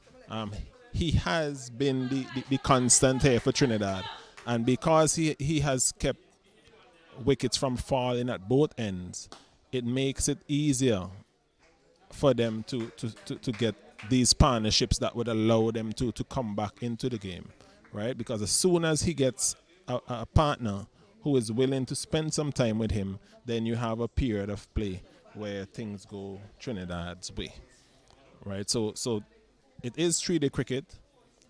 It may not be exciting and a lot of shots, but this is the format of the game for this type of batting, right? And as I mentioned, the wicket is easy pace. It is not very good for stroke making, and he has been playing the balls on merit, and that is what you want. You want consistency of approach. He has left alone everything, everything that has been outside off stump. He hasn't offered a shot, and he continues to do that up to this point, right? So I would actually commend his effort so far. In terms of variation from the bowlers, we have not seen much variation as we see Jinx at this time, and we have not seen much variation from bowlers in terms of because they quickly assess the wicket and realize that this is a wicket where you do not have much pace in terms of the once the new ball is off, you will have that one consistent pace. So we will be right back. We'll have a short break. Strings here, and when we come back, we'll continue our coverage live from the Cumberland playing field.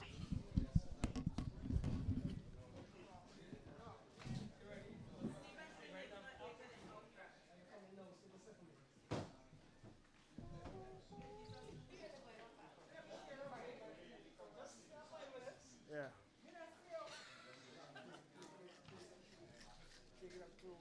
All right, easy.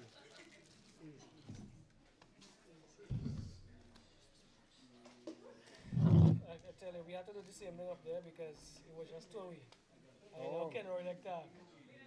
Real sharpness. Yeah, you know for that. You know for that. When you're ready, Miss Bowen, tuck it. You wanna know? I know. All right. My ears on the ground and my nose in the.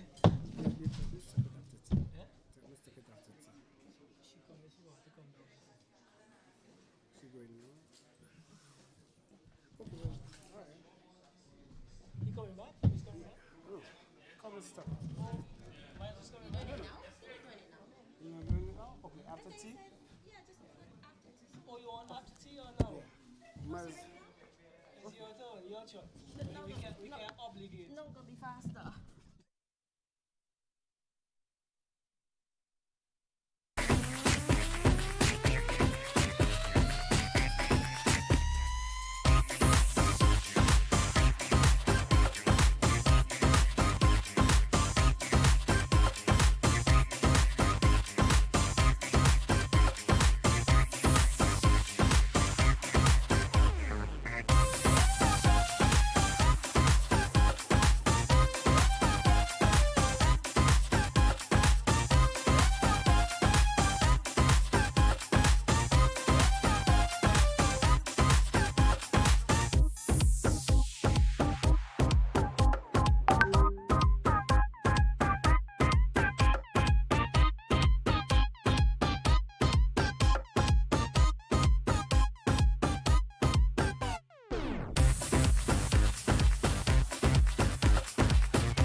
Conversation and discussions with Miles Bascom, manager of the National Sports Council here in St. Vincent and the Grenadines, and he's also vice president of the St. Vincent Grenadines Cricket Association, and making up one of those units as well for the West Indies Cricket Board. I have the pleasure of having with me for the next 15-20 minutes or so before tea. Tea has been delayed, pushed back, right? So, a lengthier period of time. One of the parents of one of the cricketers, as we have Joel Andrew. The first time we've seen him with the ball this tournament, and this one is short and just hammered away. This is going to go close to the mid-wicket boundary, into the mid-wicket boundary now. Trinidad and Tobago, they are actually pushing on here now. They have weathered another storm. They were 53 for 4, and this partnership is growing. The partnership is now 40 between Rambaran, who has now moved on to 27, and Ramlal, he is on 26. He's been there from the start. Rambaran has come and he has stuck around with Ramlal, and they've pushed on 40 runs partnership, and they're trying to set up a good total here for Trinidad. So Joel Andrew, first time we're seeing him with the ball for the Leeward Islands, and so far the Leewards would have to pull out all stops to stop the Trinidadians from going on to a big score. So we have the captain, the mother of Captain Bowen Tuckett, Carlin Bowen Tuckett. Mrs. Bowen Tuckett, welcome to our microphones. Good afternoon, sir. Thank you for having me, and good afternoon to all your listening audience as well. All right, you would, I'm sure if you're a Caribbean person and you're viewing, you would hear the accent, Bajan by birth, but have gone up in the Caribbean. And some of us have done. We've gone through the Caribbean to find the better half of our lives. That's correct. Better half, other half, one of the halves. we're not gonna comment on that one. Joel Andrew comes up now to Rambaran. This one's outside the awesome. Standing up to Andrew is Bowen Tuckett, the Captain Carlin. How does it feel for a parent to be traveling the Caribbean? Sounds like you do that quite often, and look at your son in action. It's a awesome feeling, especially when you know it's something that he wants, is a passion. Carlin had his first bat when he was like 18 months old. So this has been all I've been hearing all his life. So I just follow him around, support him. It's either himself or my dad or his dad. We try to come to at least one game in every tournament just to give him that parental support and let him know, most importantly, win, draw, or lose, we still love him. Win, draw, lose, Carl Tuckett, his dad. Also some rich cricketing history there from the Leeward Islands. As Joel Andrew comes up now to Rambaran, he drives neatly into the covers as a full face of the bat. You can see him confidently behind this one. He's growing in confidence as the Trinidadians are right now. They've pulled themselves out of another hole. They were 53 for 4, now pushed on to 93 for 4. And I'm happy that you said that, because one of the discussions we had during the Leeward Islands games so far is that we wonder what happens to children whose parents were talented and would have done well in a sport. Are they required to? Should they be pushed into it, or should it be their choice? I think it should be their choice, and if they make that choice, then you give them the 100% support. I often say to Carl, suppose Carlon didn't like cricket. You know, what would you do? And he always said it's his choice. Whatever he does, actually Carlon was an athlete, a very good athlete. He would have been Victor Ludorum at CUT Sports. I'm sure you know CUT Sports. But I think in 2009 or something like that. So, you know, he had that choice. He actually said to me, it's a good delivery from Landerfoot. He's been brought back into the attack by Captain Tuckett. This one pitching just a shortish and going over the off stump there. Go ahead. when he was about 9 years old, he said, Mommy, cricket is my passion. Football is my hobby, and I run because you make me run. So I think that told us where he was heading from as early as 9 years old. So he's had that background athletic in his since his birth, so to speak. Landerfoot now to Rambaran outside the off stump. He has done all his innings. He's left those that he doesn't have to play. He is the solid rock. He's dropped anchor here for Trinidad and Tobago. How does he manage the academics with the prowess he has, obviously, in sport? Well, he probably won't like me to say this to the whole world, but once he's in my house, he has to study. Academia is very, very important to me. So I am the one there, and his dad is the sports one. So we try to balance it. But, you know, thanks be to God, he's been able to manage the two so far. He's been doing well. trying to balance their comeback, so to speak, in this game as they will weather another storm on the Trinidadians. This one is outside the off stump again, left belatedly, so to speak, by Rambaran, but he was totally in control as per usual. And Landefort will be looking to make other inroads. He had a good opening spell, and he was instrumental in making sure that the Trinidadians didn't get away. This one again is left outside the off. So I'm picking up the line and the length very quickly and very comfortably, leaving that one out there. Captain Tuckett comes up now. He's going to have a word. Probably wanting Landefort to make the batsman play a little bit more. At what level is he in the school?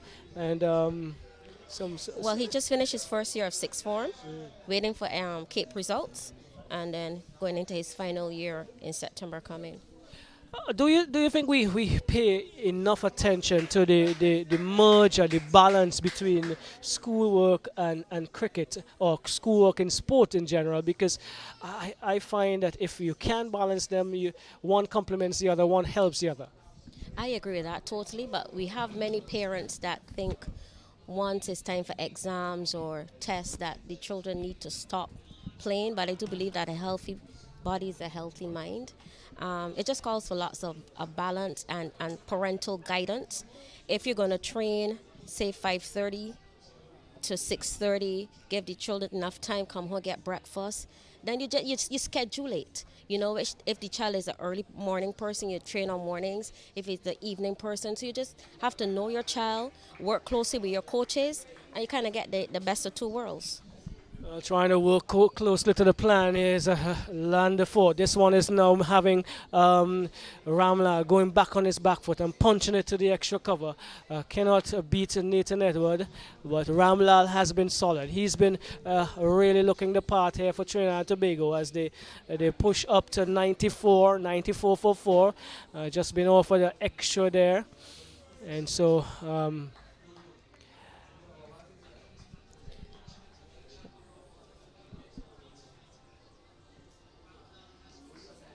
One thing I would like to commend Cricket West Indies on is that when the last World Cup squad, under 19 squad, when they were preparing, Cricket West Indies did a really good job in having a mental coach.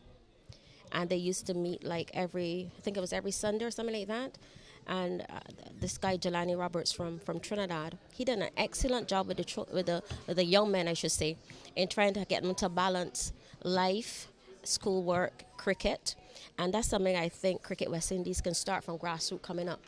Not just wait until they get to that age and going into the World Cup, but if we have young cricketers who, because cricket begins in the above the shoulders, yes? I strongly believe that.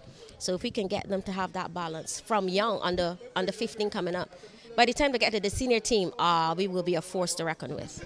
Oh, we have some serious words coming here as Joel Andrew now comes up to Rambaran.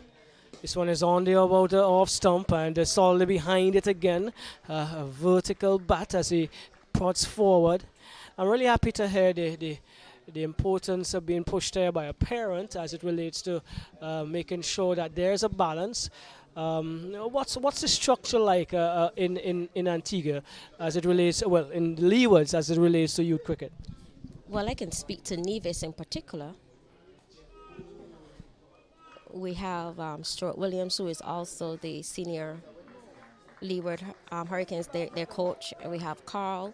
Those are the two main forces behind age group cricket right now. We also have Keith Atherton. And they have a pretty good program coming up, the under-15s, under-17s, under-19s. The guys understand what is required of them. And kudos also to Carla Powell and the Nevis Cricket Association, who amidst COVID were able to get some competitions going. And what they actually do is allow the age group cricketers to play with different teams depending on the type of competition. So that gives them lots of exposure. So, being exposed with the ball here now for the first time for the Leeward Islands during this tournament. Joel Andrew so far been bowling pretty good length, attacking the stumps. He comes up now to Rambaran. Rambaran is on 27. This one is outside the off stump. He drives into the point area. Edwards again seems always in the action. Nathan Edward. Um, the youngsters had two series, I was told, in preparation for this tournament. St. Kitts playing Nevis and Antigua playing St. Martin. Do you think that was adequate enough for their preparation? That is a difficult question to answer because we have been plagued with it all the years being from different territories. And also with them being in school, it's kind of difficult to get them all in one place like 2 weeks or 3 weeks before the competition. So while it may not be an ideal situation, something that we definitely need to work on because I don't think it's going to change. The islands are not going to get any closer. They're not going to become one big island. So, we just need to think outside the box. I remember when Caroline first started pre-COVID, I think he would have played under 15 back in 2016 or thereabout. They would try to get a camp like in December to get them together, but the cost is always prohibitive, so we're doing the best that we can with what we have. May not be ideal, but we have some good talent, as you can see. For guys that have not been together, unlike the Barbados and the Jamaica and the Guyana, these guys probably just had 1 week together. So kudos to them. I think they're doing pretty well.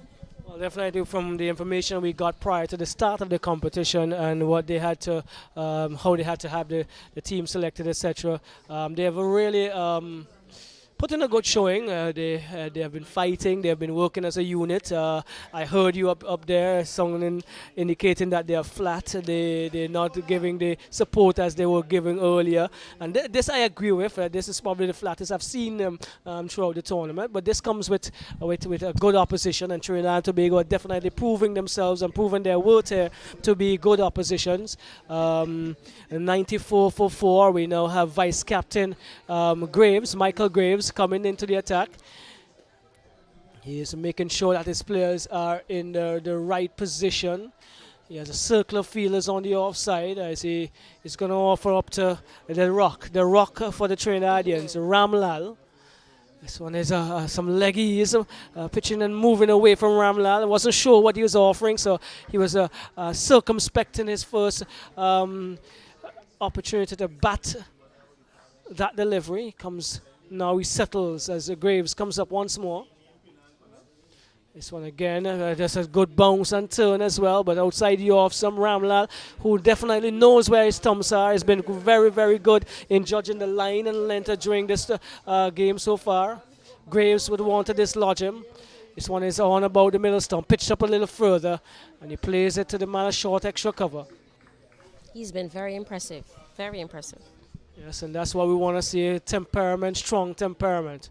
Graves, this one is floated outside the off stump, and he does the feeling as it's driven back to Graves. Still feeling the effects of one that was hammered into his knee at short leg, but he's a strong lad. He's shown a lot of character. He's now bringing in the long off to a conventional mid-off position. Hayden Walsh, Malik Walsh is that man being brought forward. And forward to this one is Graves. Where after school, after sixth form, where do you see Carlin Bowen Tuckett going? Well, we're still in the balance as far as that's concerned. We're just gonna trust the process, and his dad and I were just gonna support him wherever that leads. Definitely cricket-wise, the options are there. He was born in Barbados, but he tells you clearly, Leewards is my home team. He makes that very clear. So we'll see where it goes from there. I know the Bajans are very proud people, so they would definitely say the Bajan playing on the Leeward team is doing well, and he's leading his charges quite well. They had a very comprehensive win against Guyana at Park Hill. You were not here for that, were you? But I'm sure you took in some of the footage. And while you have brought up that, I just want to say congratulations to you and your team. Listening to you, it was very comprehensive. We followed well. Job well done. We try to do our best here. I know the other commentators, they've been working hard as well to get as much information as we possibly can prior to the teams come here, and so that we can involve the listeners as much as we can. And Najee is trying to involve the Leewards here as they try to dislodge this pair. They've been there for a while. They have a over 40 partnership, and they're trying to bat for the rest of the innings. Rambaran had a little touchy, a little ticklish start, but since then he's been solid. He's plays with his gloves and settles now as Amory comes in once more. And this one is down the leg side, attempting to sweep, but couldn't make contact. Carlin Tuckett collecting. Amory to Rambaran. This one is a good delivery, floated outside the off stump and coming forward, conventionally correct. Again, he plays with the gloves. He's speaking to himself. He's just telling, I have to stay there. I have to bat for a long period today to take my team to a good total. This one is driven back to him, pitched up, flighted some more, and in the slot, he drives confidently straight back to Amory. Amory picks up, he looks at him. He's telling him, I'm going to be coming again. This is what he does now. Tries once more, trying to beat the man at the short mid-wicket position. Doesn't. And the over comes to an end. Another maiden comes to an end from Amory, one of the young West Indian players. St. Martin, it was interesting to note when we started commentary to hear that there were four very outstanding players on the team from St. Martin. Tell us about the development of cricket in St. Martin. Well, what I can say from Nevis, it will be like under 15 traveling to St. Martin. You know, they have really done an excellent job. They have put in the work, and they are now reaping the fruit of their labor. They had a plan. They stuck to it. Kudos to Coach Singh and the others down there. He would have been one of Carlon's coaches in the, I think, under 15 or under 17. So, yeah, kudos to St. Martin Cricket Association. They play lots of cricket, and they're really pushing down there and doing very well. Also, you know, with Casey Carty now coming on, that has given them some impetus to move on further. We have Nathan, who did very well in the World Cup, you know, so yes, they're growing by strides. Wonderful to hear. The game is going in non-traditional, let's put that in inverted commas, islands of the Caribbean, and we are all working because I sing traditionally from Guyana, but applying his trade in St. Martin, in the Leewards, and so all sharing the knowledge, the wisdom, and it's going to take a lot of knowledge and wisdom of the game here for Graves to dislodge this pair. Ramlal, this one is got, he's hammering into the extra cover position. Well, point just forward of point. Can't do that, but that was one of the errors. He's strong, very, very strong off the back foot, square the wicket, and he wasn't able to pass the field there. This one he goes back. This time to the man short. Nathan Edwards again can't beat him, so to speak, and the over comes to an end. How important is it for parents at this level, knowing all the other distractions that we have around in our modern age, for them to have the support, parents to come and support their youngsters? I cannot stress that enough. As I would have said, I first went under 15 to Grenada. I think it was like 2015, 2016, around there. And when I looked around, Trinidad had their parents supporting. Barbados always has a little crowd supporting. And I can tell you, it makes a difference in the child's life, just knowing that you have made a sacrifice to come there. We support them at school. We support them in other extracurricular activities. But even in local cricket, where we don't really find parents coming out. And I think that is so important in a child's life, just to know they have that parental support. And also not only just parental support, but knowing that there'll be bad days, there'll be good days, but whatever it is, we are there for you. Well, the Leeward Islands are actually having some good days because they're on top of their group, and with the exception of a very, very heavy defeat, they could probably be looking down the opportunity of playing a championship game in the next round. That will be Barbados versus Leewards. Well, I'm not gonna call it yet, because as you know, cricket is a game of glorious uncertainty. You're in top on 1 minute, and the next 2 minutes you wonder what is happening as Amory comes up now to Rambaran, and he hammers it again into the covers. Can't beat Land the Fort.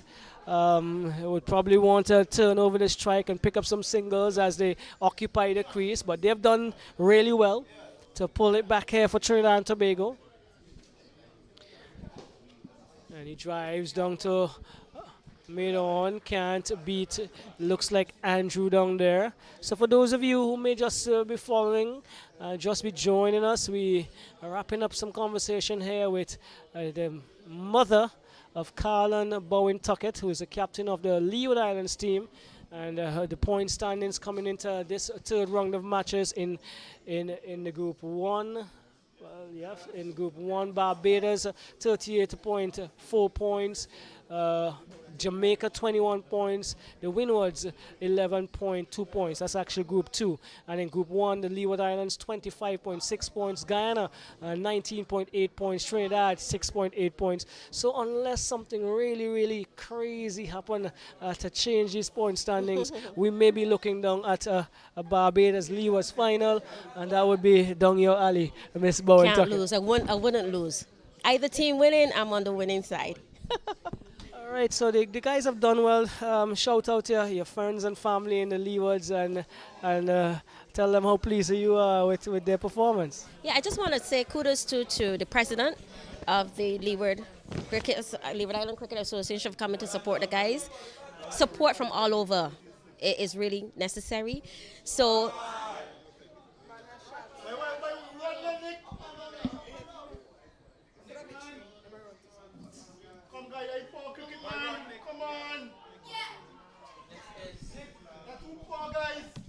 So a big shout out to all in the Leeward Islands who are watching the commentary. We're doing really well. Just continue to support the team. Give them all that we can to support them. And they're doing well. We're very, very proud of all of them. They're all winners already. Right, definitely. Just 3 more there to Ramlal as he swept back to down to fine leg. And there was some uncertainty in the running, but eventually they completed 3, 97 for 4. The Trinidadians continue to push on slowly but surely as Graves comes up now to Rambaran, and this one is turning into the left-hander, and he is just taking it on the pad, falls on the onside. So Miss Bowen Tuckett, I want to congratulate you guys on a job well done. You know, sometimes as parents you put in all the hard work and it's difficult to see the end product, but the end product so far has been pleasing and you could only do as much as you can. This one is hitting him plumb, but that's going to beat leg stump, says umpire Trudeau. Almost jumping out of our seat here is Miss Bowen Tuckett, hoping that they would have gotten a wicket, but that one would have gone past the leg stump and probably pitching outside leg as well. Graves looking to pick up another scalp, but so this one turns into the left-hander once more. He just nudges it into the onside. He overcomes to an end. Ms. Tuckett, again, we want to thank you for being part of our broadcast. We have our stream today, and we want to wish you and the Leewards all the best going forward. Thank you so much for having me. It was my pleasure.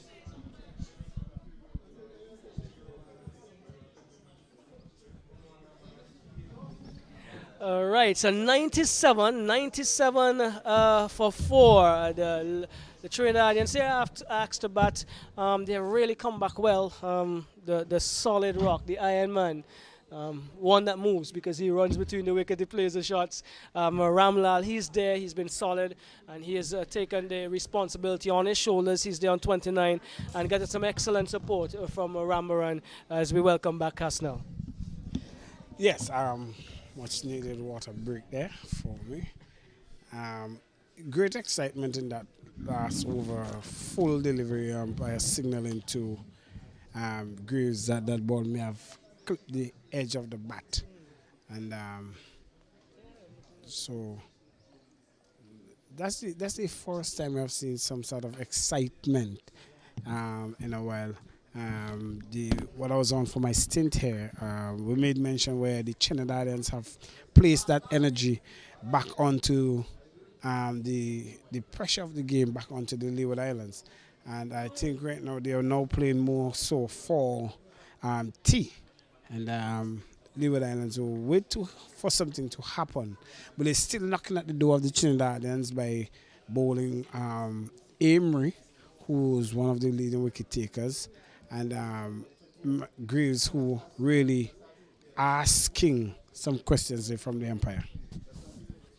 Emery this time is bouncing, some bounce there, and he was about to turn it, and he pulled out of it at the last minute. He popped up on the onside.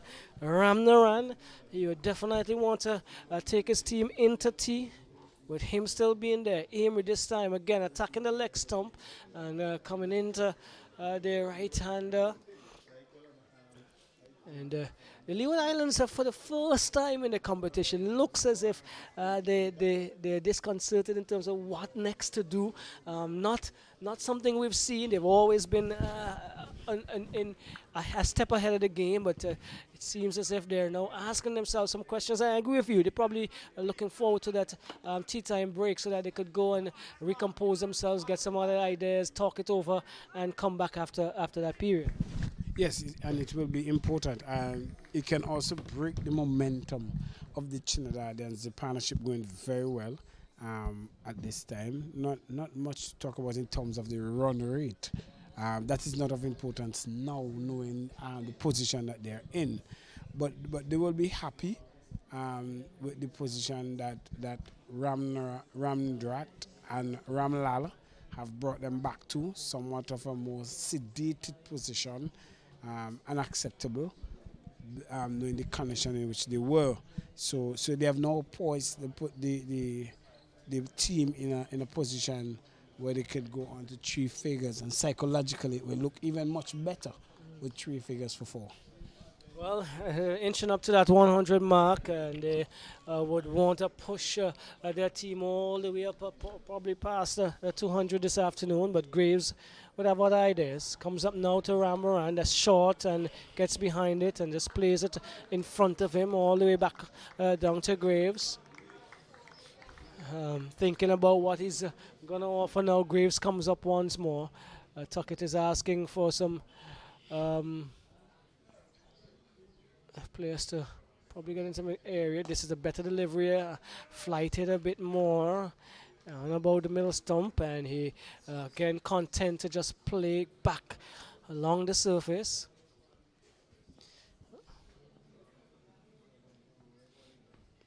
Graves, this one is coming into the left-hander, and he plays it behind square, gets a single off of the square leg boundary, comes Landerford, gets a good throw back in. It's now 98 for 4. Rambaran moves to 28. So what are you going to be telling? What would you be telling your captain now? What would the idea be of just as the Trinidadians continue to make a foothold into this innings as they build another total? Well, clearly the approach would be to attack. The attacking field have been there from inception, good, but we notice that they have removed the short leg and the silly point. Nothing's wrong. We have seen couple deliveries popped up in that area.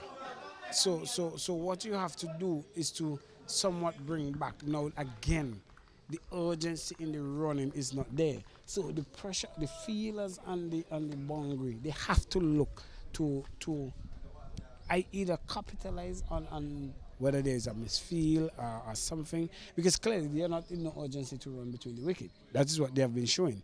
They are more content with the ones, if there is a boundary, satisfied with that. Full pitch delivery, almost no full toss, been played right back to Graves, and another over comes soon, and they move to 99, looking a little jaded, looking a little out of sorts, so to speak, the Leeward Islanders. Relax may not be the word. They're looking to see where the next wicket is going to come from, because the ideas seem to be losing the momentum that they had. But it's Amory. He's been consistent, and he's been asked to bowl long spells. As Joel Andrew leaves the field, and he's been replaced at this stage by Harris. So the substitute fielder comes on. This is a go sorry, ahead. I will still love to see that feeler, because if you're gonna put two mid wicket there, because to me that's uh, well, a mid wicket and somewhat of a squarish just in front of square. So you're asking Ramlal to play against the spin. Fine, okay. But I would have preferred to see that man, somebody right at silly point. I think they still need to be attacking, as you said. And Amory comes up now. This Ramlal, good delivery, comes down on it. Had to get his legs out there and make sure he kept that one out. He was behind it as he's been. But that was another probing delivery from Amory. Comes up again. And you want to look at the score and you put 2 wickets in that. That's 99 for 6. And so it doesn't mean that the Trinidadians have gotten away. They have definitely put a good partnership together. But there's still areas where the Leewards could continue to attack. Yes. For example, in the game at Park Hill, the Winwood Islands, they are 90 for 5 in a worst of position. In this game, they are 99 for 4. So clearly they are not out. They are not out of it in terms of worst position. You're not going to get that attacking shot from Ramlal. So there is no need to have your feelers off like this. Bring them in, allow him to go over the top. Let him make his own error. That's what Amory is going to ask of him now. He comes forward and plays it defensively in front of him again. A bright neon, orange or pink handle, or bat rubber as we call it. And he walks down another maiden over 99. Ramlal has been there from the start. He's on 30. Rambaran has joined him. He's on 28. So these two batsmen who do have a lot of quality from what they showed in their preparation for this tournament. They are doing the do here. Remember we said Ramlal from the east zone, Ramlal from the central zone, and Rambaran from the east zone. They both would have had good performances coming into the tournament as they prepared down there in Trinidad, the Trinidad and Tobago Fund Cup, as well as the interzonal competition. 2 opportunities for the youngsters to display what they had, and then be considered for selection for their representative team here in this tournament. And they're living up to their billing. It has not been easy.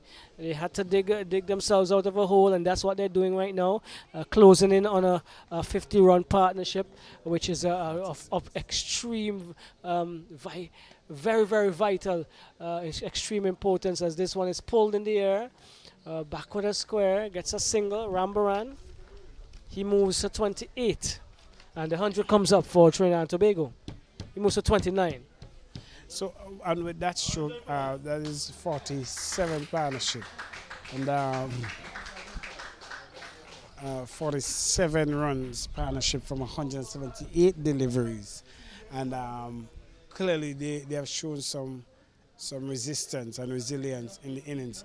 As a matter of fact, Ramlal has been batting very well at 30 for some 167 deliveries. Well, that make it 68 deliveries. Well, Graves would have to really put on his vice captain cap now and make something happen, but it's Ramlal who punches. He has a 2-man short. There's a point. There's a man at short, extra cover. There's a man at short cover. And as you did say, not really making strokes. He waits on the bad deliveries, and this one is a short outside the off. Someone bisects the man. That's going to run into the boundary. It goes into the boundary now. That's a tremendous stroke. As we speak about him not making things happen, he gets a bad ball, and this is what he's done. The hallmark of his innings so far, the bad deliveries, he has played them well, and this one all along the ground into the cover boundary for 4. Well, this is the first boundary that have been scored for over 50 balls from Ramlal, and clearly it shows you the temperament of the youngster, that he's willing to wait no matter how bad it comes. to actually get a bad delivery to dispatch it to the fence. But he have been there long enough in order for his shot selection to be on par. He walks into this one and drives it down to the man at mid-on. Couldn't beat the fielder. You may hear some music coming across. That's coming from the Cumberland Bay area. As Casnell said earlier, he'll be joining a wedding after our commentary because there's one down there. I'm not sure if he's having tying his knots again. But Again? Yeah, I'm not sure. Are you putting me on the spot? I'm not sure. Whichever spot you wanna put yourself on, No, Casnell, that's your choice. That's incredible. But on the spot here, the Trinidadians, the 50 partnership has come up from 53 for 4. Ramlal and Rambaran has brought the Trinidadians on to 104, then 104 for the same 4. 51 partnership up between these guys. So there we see that silly point that we've been asking for coming into place.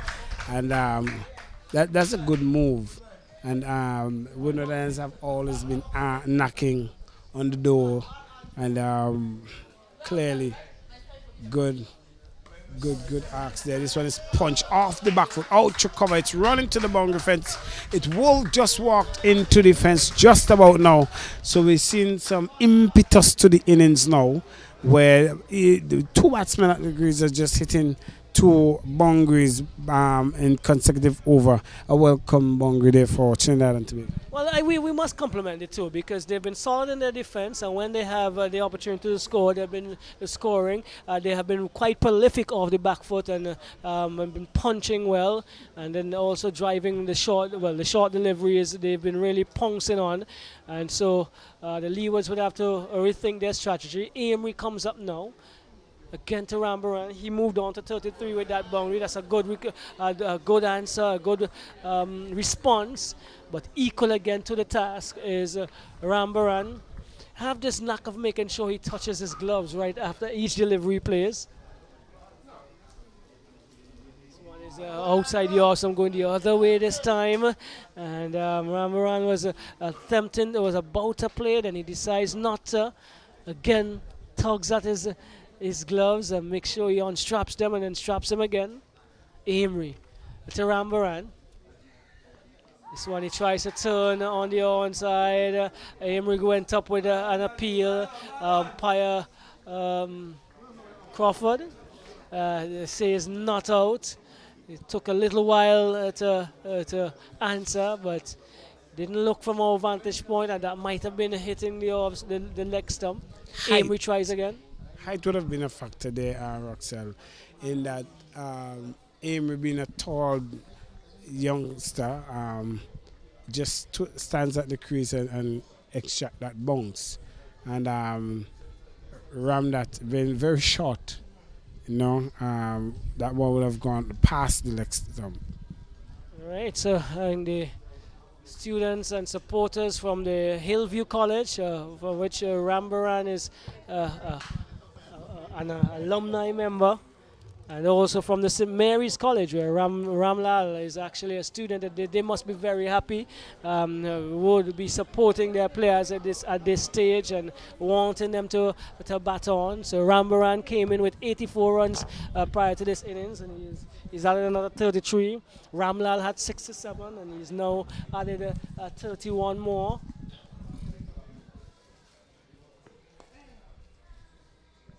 There's a full delivery on the leg side and whipped behind square. They amble through for a single. Score moves to 109. Ramlal moves to 35.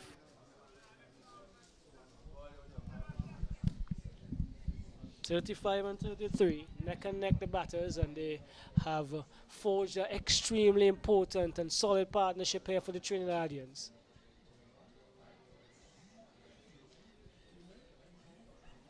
Changes in the field now. He's brought the man from the square leg boundary to a mid-wicket position. He strengthened the offside field. It's a man on the cover boundary. There's a conventional cover, sweep on the boundary as a cover, and a short. Well, no, this is a left-hander. Let's get it right. A left-hander, Rambaran. It's a short, bad delivery. That's gonna go into the square leg boundary for four. Well dealt with, and he went back and took his time and hammered it. And there's no chance as the score moves up to 113. 113 for 4. Ramnaran moves to 37. The body language of the Leewards not as positive as we've seen them. Well, Roxelle, the body language is going, and I cannot understand this feel in terms of there's a 7-2 feel to the left hander. Okay, fine on the leg side, and that delivery was ball a bit short, and it was dispatched for forward, even with a 7-2 feel. So that tell you the shortness of that ball was bowled for. The Leeward Islands as well. They are showing that once they're put under the pump, you could bat easily. And clearly the Chain Islands are taking advantage of that. Well, 60 partnership. And they're growing. This one is placed in the air as a false stroke, but falling in between two fielders.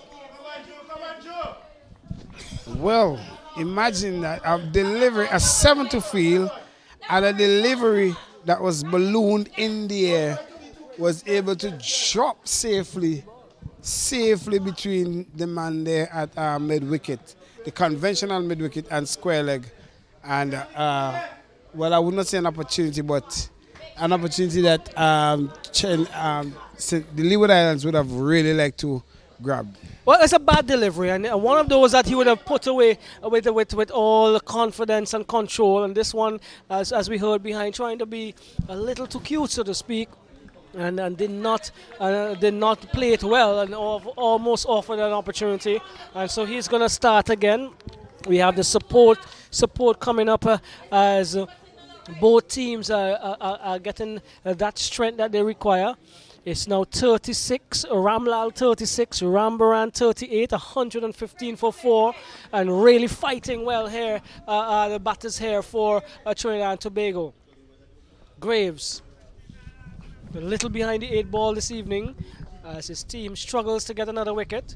This one is on the off stump and driven back to Graves, and is followed through. The over comes to an end, and really putting back the pressure on the Leeward Islands are these two batters. Roxa, I would have opted for Nathan, and the reason being why I would have opted for Nathan in this condition is that the weather now have turned a bit, and we are seeing where normally the rain comes from is from the mountain side. We are seeing that it appears that some coming off the sea. I highly disbelieve that this rain is ever going to impact the game. But the condition have changed in terms of they've got very overcast.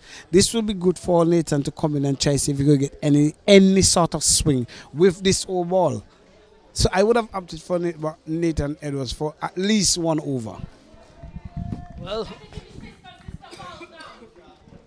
Captain Tuckett will have to pull off some serious captain hats on, because it's almost run away from them. Amory comes in now to Ramlal. He whips this one off the pads nicely to the fine leg area, coming around from the backward square. Lander 40 does a good fielding again, 116. Ramlal moves on to 37. Are these rainboards that we are seeing? What you call them? Well, you live down here, Cosner. You should be telling me. Is this something new? There shouldn't be something new. This is they're there. They're looking for some fish. It looks like looking for another scalp. Is Amy coming on with a good delivery to Rambaram, but he's equal to the task. Solid behind it. And living up to the billing, these two batters. They were selected based on their performance, and they're performing here today for Trinidad. So you have strong breeze have been picked up here, and we made mention of that change in weather condition in terms of the rain coming off the sea. not so much of the mountain, because the rain normally comes from the mountain to the seaside with that wind. So I am not anticipating much rain to see. Once that cloud drifts away, let's see, Grong South, just one of you. So there you have it. So that's tea. It is a tea on the first day of this third round match here at Cumberland in the Cricket West Indies Under 19 Rising Stars tournament. The Leeward Islands, they won the toss and they inserted the Trinidadians. The Trinidadians at this stage at tea 116 for 4, which proves to be a very, very, very good recovery from where they were at 53 for 4. There, since this morning, since the inning start, is Ramlal. He is not out. He is not out on 37, and with him is Rambaran, who has really been a good partner. He is there on 38, and you can see for the first time in these three rounds of matches, the Leeward Islands looks as if they are questioning themselves. They're not happy with the situation. They were on top, but this is cricket, and the guys who are batting have batted well for Trinidad. Yes, and it's good pressure being transferred back onto the Leeward Islands. Just after lunch, they pick up 3 quick wickets, and those 3 quick wickets put Trinidad and Tobago under some pressure. And clearly, when Rambar came to the crease along with Ramlal, who has been there from the inception of things, they clearly made it easy for batting for Trinidad and Tobago. And at tea time, they still show that they're there. So the batsman gone. Well, let's say Nick Ramlal, he's still there. He's not out on 37. Orlando James, he went caught Tuckett, bowled Nathan Edwards for 4. Kasundat, he was caught Graves beautifully. A good catch of Anajia Amri for 25. Ramdu, he was caught Mackenzie off of Ronald Williams without scoring. Also Ramnat, he was caught Joel Andrews off of Williams without scoring. And Andrew Ramnaram, he's still there, not out on 37. 116 for 4. They were 15 for 1, 51 for 2, 53 for 3, 53 for 4, and have recovered well. 216 for 4. The bowling figure so far: Nathan Edwards 9 overs 5 maidens, 1 for 8. Landerfoot 7 overs 4 maidens, and he conceded 7 runs. Michael Mackenzie 7 overs 2 maidens, none for 15. Amory 16 overs 5 maidens, 1 for 35. Ronald Williams, he's picked up 2 wickets, 6 overs 4 maidens, 2 for 14. Malik Walsh 4 overs 1 maiden for 11 runs. Joel Andrews, he bowled 2 overs, 1 of which was a maiden, and he conceded 4 runs. And Michael Graves finishing the last over there, 6 overs 2 maidens, 17 runs, in a really, really good contest here at the Cumberland playing field. We're going to take a break, and we'll be back after the tea.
So we're back. We're back, Casino Morris. We're back here at the Cumberland playing field. Let's welcome back our viewers from north, south, central, east, southeast Trinidad and Tobago, because they will be glued to our stream here now because they have pulled it back and have done well. They number 17 and 16, as you can see, as they re-enter the crease, they have taken the Trinidad and Tobago team from 53 for 4 to 116 for 4. A really pleasing 63 runs partnership so far, and they would like to build on that. We should be here once the weather permits until about 6 p.m. this afternoon, and then we're going to have an early start tomorrow at 9:30 as well to catch up on some time lost. So adequate time for them to continue to build. The Leeward Islands would have gone into tea. They would have had a little team meeting. They would have discussed what went wrong and what they need to do better in this last session of the day.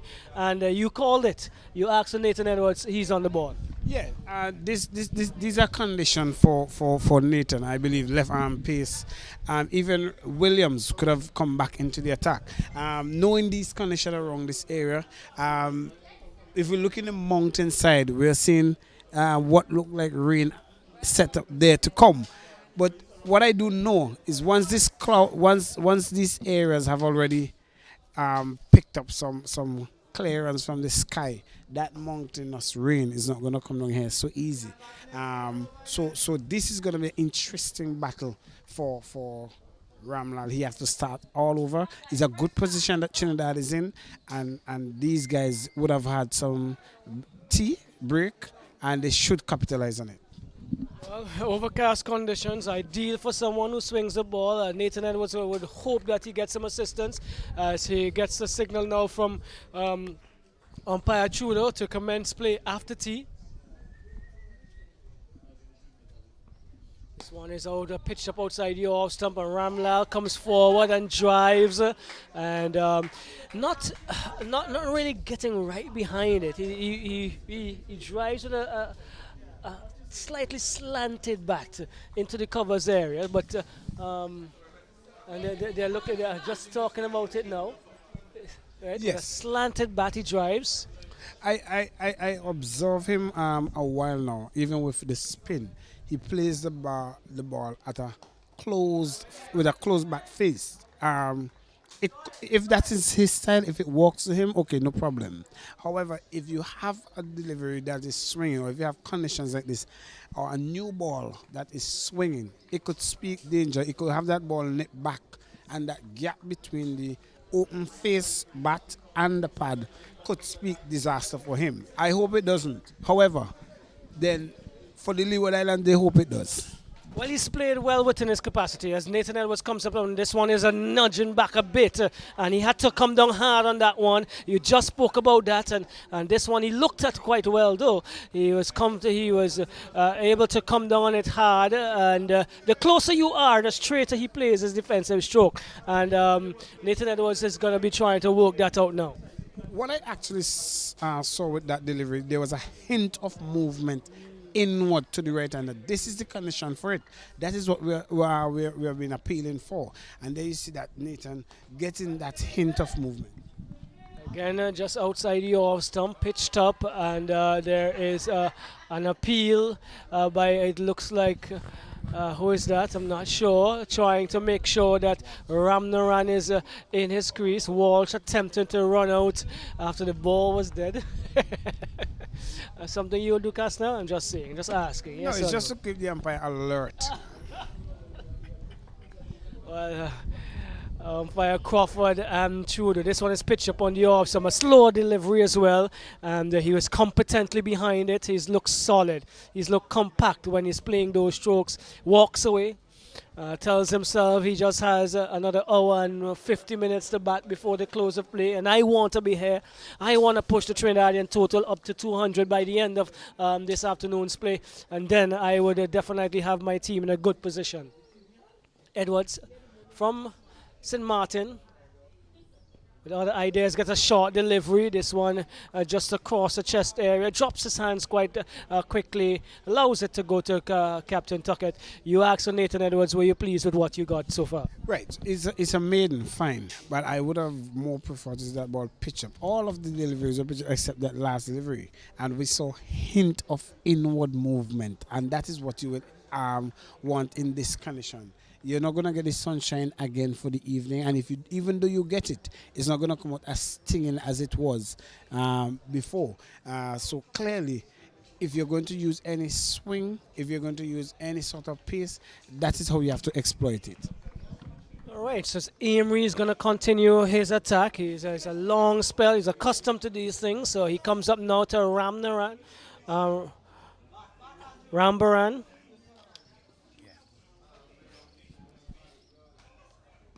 It's a good delivery, pitching and moving away from the left-hander. He gets behind it and plays it in front of him, vertical bat and all.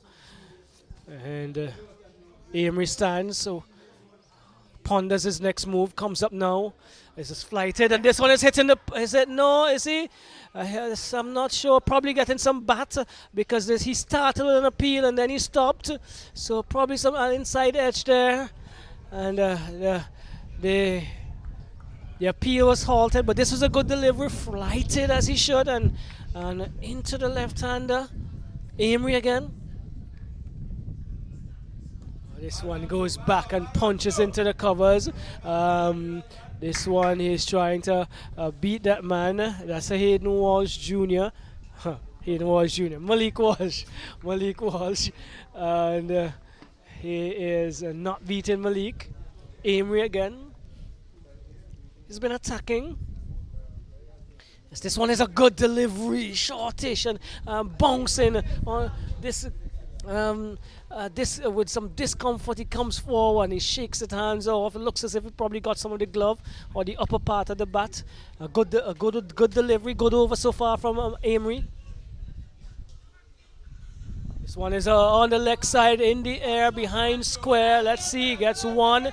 They're looking for a second. That should have been 2 runs. Ramlal says no, and only one completed Kasner. That's a disappointing run there by Ramlal. We have commented many times on his urgency and the way in which he gets to the other end. There is no sort of urgency. And where you could have had 2 in that case, he just settled for 1.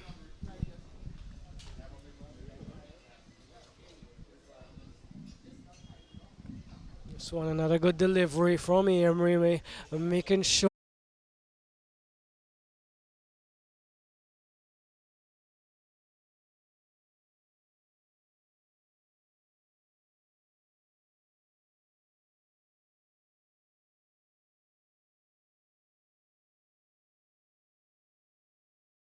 At 40, Rambaran 40, Ramlal on 37, 118 for 4, and a really excellent good recovery here, excellent recovery by Trinidad and Tobago, and these 2 batsmen must be credited for putting together a really nice partnership. Another thing that Trinidad don't want to do is to lose the trick of the weather condition. Though it is due, and the umpires have not signaled for the covers as yet. This track also is going to be exposed to the dew. It could get the track come on, and as you see the hustle between the field, what the Captain Tuckett is wishing for is that the fielders get to their fielding position quickly. As you see, so a little bit of attention has been done to the finger there for Rambaran.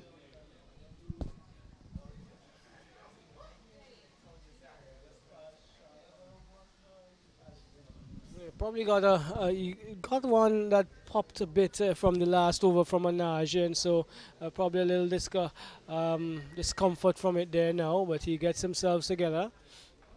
Rambaran 40, Ramlal 37, Trinidad and Tobago recovering and pushing on from 53 for 4. They're now 118 for the same 4 as he drives uppishly on the onside, but Anaje was not going to get over there. So safe and sound still. He fiddles with his gloves, settles into his stance. Amory once more to Rambaran. He whips this off the pads. This is going to go down to the fine leg area. They get 1. They're looking for a second. They get 2 now. And 2 more to Rambaran. He moves up to 42. And he's eyeing up a 50. Kastner. He should. He should be able. Conditions are favorable for him. He have been there long enough to see, unless he plays a foul shot. And that being the case, that would be at his own demise. I do not see no reason why he can't go on to get a 50 here. But I do hope and trust that the Leeward Islands will also put all the pressure on him to make his own error. Like this. He's bowled him! Just as I was talking about. And a delivery that came in with the angle. And Anaje really making things happen here for Trinidad and Tobago, for Leeward Islands. Trinidad and Tobago losing a well-set batsman, Rambaran, just on the brink of where there seems to be a rain interval. Well, he must be complimented. Let's first of all compliment him on sticking it out, because he came on a very difficult period. They were 54 for 4. All sorts of ideas could have been going through his head. And he went there and he stood up and held up the Leeward Islanders with Ramlal. This delivery, a quicker delivery from Amory, and he decided to go onto the back foot, and that might not have been the best option. And he was beaten and bowled. So breaking the partnership of what? I make it 6-7, partnership of 6-7, one that pulled them back here, the Trinidadians, into a good position. 69, okay, so let's correct that, 69. So 69 partnership, 122 for 5 now. All right, so got that correct. Go ahead. 122 for 5. The Leeward Islands will be relieved that they have gotten a breakthrough. That brings Veron Bechu to the left-hand batsman to the crease. The Leeward Islands somewhat now picked up some momentum now. Well, Bechu is at the crease, number 74 on his back, and he is going to face up to Anaje Amory. He's picked up another wicket. Comes up now to Bachu, and is played back confidently as well. Bachu again, one of those youngsters from the East Zone. Would have played for the Masqueraders. He got 91, and 91 not out in the under-19 Sports and Culture Fund Cup matches, one of those big innings. So again, no rabbit with the bat, and we could have seen it already with the 2 deliveries he faced. This one is on the pads. He turns it away onto the onside. Andrew, that's a Hilroy, came around and did the fielding. So another individual, another batter who would have to try and take the Trinidadians a little further with Ramlal. So number 74 on his back, a very synonymous number to Trinidad and Tobago spinner Sunil Narain. So he will relish that number. I'm not too sure if that would be his mentor or someone he mimics in this game, but he will need to somewhat stay at the crease and make sure that that he gets some time at the crease as well. So importantly.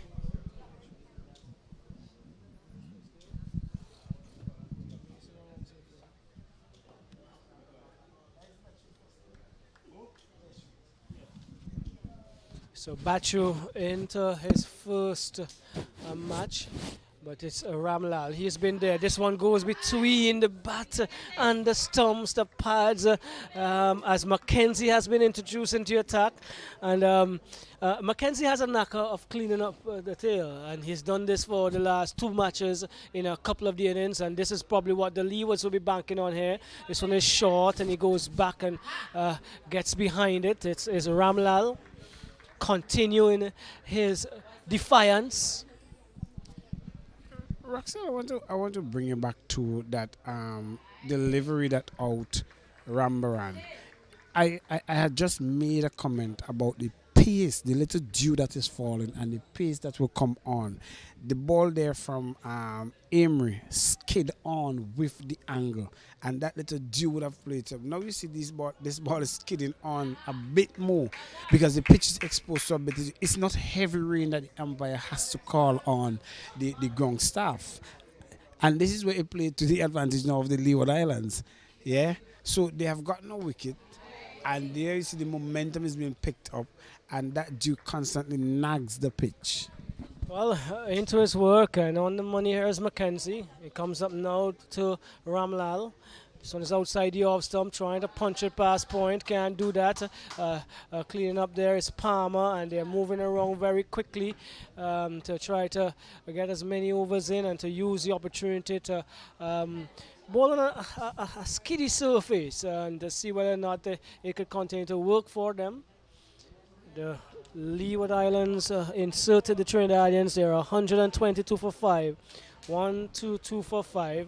Amory was about to go in, and there, let's see, there's some this well, they finally decided to call the covers. And I agree with the call because it's steady, and so the surface is obviously going to get a little bit more slippery. It's going to get a little damp, and you have to protect the interests of both teams. So eventually, a good call by umpire Crawford and Trudeau. So the surface being covered now. The Leeward Islands coming off after taking a break in that partnership, Costner. Yes, that's a good call, but the Leeward Islands will be feeling better knowing that they have gotten a breakthrough. It would be a bit unfair for Rambaran, knowing that that same surface have caused him his wicket. But the Leeward Islands, they will be happy that they got used of it, and they were able to get a breakthrough quickly. So a bit of hold up here from the rain.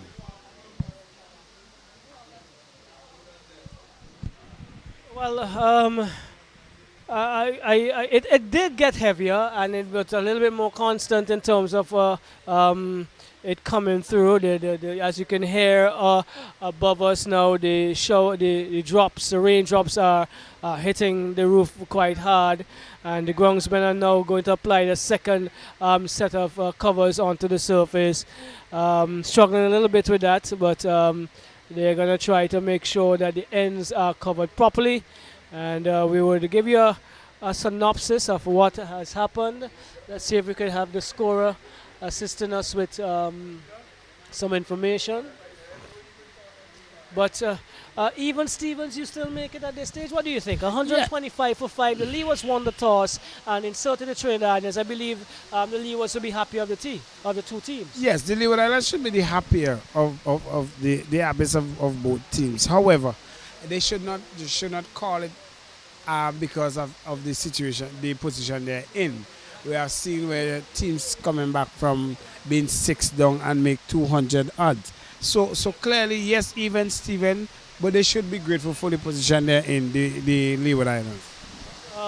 This total at this stage for the rest of the evening, a bit of rain interruption.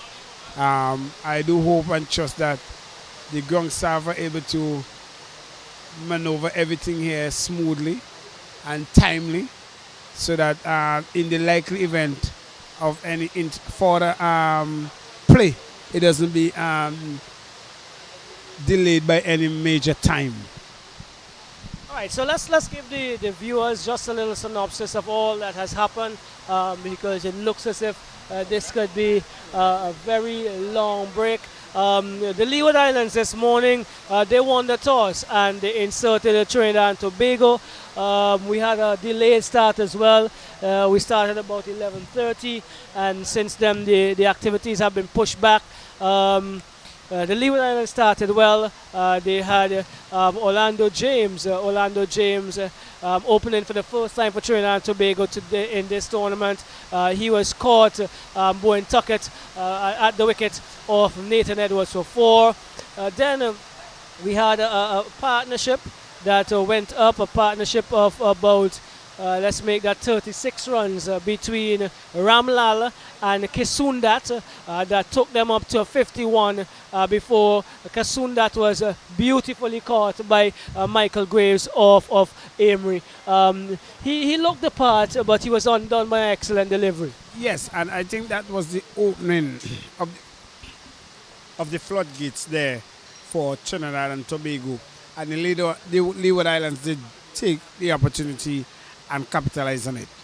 Opening of the floodgates, you would say for sure, because they were Trinidad and Tobago, they were 51 for 1. They then lost Ramdu. He was caught Mackenzie of Ronald Williams without scoring, and very soon after that, Rajiv Ramnath, he was caught Joel Andrew of Ronald Williams also without scoring. So from 51 for 1, the Trinidadians were reduced to 53 for 4.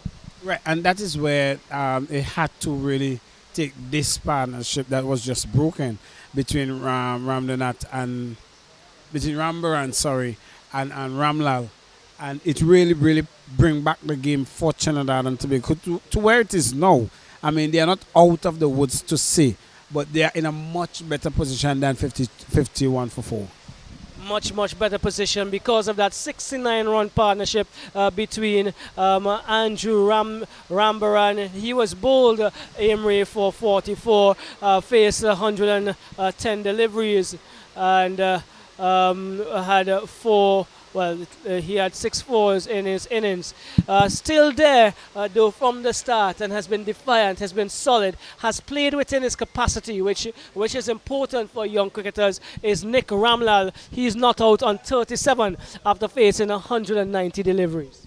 Yes, and once he went, it opened back the floodgates somewhat to say for the Leeward Islands. And I believe that all contributed to the pressure of bringing back the pace after tea.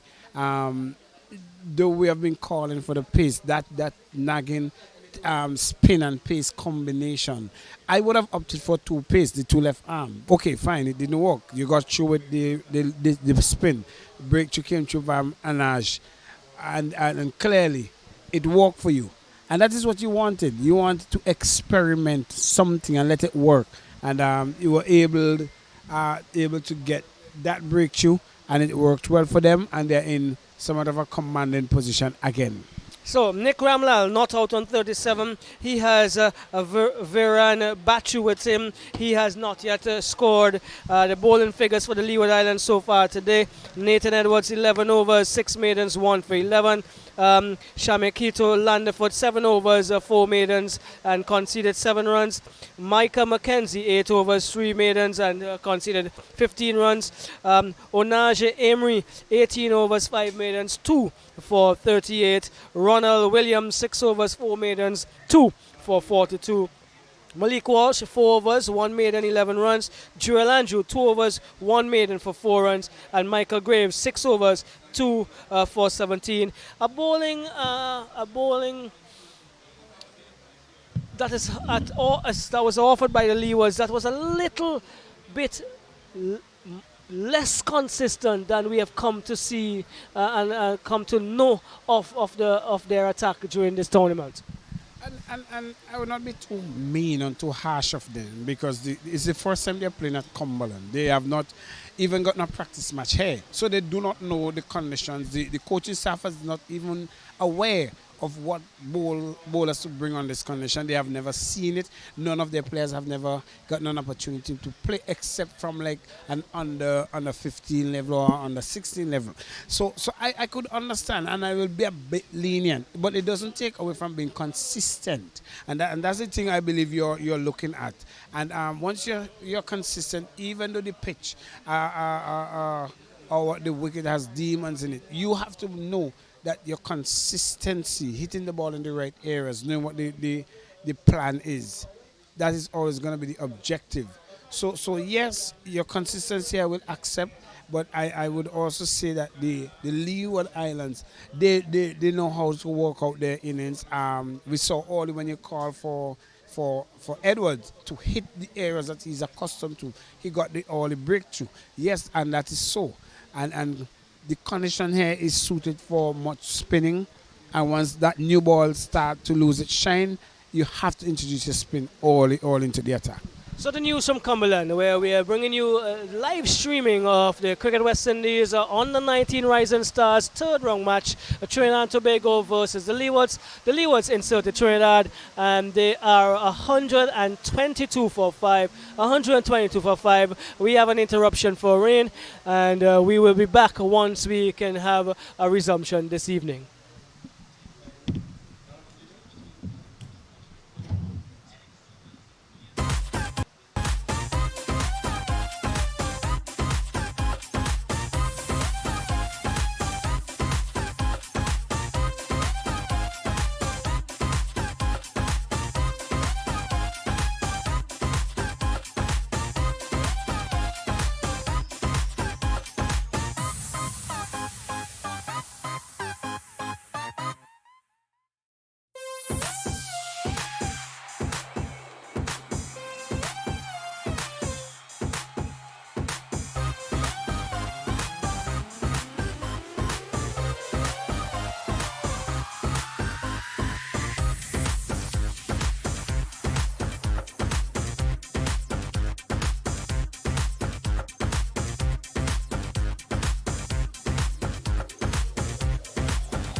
Well, welcome back to the Cumberland playing field here in St. Vincent and the Grenadines, where we have seen the rain stop. The covers are off. However, we are close to the end of play, and the judgment of the umpires and the third umpire have decided that it is not enough lighting condition for game, and they have call it the day so far. Roxel, the Leeward Islands, the Trinidad and Tobago team, they're 122 for 5 at the end of day 1 here. But rest assured that tomorrow's game will start at 9:30 a.m. local time here.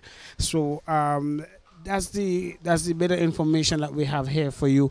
But I do hope that when you log in tomorrow, we'll see some exciting cricket. The Trinidadians will be coming out tomorrow, I believe, with a more upbeat in terms of getting more runs on the board. And the Leeward Islands will be looking to skittle out these rest 5 wickets. Yes, 122 for 5. Both teams would be looking to come back tomorrow and try to have the ascendancy. The Leewards would definitely look to get the next 5 wickets, while the Trinidadians would want to bat probably until about T. They get 200, 250 if they can, and see where it goes from there.